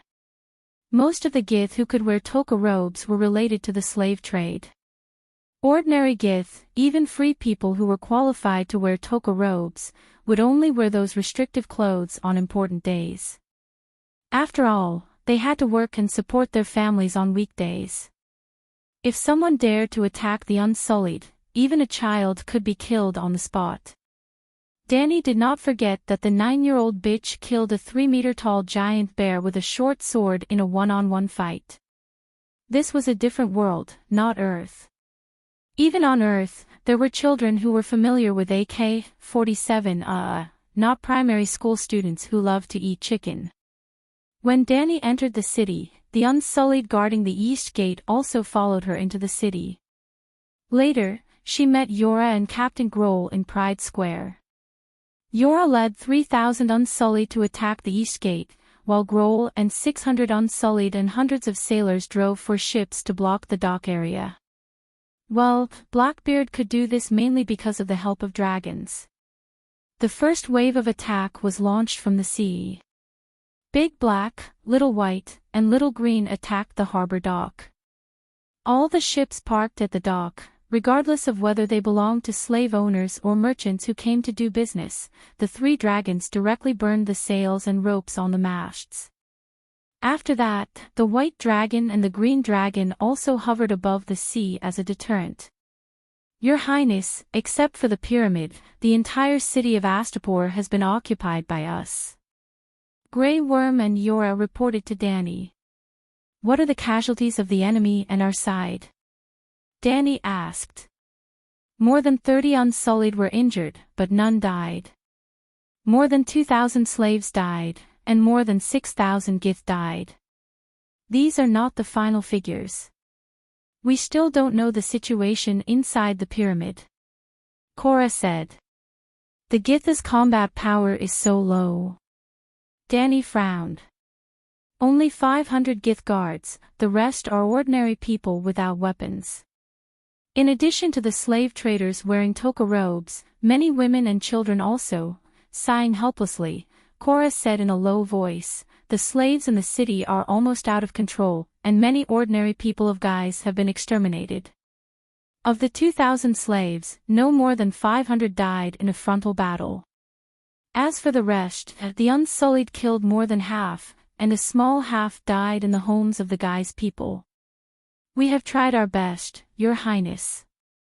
Whitebeard saw that Dany's expression was not good, so he comforted her. Cora nodded and said, "Aston is right. 15 years ago, Tywin dealt 10 times more damage to King's Landing than now." "I understand," Dany said, and began to arrange the aftermath of the battle. Grey Worm, Unsullied, performed very well. "Thank you for your compliment." A hint of joy appeared on Grey Worm's granite-like face.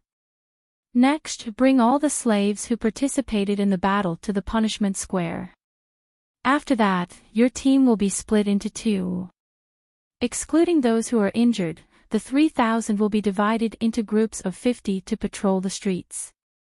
The other 2,000 will clean up the corpses of the dead. Bring the bodies of the slaves here, and I will hold a mass cremation for them. The bodies of the guy's people are piled up in Pride Square. Allow their families to come and claim them and bury them with Guy's customs, but they must be registered. As you command. Grey Worm accepted the order and left. Danny turned around and said to Cora, "Your 3,000 Unsullied continue to surround the pyramid. There is no need to attack. As you command. Grohl, you continue to command 600 Unsullied. First, go to the docks and find out which ships belong to the slave owners and which belong to the merchants who came to Astapor to trade.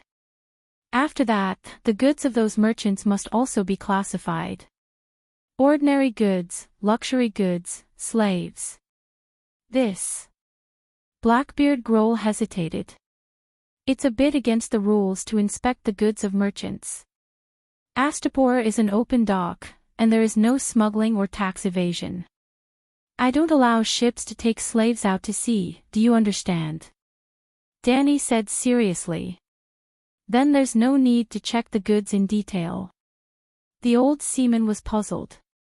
"Did my dragon burn their ships?" Danny asked. "All the ships in the dock area have their sails and ropes burned." Grohl nodded. "That's incredible." Danny shrugged and said matter-of-factly, "How can I compensate them if I don't check the type of goods?" "Oh, you still have to compensate the innocent merchants for their losses." Grohl suddenly understood and looked at Danny with more respect. After arranging everything, Danny turned around and looked at the pyramid that belonged to the Grazadon family behind her. Her eyes were firm as she said, "We must take down this pyramid within 2 days." The pyramid was not only the residence of the good lord, but also the warehouse of supplies. 80% of the food in the city was hidden in the pyramid. As soon as he finished speaking, an old white man in a long robe walked out of the entrance of the first floor of the pyramid. "Don't kill me, I'm not a guise, I'm also a slave." The old man in the white robe raised his hands and shouted. He said it twice in the common language and the High Valeglia language. The Unsullied outside the entrance of the stairs made a path for Danny to pass by on her little silver horse. "Who do you represent?" Danny stopped 7 or 8 meters in front of the old man and asked in Valeglia. The old man knelt down and kowtowed, saying, "I'm Ethan, a scholar. I used to serve the good lord, but now I represent Sir Cleon to negotiate with the Mother of Dragons." "Rise, Ethan." "Thank you, Your Majesty." The old man stood up, his movements were smooth and elegant. Even his kneeling was so elegant. It seemed that he was a learned man. Danny asked curiously, "Cleon is Grazadon's son?" "No, Cleon is the #1 butcher in Aposta. He used to serve the good lord." Old Ethan said. "Kill. Butcher." Danny's jaw almost dropped. Cora, who was wearing a mighty knight's armor, stepped forward and said coldly, "Since Cleon is also a slave, why does he dare to negotiate with the Mother of Dragons who freed the slaves? Are we talking about whether to continue being a slave?" "No. No." The old man's breath stagnated, and he said evasively, "Sir Cleon just wants to know what reward he can get for taking down the good lord's pyramid. It's fine if there's no reward, but although he is also a slave, he has the blood of Gith. His wife and 3 daughters are also Gith, so..." Danny pointed to an amber-skinned warrior in the Unsullied line and said, "See. He's also a Gith. I'm against slavery, not Gith." "Oh." The old man nodded and continued to look at Danny. "What else?" "I guarantee the safety of Cleon's family," Danny said. "Is there really no reward?" The old man asked pitifully. "Danny, to be honest, if he really controls this pyramid, there's nothing wrong with asking for a reward, but I don't know what to reward him with. Let him come down and talk to me. No matter what, I won't hurt him." She touched her nose helplessly. "Okay." Ethan nodded and walked back to the Great Pyramid. "Cleon is a speculator," Cora whispered to Danny, with unconcealable disgust in his tone. "Maybe he's a pillar of strength," Danny said. In just a few words, the unsullied under-gray worm had brought the rebel slaves scattered across the city. There were men and women, but both men and women were young. They were still wearing leather or bronze slave collars, and many of them had chains tied to their feet. Under the scorching afternoon sun, their tattered linen clothes were soaked with sweat, and they looked very miserable.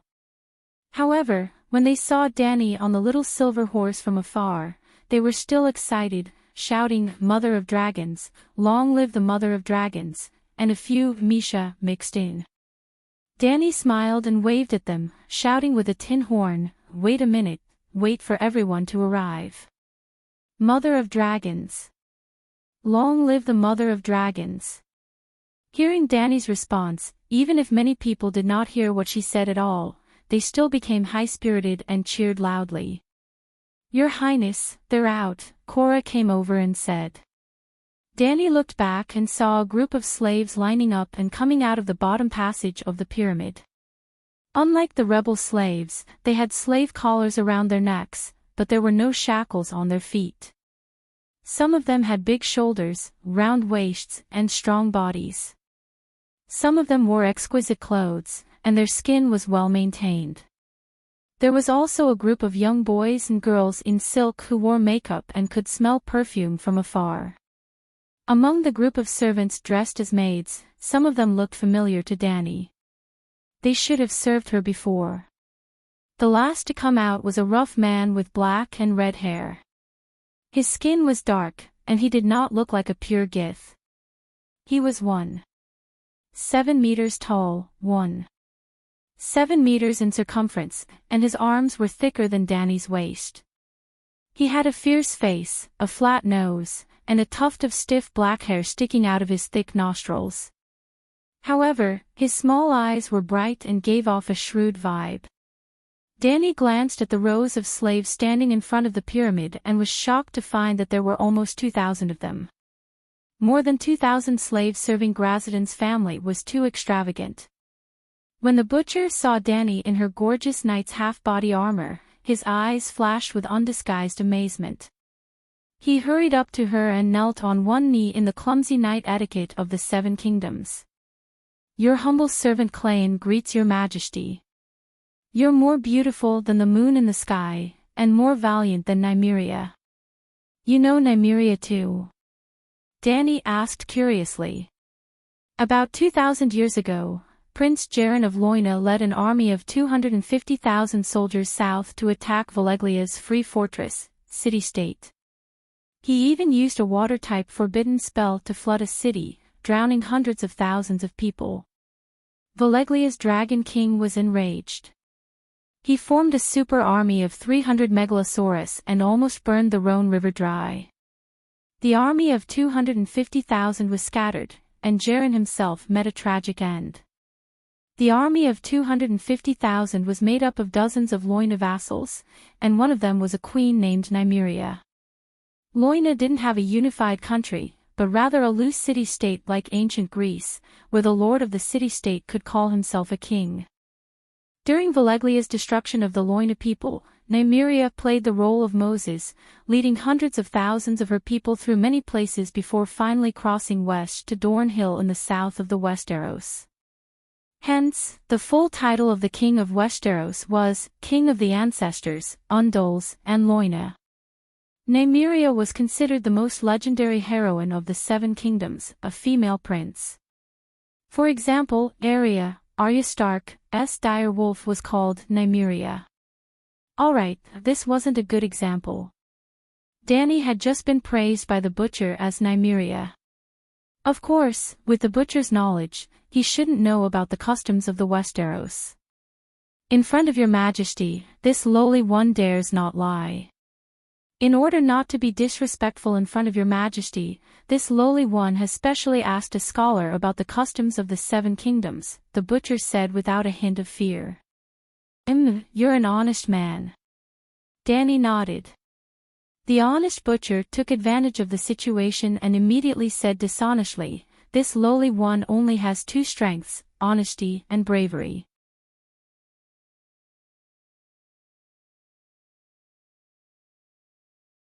Chapter 105. You were the first to revolt in the pyramid. Danny asked the honest Klein. Klein took out a piece of parchment from his waist and smiled fawningly. I picked this up. You can read. I was a slave since I was young. I can't read, but I can read. I'm willing to say and do anything with a knife on my neck. As he spoke, he pointed at the group of burly slaves behind him and said, through the window, I saw the army and your dragon outside the city, so I joined the kitchen staff to answer the call of the mother of dragons and used a kitchen knife and a butcher's knife to cut down the guards of Lord Graz Dan's house. Danny nodded and asked, I will announce that all slaves are free and reward those who have made great contributions in the uprising. Since you were the first to ask for a reward, then I'll reward you first. Tell me, what do you want? Don't worry, you're now a free person and have the freedom to express your inner thoughts. Can I really? Klein's eyes lit up as he asked eagerly. Of course. After a moment of silence, the butcher said, Her Majesty will probably head north next and liberate Kayuan and Myrene, right? You want to return to the Westeros? It's very likely. The porkman's eyes lit up. I'm willing to pledge my loyalty to Queen Danny Rise, just like the dukes of the 7 kingdoms of the Westeros, and help you govern a region. In other words, you want Astapor. This request seemed rebellious, but it was actually more in line with the national conditions of this world, especially the customs of the Westeros. The territory directly ruled by the Targaryen family was the smallest among the 7 kingdoms. In terms of wealth, it was not as rich as River Bend, River Border, or Arryn Valley. The 7 dukes, including Duke Greyjoy of the Iron Islands, had a high degree of autonomy in their respective territories.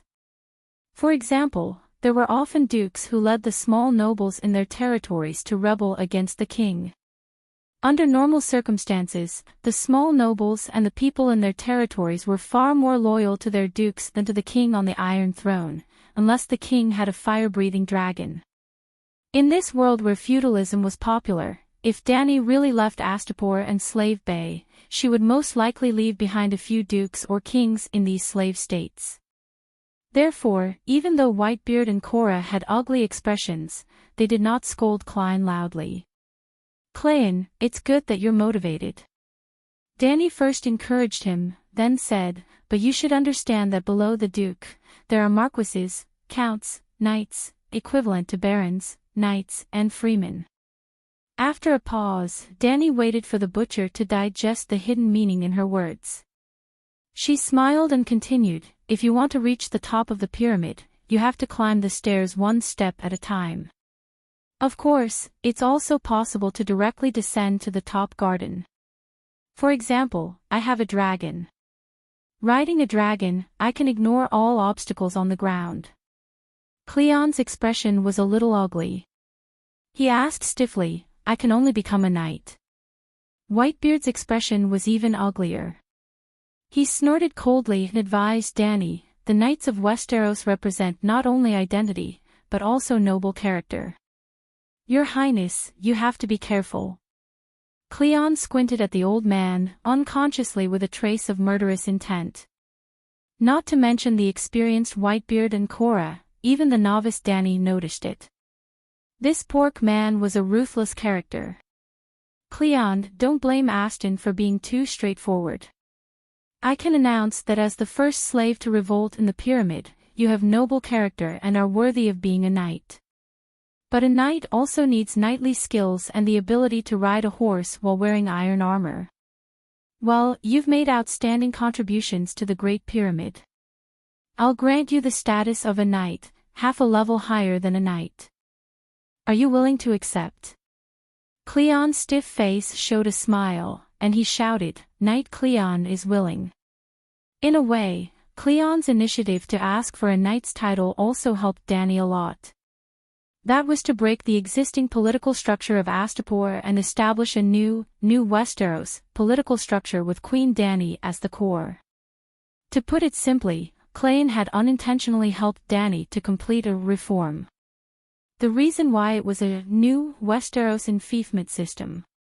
Obviously, someone must have mixed too many private goods from the Great Celestial Empire into it. Later, Dany took Cleon to the wooden platform in the center of the punishment square. The slaves' bodies hanging there were still not taken off. Under the white sun, green-headed flies and fat white maggots were drilling between the rotten flesh. The slaves who were not dead were still twitching unconsciously, and a rotten smell with the smell of sin filled the air. Dany endured the nausea and tried to put on a calm expression. She shouted to the slaves and servants gathered around the wooden platform, Did you see it? This is a slave. Their fate is not in their own control. They have no self-respect and the right to progress. What we want to end is this world that should not exist in the human world. In this slave uprising, Butcher Cleon was the first to respond to my call. His heart, which still longed for freedom, made him make the natural choice to abolish slavery. He set an example for slaves all over the world who are still shackled physically and spiritually. Not only did he liberate his own soul, but he also liberated the Great Pyramid. Under his leadership, 2,000 slaves overthrew the rule of the first slave owner family in Astapor. For this, when he asked me for a title, I agreed. Now, in front of everyone, Knight Cleon will be the first man from a slave to a noble in a day. Dany looked around. More than 10,000 slaves were silent. They all looked at the butcher who waved excitedly to the crowd with complicated eyes. Cleon, do you know the etiquette of knighthood? She asked in a low voice. I know a little. Okay. Dany straightened her face and shouted, Cleon. The butcher was stunned for a moment before he knelt in front of her with excitement. I am willing to pledge my loyalty to Queen Dany Liz. Shing. Dany pulled out the long sword at her waist and put the tip of the sword on Cleon's shoulder. She asked, Are you willing to fight for the liberation of the slaves for the rest of your life? This oath is a little different from what the scholar told me. Cleon was stunned for a few moments before he felt some pain in his neck. He suddenly woke up. When he saw Queen Dany's impatient eyes, he immediately shouted, I am willing. Dany moved the blade on his neck to the side and smiled. Are you willing to be the vanguard of the slave liberation movement? I am willing. Fuck, my neck is bleeding. It hurts. So, this is the purpose of the sword on the shoulder of the Westeros nobles when they take an oath. Are you willing to be the representative of the slave rebellion? Dany asked again. I am willing. Very good. I understand your determination, knight. Dany moved the blood-stained sword to her shoulder and announced solemnly, I now bestow upon you the title of Knight Shackle. You may also choose Shackle as your surname. Use your butcher's knife to cut off the slave shackles below the harpy's claws, my knight Shackle Cleon. The Gith people were known as the Sons of the Harpies, and the symbol of Astapor was a harpy holding the shackles in her claws. As for the surname, the Cleon family had been slaves for several generations and did not have a surname at all. Using a title as a surname was part of Dany's plan. I, Cleon Shackle, swear in the name of Knight Shackle that I will use my life to protect my oath. Cleon was so happy that his big fat mouth cracked open. To be honest, although he asked Dany for the position of Duke of Astapor, he did not have high expectations in his heart. After all, the person who ruled Astapor now was Queen Dany, who had the Unsullied and the dragons. Cayuan and Meereen were still nowhere to be seen. What he wanted the most was to be superior. As the only knight among the slaves, he thought that his status was only second to Queen Dani and above everyone else. He achieved his goal and was very happy and satisfied for the time being. Cheers for Knight Shackle. Dani sheathed her sword and led the applause. Long live Queen Dani. Long live the Mother of Dragons. Knight Shackle, Knight Shackle. Chaotic cheers, clapping, stomping, and the sound of chains clashing could be heard from below. After a while, Dani pointed at the bodies nailed to the cross and said to Cleon, "Knight Shackle Shackle, cut off their shackles for me." "As you command." Amidst the cheers of the crowd, the hot-blooded Knight Butcher pulled out his butcher knife and swiftly cut off the ropes and nails tied to the slaves' wrists, ankles, and necks. His skillful cutting skills were quite similar to Ling Lingqi's.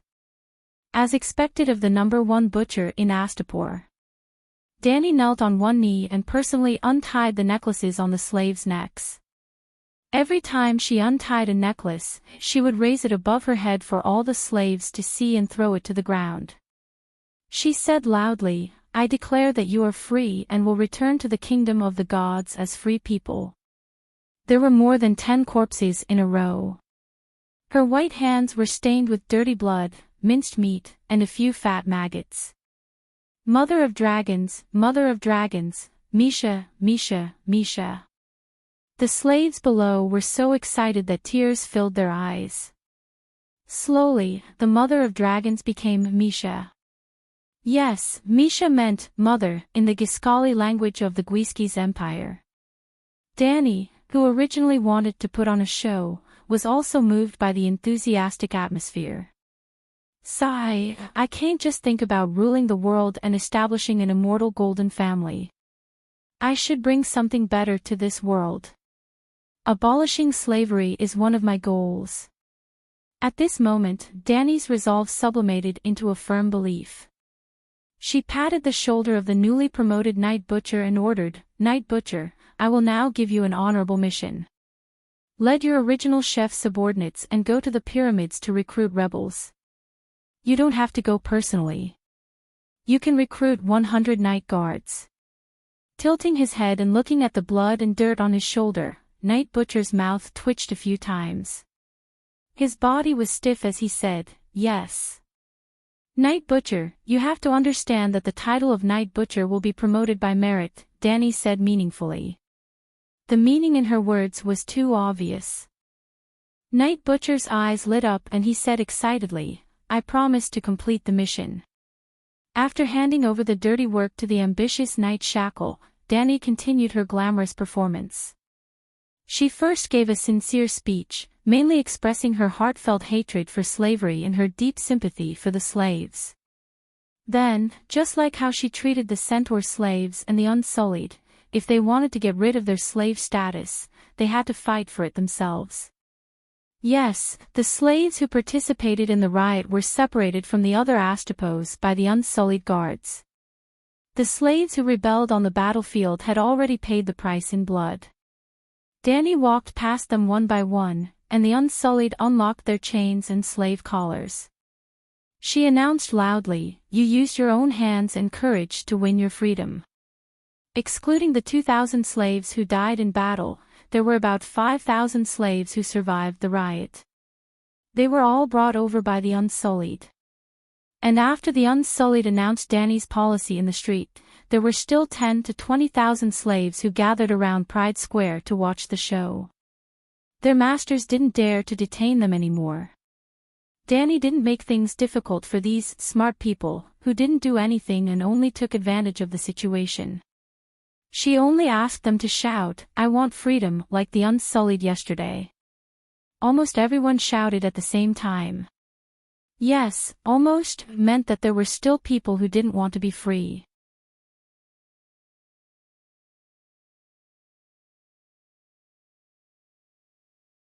Chapter 106. Dani was busy for 3 or 4 hours to unlock the shackles of tens of thousands of people.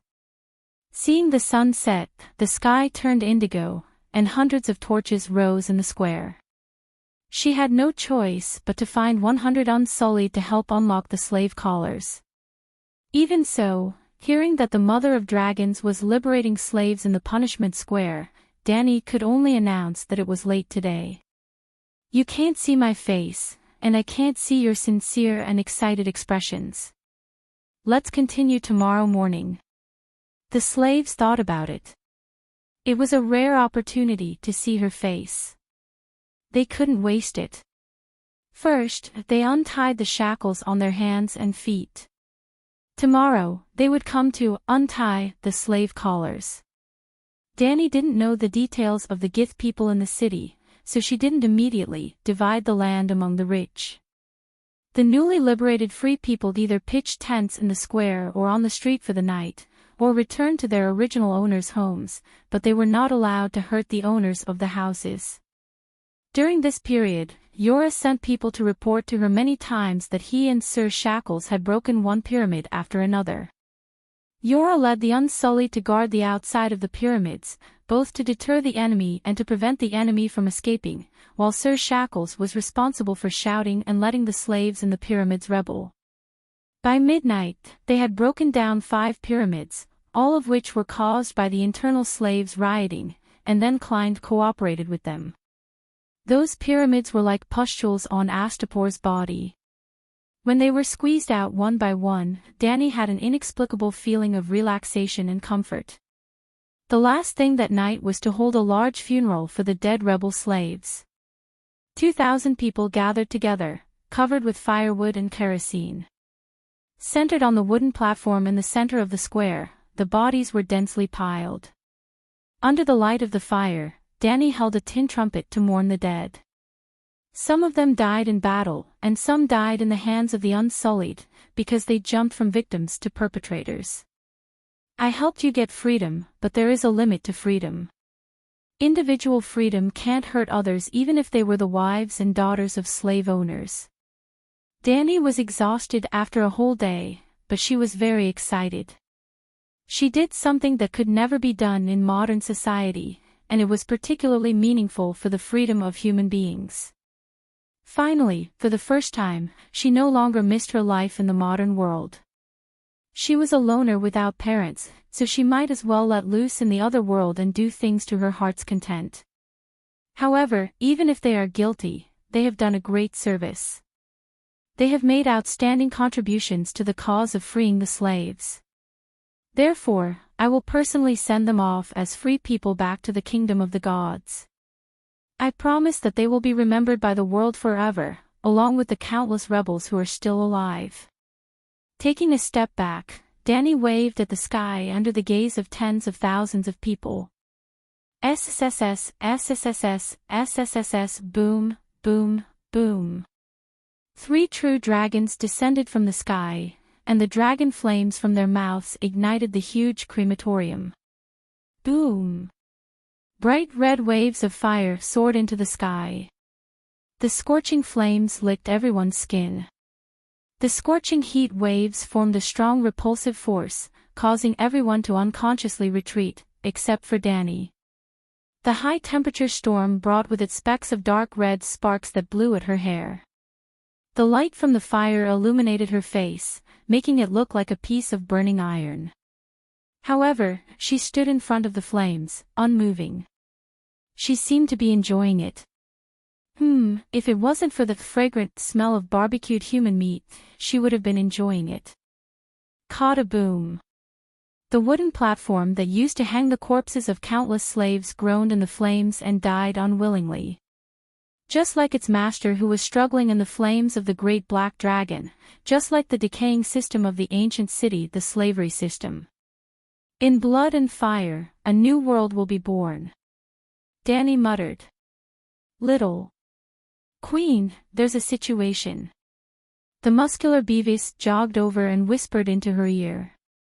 Originally, this eunuch gladiator kept calling her Little Queen, Little Queen. His attitude and tone also seemed to treat Danny as an underage little girl. Although she was indeed only 15 years old, she was still 1 year away from becoming an adult in this world. After experiencing the sudden changes in the past few days, Beavis' attitude towards Danny became much more cautious. "What's the situation?" Danny asked. Tonight, she and her army of Unsullied would definitely enter the Great Pyramid of Graz, Dan. Before entering, she sent the eunuch Gladiator to lead the Unsullied and the scholar Ethan to check every room in the pyramid and bring Graz, Dan's family out. If there were a few assassins who stayed behind and sneaked into Danny's bedroom in the middle of the night, she would have died in vain. The slave owner's family was all killed. Even the children were killed, Beavis said solemnly. What? Danny's expression changed. She gritted her teeth and said, Clayton deserved to be killed. Actually, deep down in her heart, she was cold.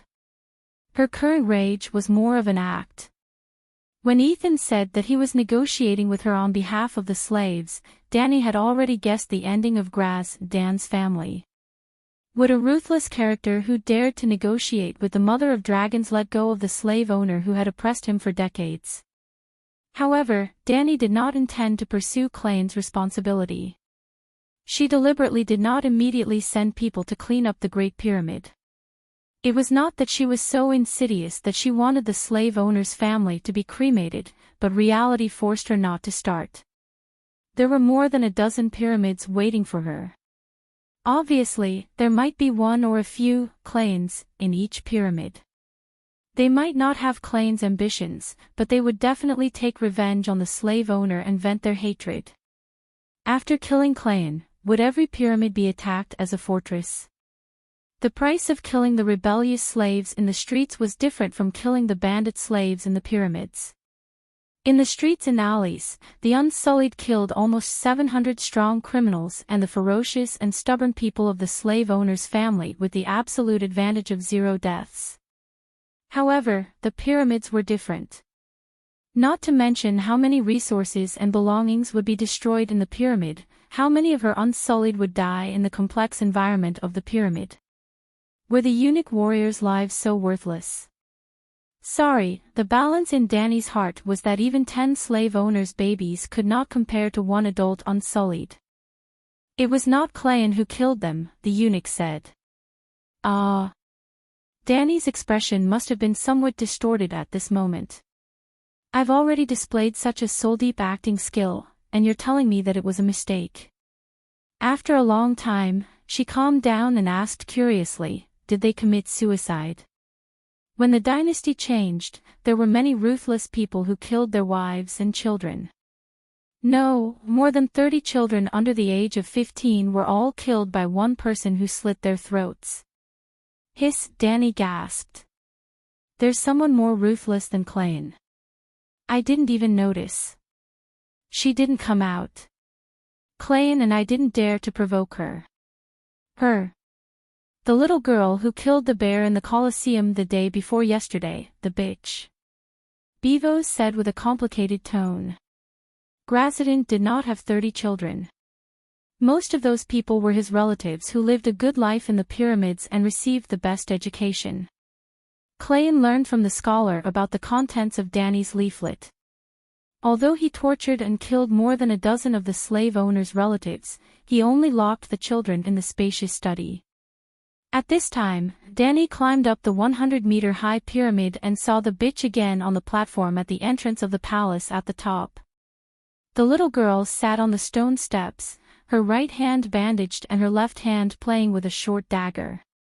She looked relaxed and happy.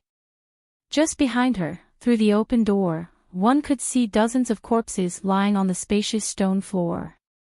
Black blood even overflowed the room, leaving dark red wet stains on the hundreds of steps. More than 10 hours had passed. In such a hot environment, the entire palace was filled with the stench of rotting corpses. The bitch glanced at Whitebeard, who was standing in front of Danny with a serious face, and said crisply, I won't hurt the mother of dragons. Danny felt that she was not lying. She pushed Whitebeard away, stepped forward, and asked, Why did you kill those children? Many of them were younger than you. The little girl stared at Danny curiously for a while and said, I'm younger than many people, but I still had to enter the Colosseum to fight with the bear. Weren't you there? Danny smiled bitterly and said, I can't refute your words. If you were an adult, I would kill you to maintain the last bottom line of human beings not hurting innocent children. But for you, I can't find a reason to punish you. They're not human. The little girl put on a serious face and said, pigs give birth to pigs, dogs give birth to dogs, and slave owners are all demons. Demons only give birth to little demons. Danny and Whitebeard looked at each other and saw surprise and astonishment in each other's eyes. The slave owner is indeed a demon, but he used to be a human.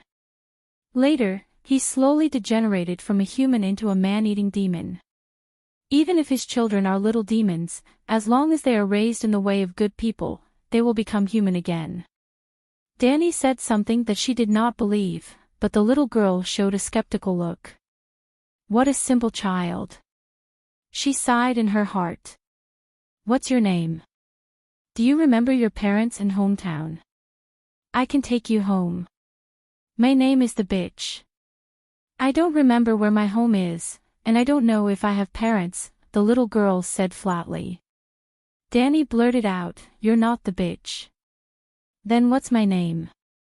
The little girl looked up at her and asked with a faint desire in her eyes. Well. Danny touched her smooth little chin and said thoughtfully, in the sea of the sunset, there is a legendary heroine called Nymeria. I hope you can become a great hero respected by people in the future. I don't want to be called Nymeria. She shook her head stubbornly and blinked her eyes that were not beautiful or bright. From now on, I'm Danny Lissy. Ah. Danny was stunned. Whitebeard and Beavos laughed out loud. We can't have the same name. Danny was embarrassed and proud. The little girl chose her name. Did it mean that in her heart she was more legendary than the legendary hero Nymeria? Danny Lissy evolved from Danny C. 400 years ago, the virgin girl of the Targaryen family, Danny C., almost changed the fate of the world.